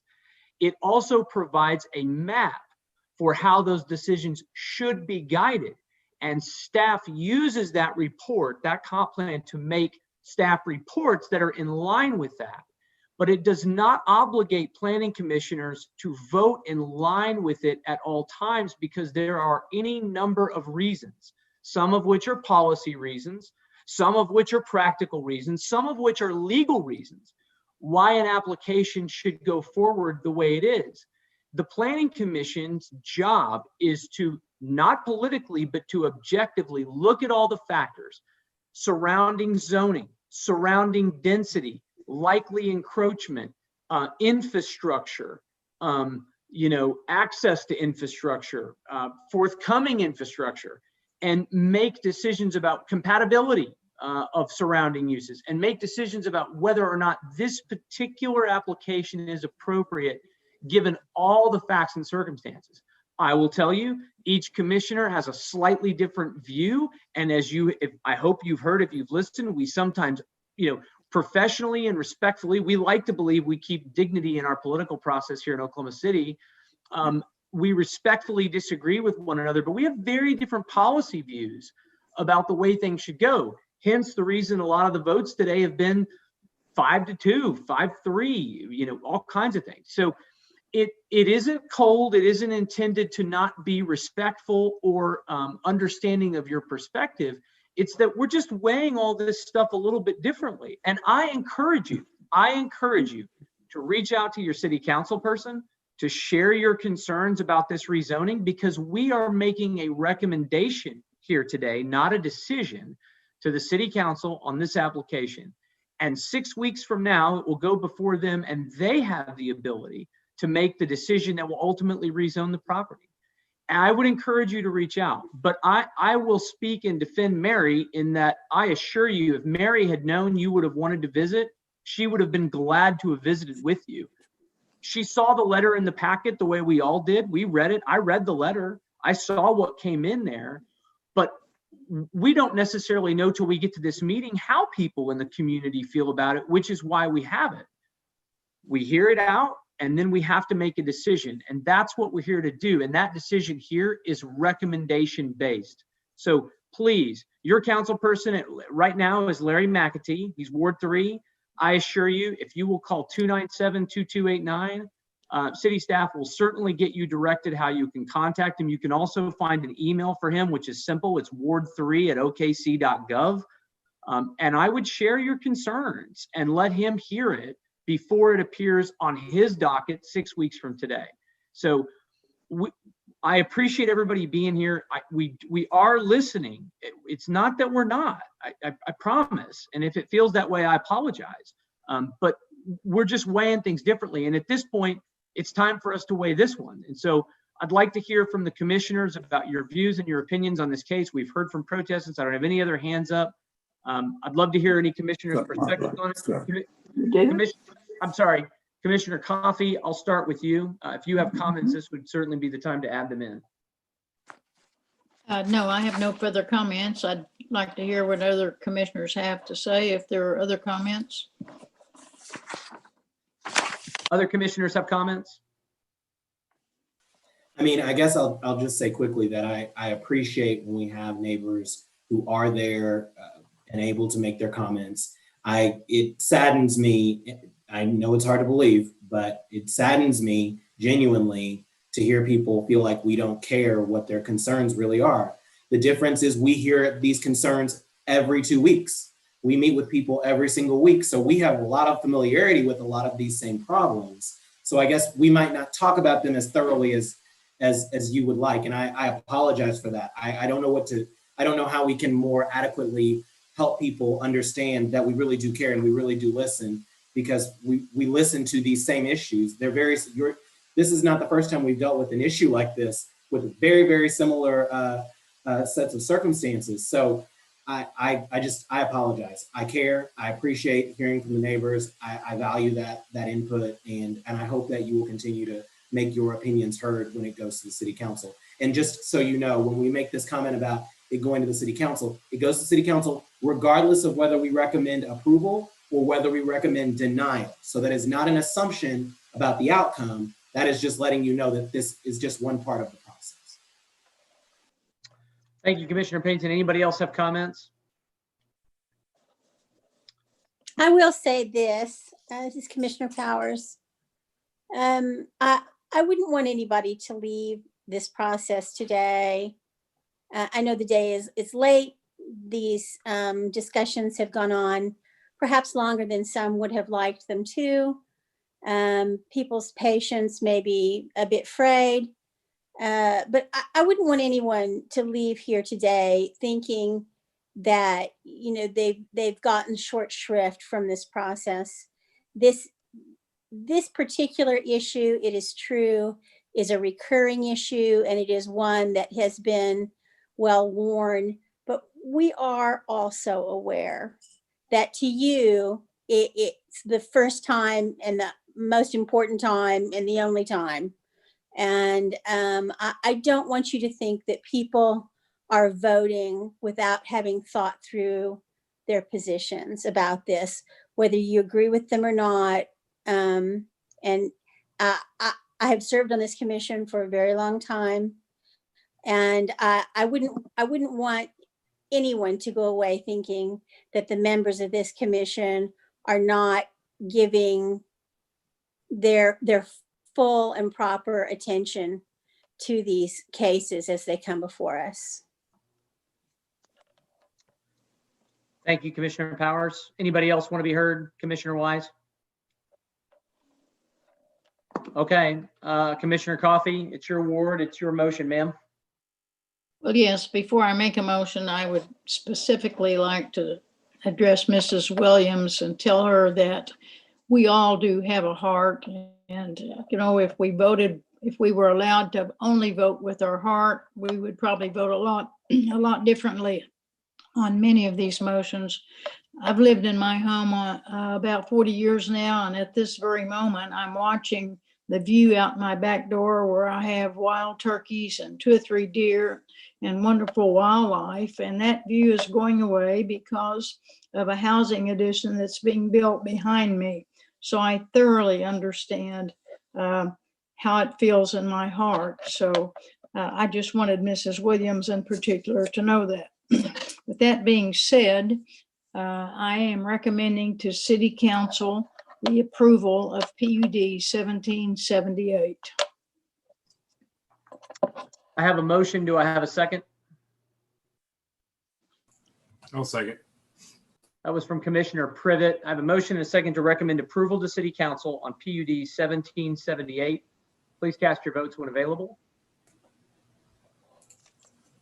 All votes have been cast. And that application is recommended for approval. Thank you.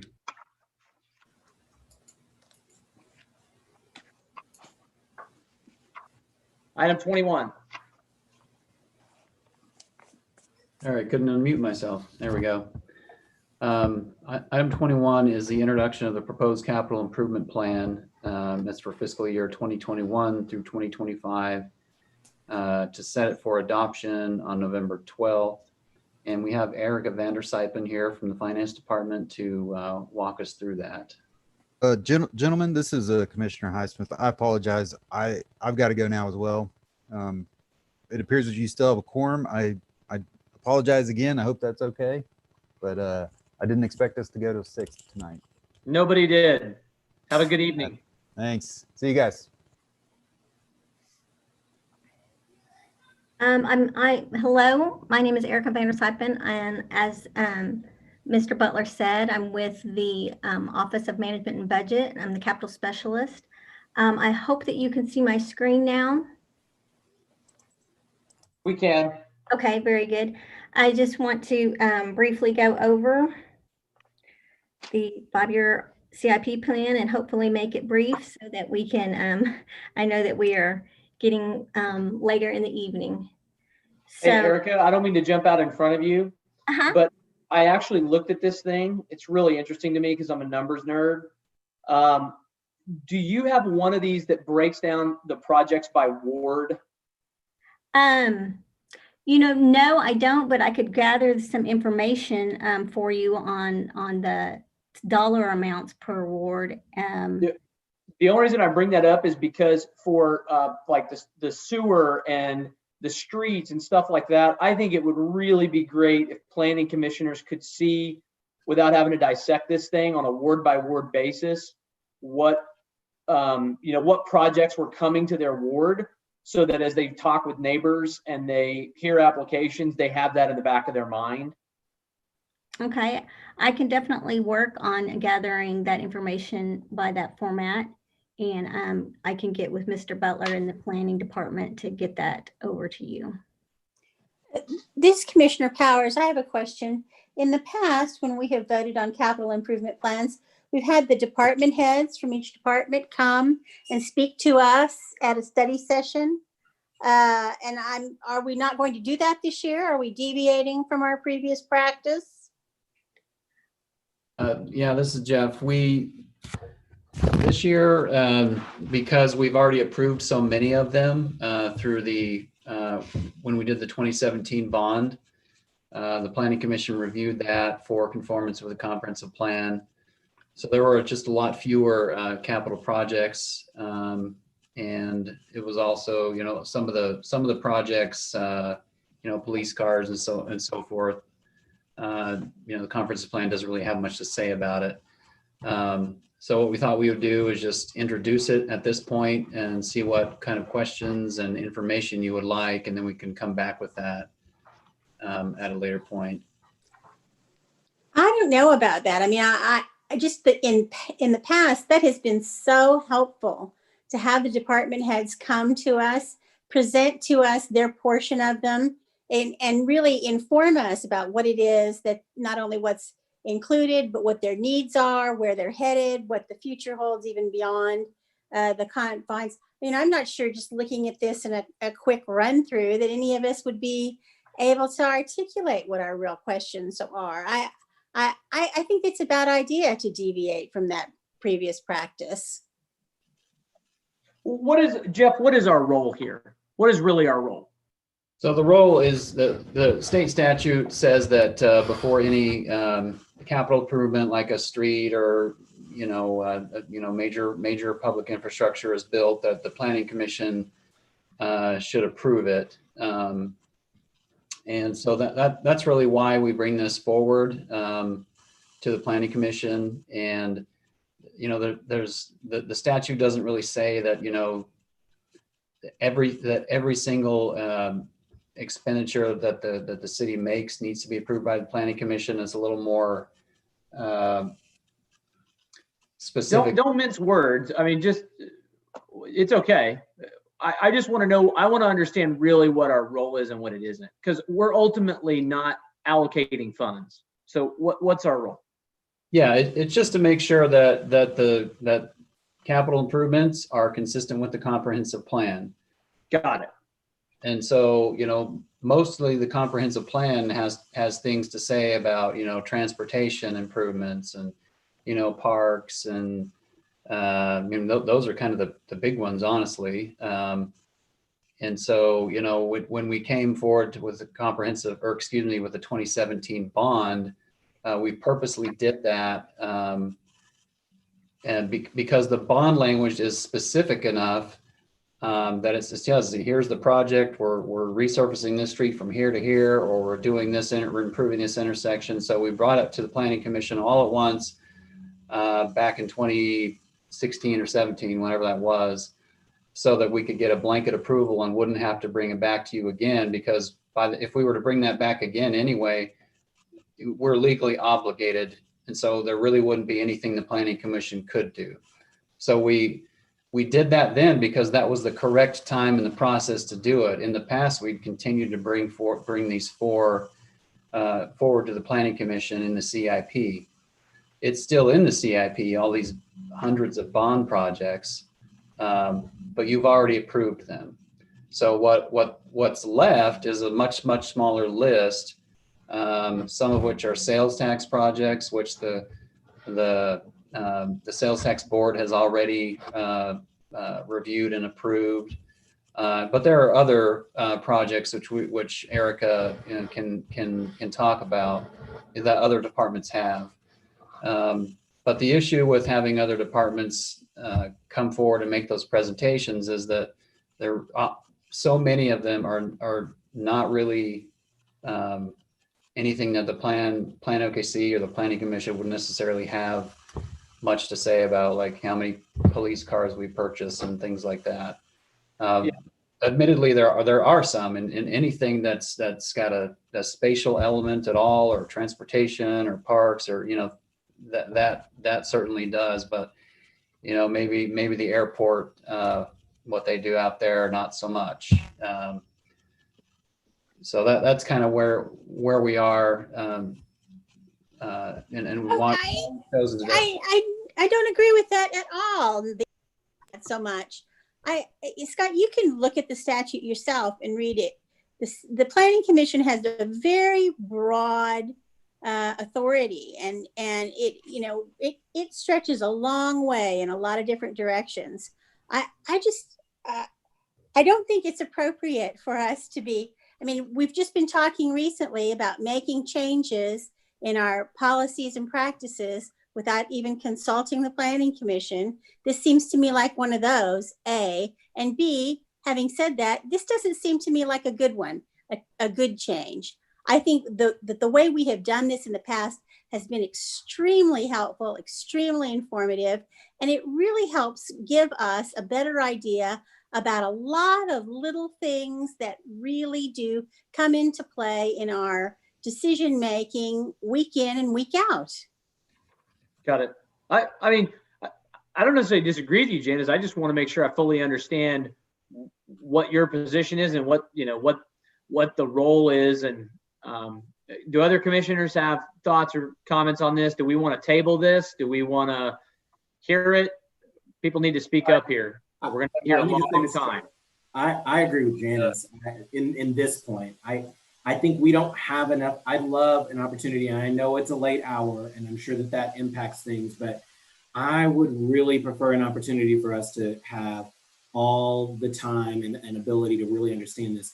As Janice has been on the commission so long, I don't know, has anybody else even been on when we even considered this before? Were you, Mr. Chairman? Yes. Yeah, actually were you? Okay. Yes. Y'all were? So do we need it? I mean, I guess the 19 to that's what I 23 want. plan was the last one we reviewed, and I mean, I've still got the copy of it. Okay. So then maybe I'm mistaken, but I would prefer. No, Janice is right in that the last time we got one of these, it was at a study session. I mean, I'll just say quickly that I think one of the challenges, I would presume, is that we have a meeting in November, a meeting in December, and we're out. You know what I mean? We got 2 meetings left.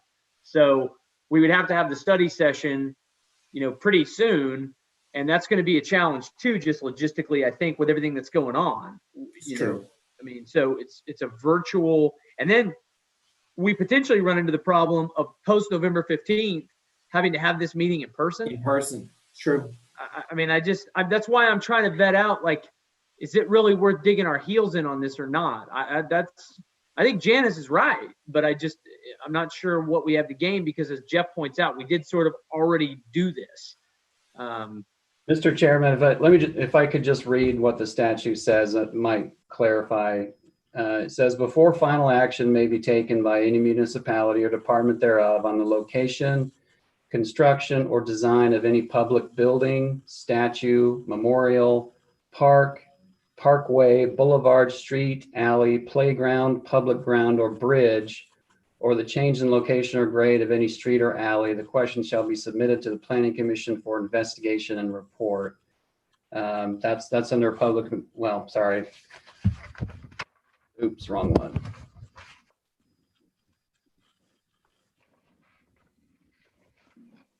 There we go. All right, wrong one. Similar language, but so this is from our ordinance, which is mirroring state statute.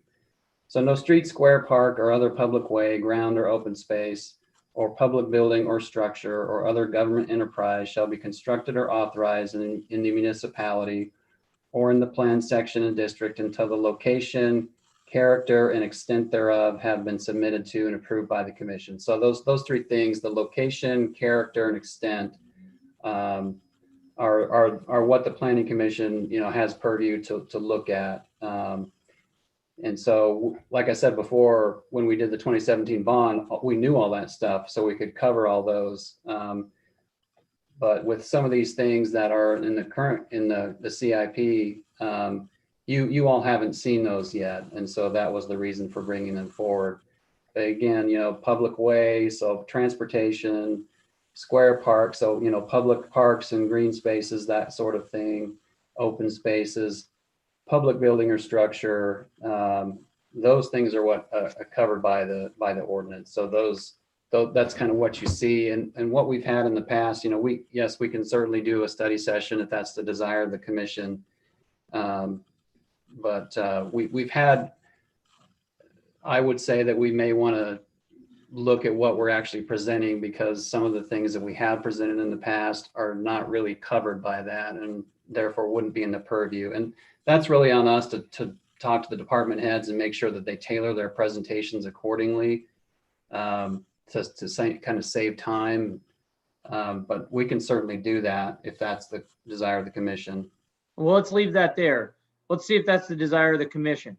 So we've heard from Janice and Kamal on it. Does anybody else have thoughts or feelings here?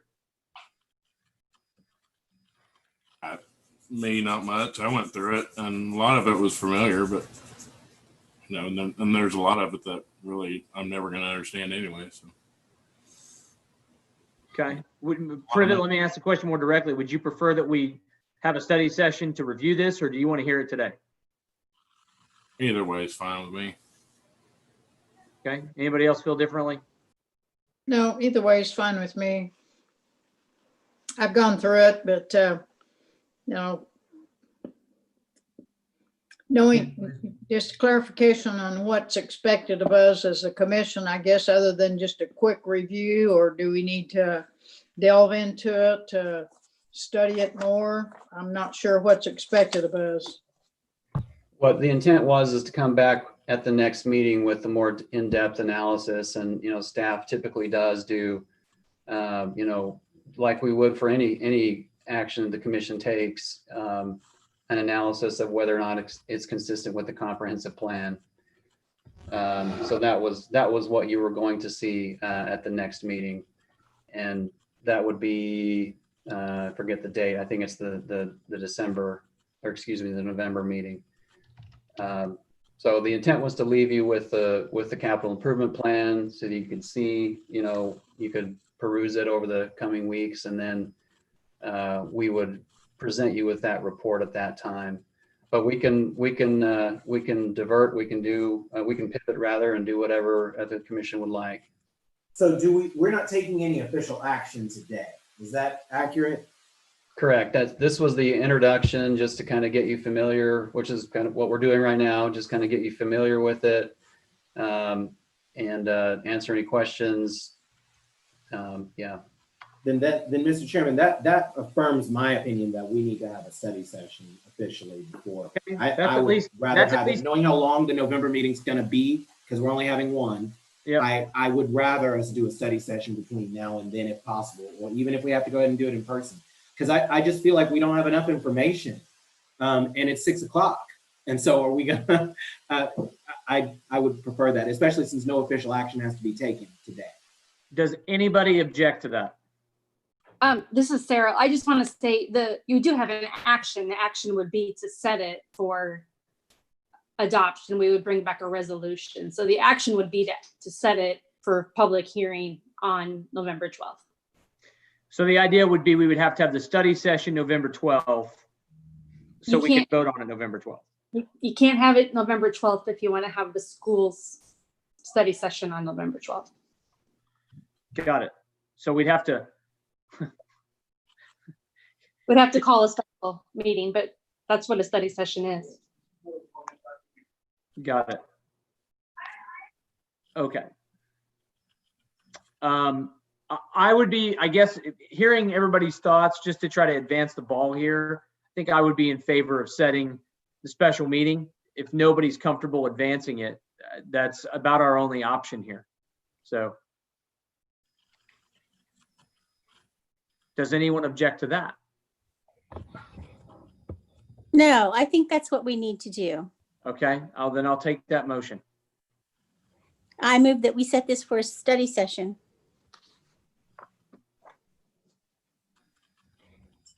I need anyone to second that motion. Second, Privet, second.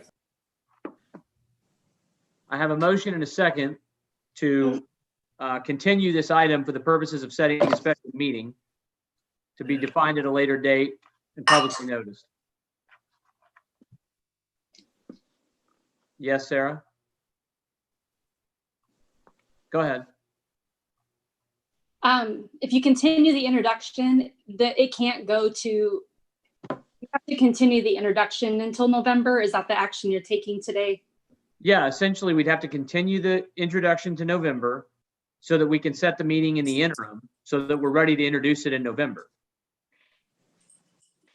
And so you wouldn't be able to hear it until December. And I would just like to hear from Erica how that affects the city council's timeline, and from legal about whether or not you then, if you're holding the study session, if you even have to introduce it, if finance could just bring it back to public hearing.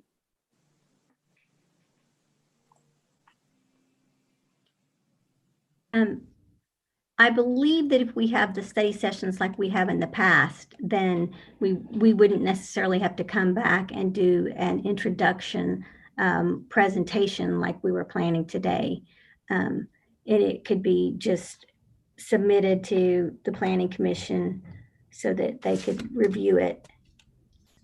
Yeah, yeah, that was my understanding as well. And you know, before we did it, well, I don't know. I actually honestly don't remember if in prior years we did, you know, a study session and then an intro and then a public hearing. But the thinking was we do it in 2 meetings. We do a presentation today, which was kind of in lieu of a study session. And then we do the public hearing. So I guess the question is, do we really have to have an introduction after a study session? I don't think so, but I believe we have done that in the past. I don't know whether it's required.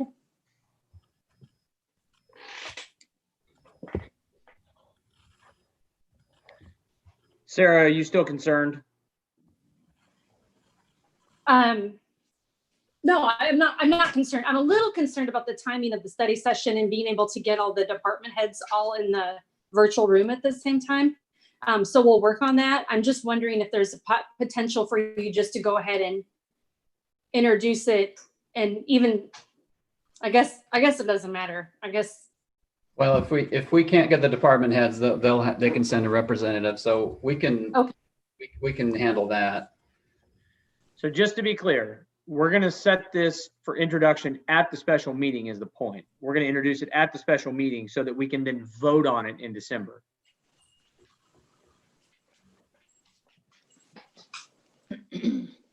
I would prefer that if that could be done at that time. I am almost positive that's what we did in the last one. We had the study session and introduced it, and then I'm almost positive that's what happened, Sarah. I think that's probably right, Scott, because we probably had the study session the same day it was introduced. That's right.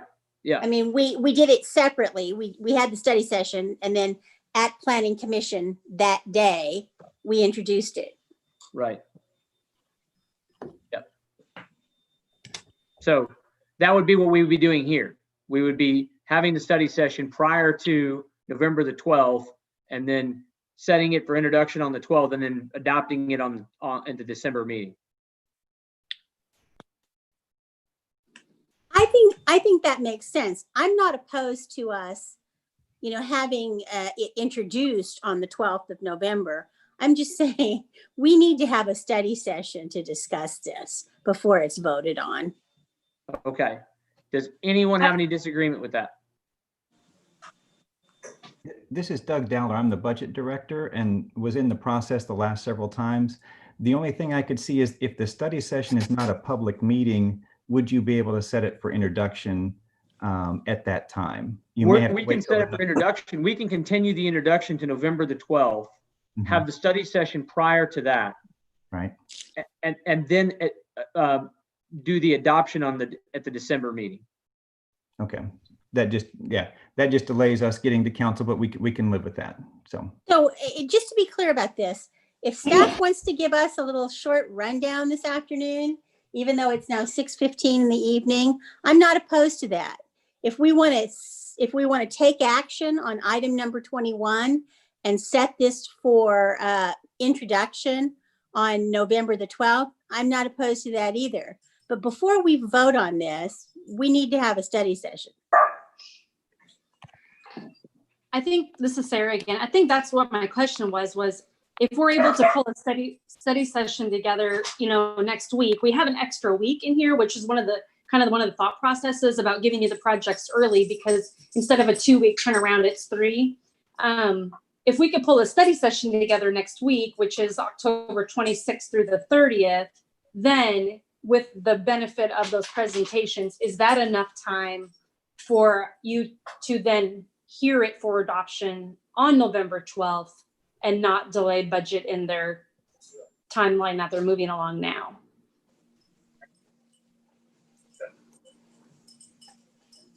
Of course, if you have the study session, you have to continue the hearing. But I'm fine with that, because we would still have the ability to not adopt it. Right. So yes. If we don't like what we heard at the study session, Janice, we can always just say no. I don't have a problem with that, Scott. Okay. Anybody else have any opinions here, or I'm going to ask for a motion? Okay. I would kindly request someone make a motion that we set for we introduce it today. We have a study session that we're going to have, and everyone understands that when we come back on November the 12th, we will have this study session, and we're not adopting it unless we've had it. Everyone's clear on this? So move. I'll take a second from any human being that's allowed to make one. Second. I have a second from Commissioner, from a multitude of commissioners. Commissioner Privet recorded the second. So we are setting for introduction. The motion in the second is to introduce and set for adoption on November 12th, the CIP, subject to the forthcoming study session that we will be notified of, Sarah, within what, a week for next week? Well, we have legal guidelines about posting, so it has to be at least 2 weeks? Wednesday, Thursday, Friday, or later. Got it. If you want to send me polls or morning, if we're just doing a special meeting, it can be it doesn't have to be in a planning commission day, obviously, so it can be any morning, afternoon. Just figure out when we can legally have it and send a poll out. That would be my suggestion. Okay. Please cast your votes.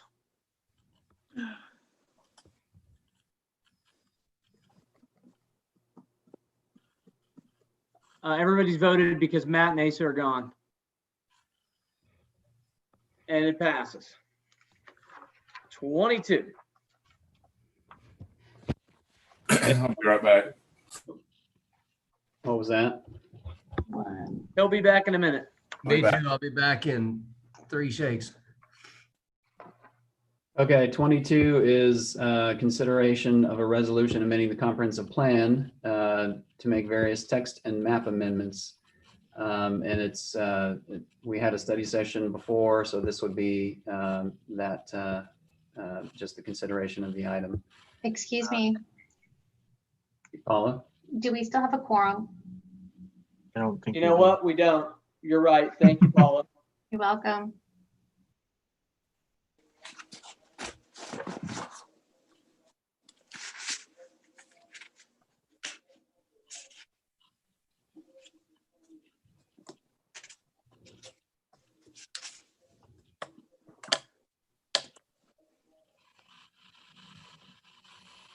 Paula, you get the gold star today.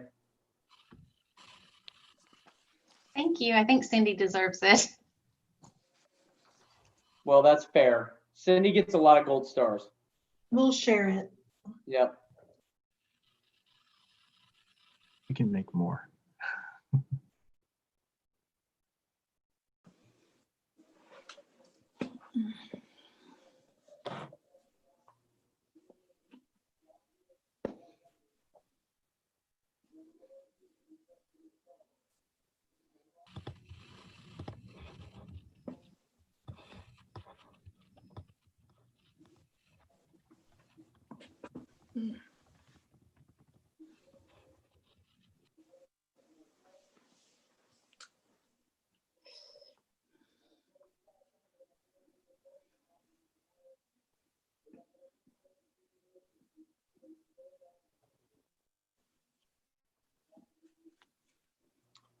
There's Rusty. All right, quorum back.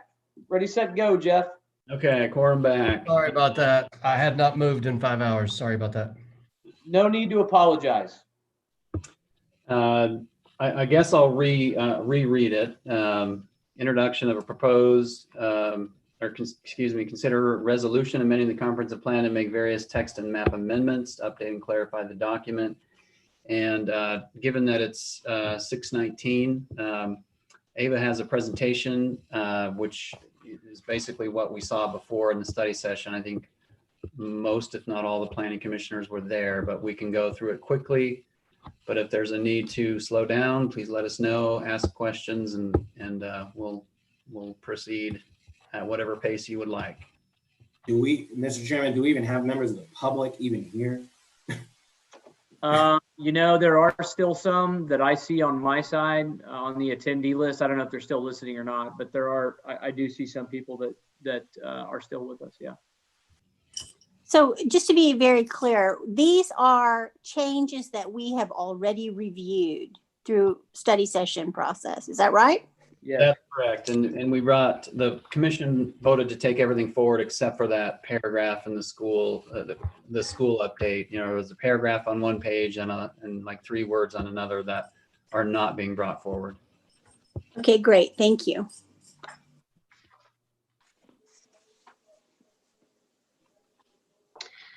Good evening, commissioners. Let's make sure that my presentation is working. Does everything look correct so far? it looks wonderful, Ava. Okay, want to make sure we've got it going. Okay, I'm going to just give a brief background just for the public record. On July 9th, 2015, the Oklahoma City Planning Commission adopted Plan OKC as the comprehensive plan of the city of Oklahoma City. This plan guides land use, zoning, and capital and private investment decisions and helps implement many other projects, programs, and initiatives across the city. The planning department is committed to keeping this document current by evaluating the clarity, accuracy, relevance, and effectiveness of the plan in its application and reevaluating changing conditions of the physical environment every few years. The first Plan OKC update occurred on December 14th, 2017. This is the second update to Plan OKC and includes various text amendments and changes to update the land use typology areas. On September 24th, 2020, the Planning Commission discussed proposed amendments at a study session and moved the following amendments forward for adoption consideration. Here is a brief outline of the changes that we are proposing this evening. Some of them are land use typology area changes, land use compatibility, service availability, street typology and new assignments, and some changes in the capital improvement planning, and then updating the amendment history. So we'll just go through this briefly since we have recently reviewed these. And so these are slides that you have seen previously. We're updating some of the text within the LUTA descriptions, and these are just to clarify some of these descriptions for future development reviews. So rural medium text changes, clarifying the typical lot sizes as well as service availability. Urban low intensity requirements for developments to have urban water and sewer utility systems. This is just some clarification. We're proposing changing the LUTA name for urban reserve to urban future, and this is just to clarify the intent of this LUTA. The city is not reserving land. We are, the intent of the urban future is to save land for future development when it is ready to urbanize with services and when it meets the requirements of that LUTA. is the same reason for employment reserve. We'd be changing it from urban employment reserve to just employment. The city is designating land for some larger industrial and commercial uses and saving an area for them to locate in the city whenever they are ready. And this is just for like large commercial developments or campus settings. So this is just clarifying that land use name. Here are some LUDA changes that the city is proposing where we're doing some cleaning up. This area is located north of the former Crossroads Mall or Plaza Mayor. As a result of some of the other zoning changes in the area and future development is more likely compatible with some of the surrounding uses as something less intense than heavy industrial. So we are proposing changing from heavy industrial to regional district. And you can see this red outlined area. This is what we'll be changing from heavy industrial. And then we're proposing it to change to regional district. And if you guys have any questions, just stop me. I'm just going to kind of go through these. Here's an aerial of that area. This kind of magenta circle, this is a TOD, a transit-oriented development location. So that's not directly related to this LUDA change. This is just what that purple circle is for in case you have questions. The second LUDA change is an area within the Lincoln Boulevard Overlay District. The Lincoln Boulevard Overlay District was adopted in October of 2018. So future development as a result of that overlay district is more likely to be compatible with the surrounding uses as less intense than heavy industrial. And so we're proposing changing from heavy industrial to urban medium intensity. Here's an aerial of that area. After looking through kind of the street view of this area, most of the businesses that I saw are like restaurants and offices. There may be some industrial uses, but this will not change the existing uses in the area. This would just affect some of the future development in the area. Here is another proposed LUDA map change. This is located just in that southwest part of the new Kilpatrick Loop connection, east of Sarah Road and west of Morgan, north of the new Kilpatrick Turnpike and the Southwest Loop. It's in this red outlined area. It is currently urban reserve or urban future, what we're changing to, and we're proposing to lift that reserve layer to the base layer, which is urban low intensity, because utilities are now present or within the distance required to connect. Here's an aerial of this area. Water is located at Sarah Road and at Morgan Road. A sleeve has been installed to extend water across 44th Street to the north, and sewer is currently being extended through the middle of the existing urban future area.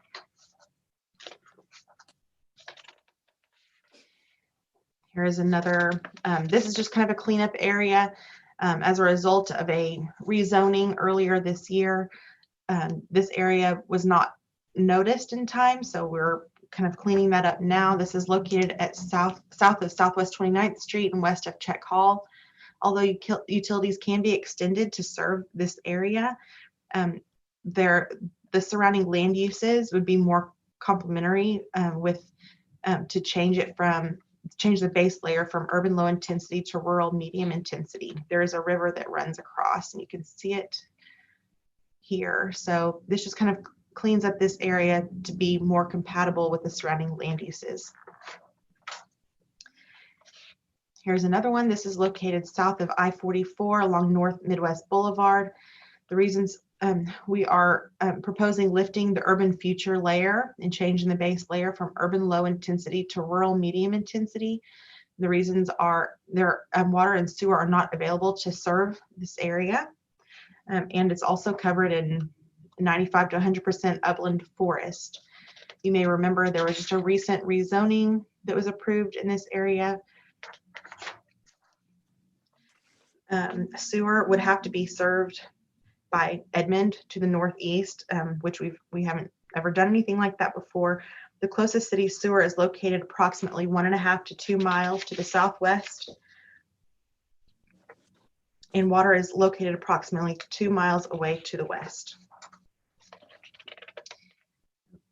Here's an aerial of that area.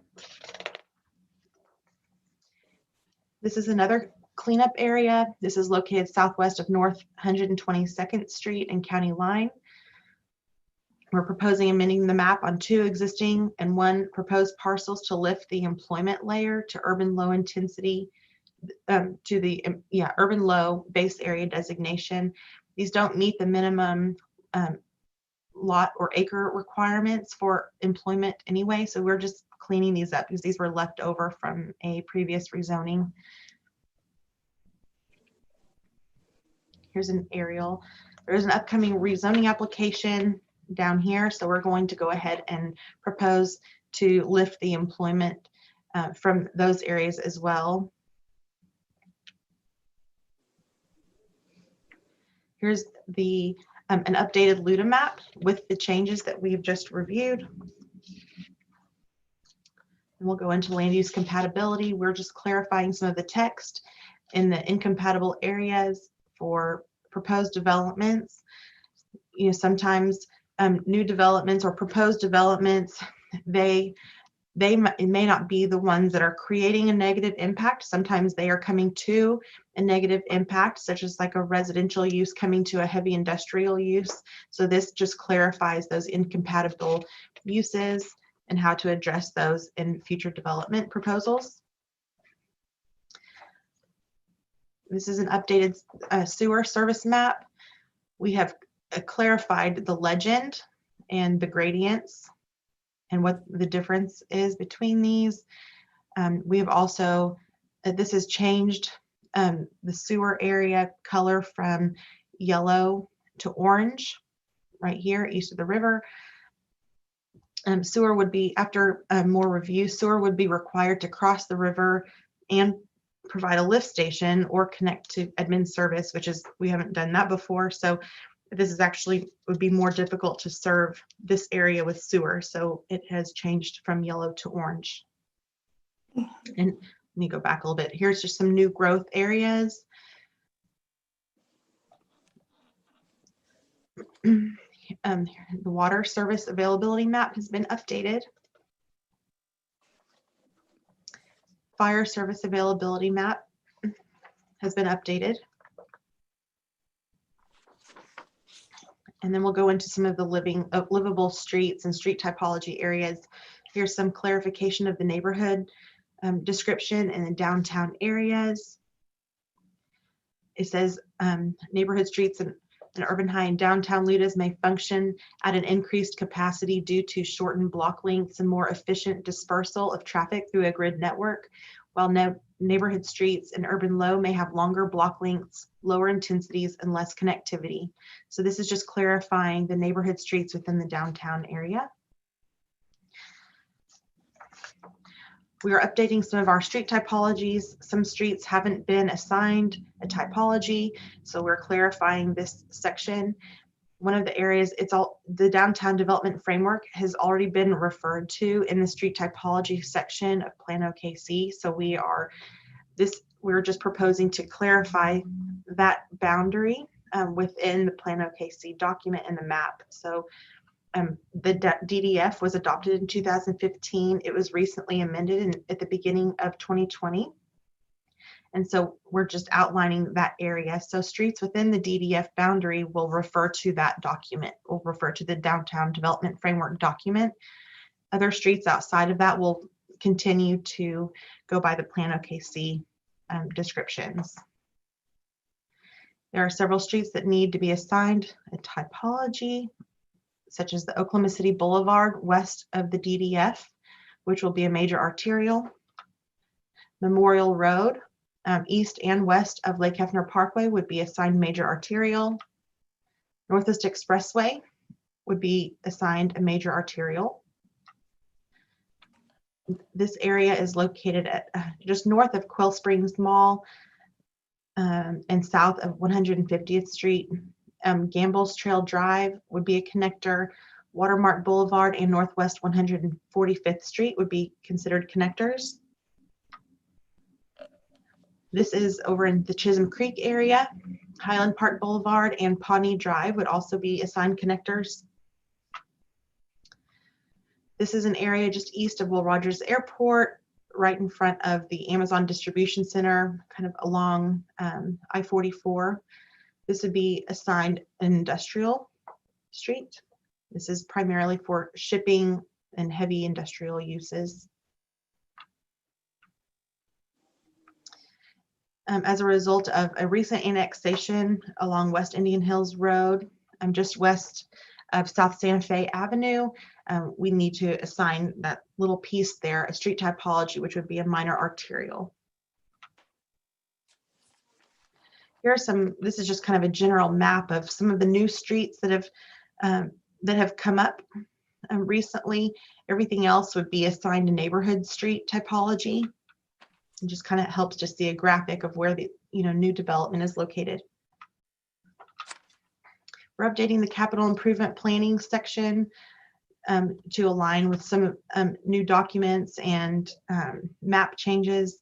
We had a couple of redundant maps that have been deleted, and they're referring back to a single map, so we don't have redundant maps within the document. We have some text changes. We've removed some text. Now within the parks section, we're referring to the Oklahoma City Parks Master Plan. Under sidewalks, we're referring to Bike Walk OKC for sidewalk infrastructure and improvements. Under streets projects, we are also referring to Bike Walk OKC for multimodal facilities, including infrastructure and improvements for bicycles and pedestrians. So here's a list of pages that are being deleted. We are keeping page 129 for the street capacity availability map. And last but not least, at the very end here, we have an amendment history, which is located at the back of the Plan OKC document. So we have a list of recent comprehensive plan amendments and the 2020 update. And with that, I would like to make a recommendation for the Planning Commission to adopt a resolution amending the comprehensive plan to make various text and map amendments that update and clarify the document. If you have any questions, I would be glad to answer those.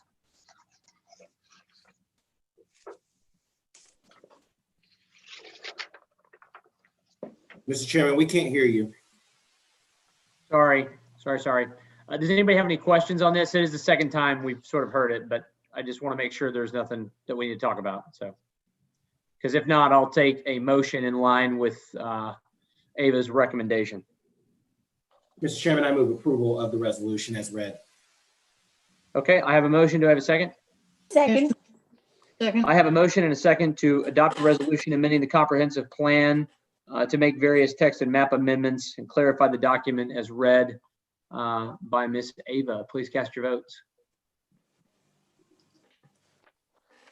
All votes have been cast, and that resolution is adopted.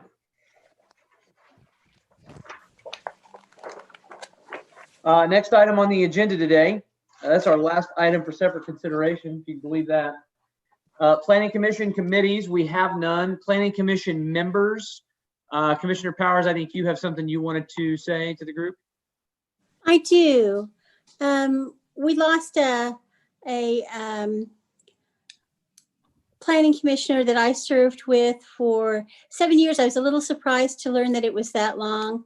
A man by the name of Buck Henry, who served Ward 3. He was just a wonderful person, a gentle soul, a very proud papa of an OU football player. During fall, when there were home games, we had to kind of expect, or when there were away games, we had to kind of expect that we might not be seeing Buck on Thursdays. But he was just he was very dedicated. He was very focused on, his position as a commissioner. And I was just very, very sad and sorry to hear that he had died recently. And I just didn't want to let his passing go by without saying something about it. And then I also have to confess that I think I voted yes on item number 15 when I had announced that I was not going to support it and did not intend to. So I've already made Cindy aware of that, and I don't know what else I need to do about it, but so those are my two confessions for the day. Got it. I would just add to your comments about Buck Irwin. I've come to appreciate Marnie Taylor, who was on our call earlier as a protest, and she was on the Historic Preservation Commission for 10 years. Like, what a thankless amount of community service. And it's no different if you look at Buck Irwin's, background, sort of CASA, Leadership Oklahoma City. He was the Mustang High School Touchdown Club president, and a city planning commissioner, and it was on the Jim Thorpe Award Committee. These are things that, people don't appreciate, but somebody's got to do them, even at 6:30 in the evening, gang. So, just our condolences to his family. His wife's name was Stacy, and they had 3 children, Bronson, Brooke, and Hope. So our condolences to them, and we're grateful for his service to the city. He really was just a wonderful person and a gentle soul, and always willing to pitch in and do whatever needed to get done. Yeah. Anything else, Janice? Not from me.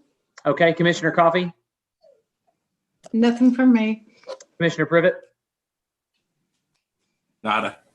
Ankle gone. Asa gone. Commissioner Pennington? No, sir. I've spoken enough today. Commissioner LaForge? No, sir. Okay. Two quick things. Susan sent me a email regarding the continuances that we can discuss them. So what I would just say is, if you are aware of just an opinion you have about an item that's going to be continued on the continuance docket, and you just want to jump in and say, hey, I'm concerned about your signage, or hey, I'm concerned about your parking, or hey, I'm concerned about your street, or whatever, just to give them that feedback before it's continued, we can legally do that. I just thought I would pass that along to you, that she'd circulated a memo to me, or I'm sorry, an email to me to let me know that from our discussions. And I appreciate her doing that very much. The last thing is that school district study session that's set for November.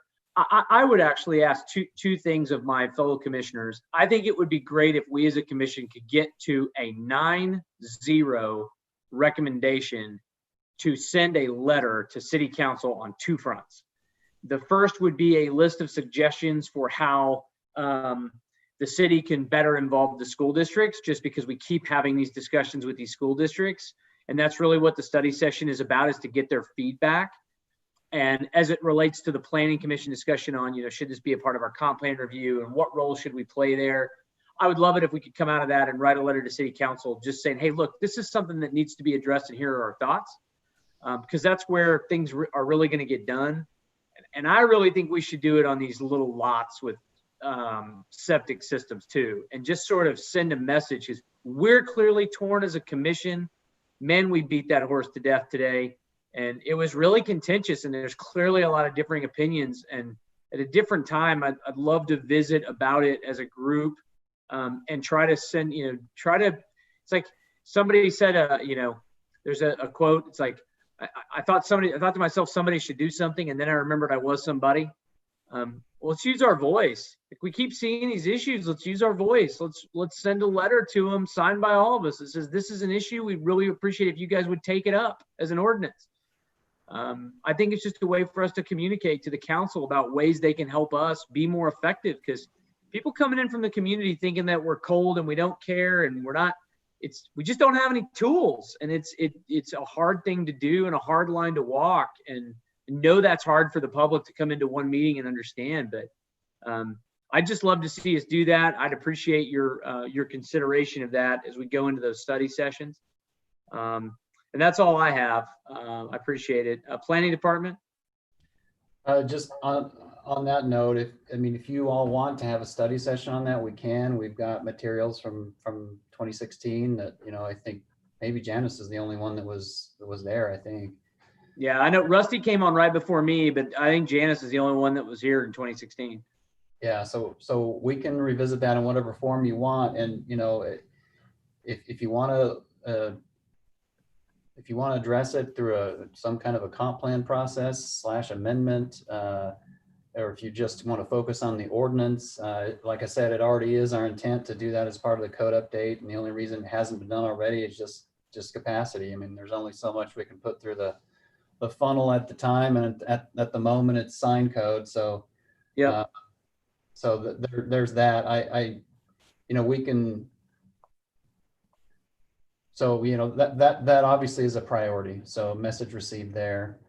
I was also going to talk briefly about traffic calming and report back on that, but maybe what I'll do is send out an email given the lateness of the hour. we would love you for that, Jeff. And that's all I have. Appreciate it, man. Development services? Nothing. I think I heard nothing. Okay, We're good. We're good. All right, municipal counselor's office? They gone. I think so. Yeah, hearing nothing.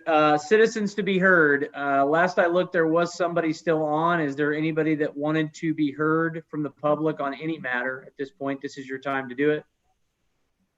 *9 to raise your hand. Alt-Y will do it as well. Okay. Well, hearing none, there's no other business, so I take a motion to adjourn. Mr. Chairman, I happily move that we adjourn.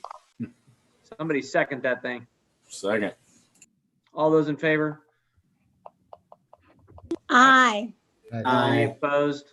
See Hearing none, we are adjourned. ya. See y'all later. Good evening.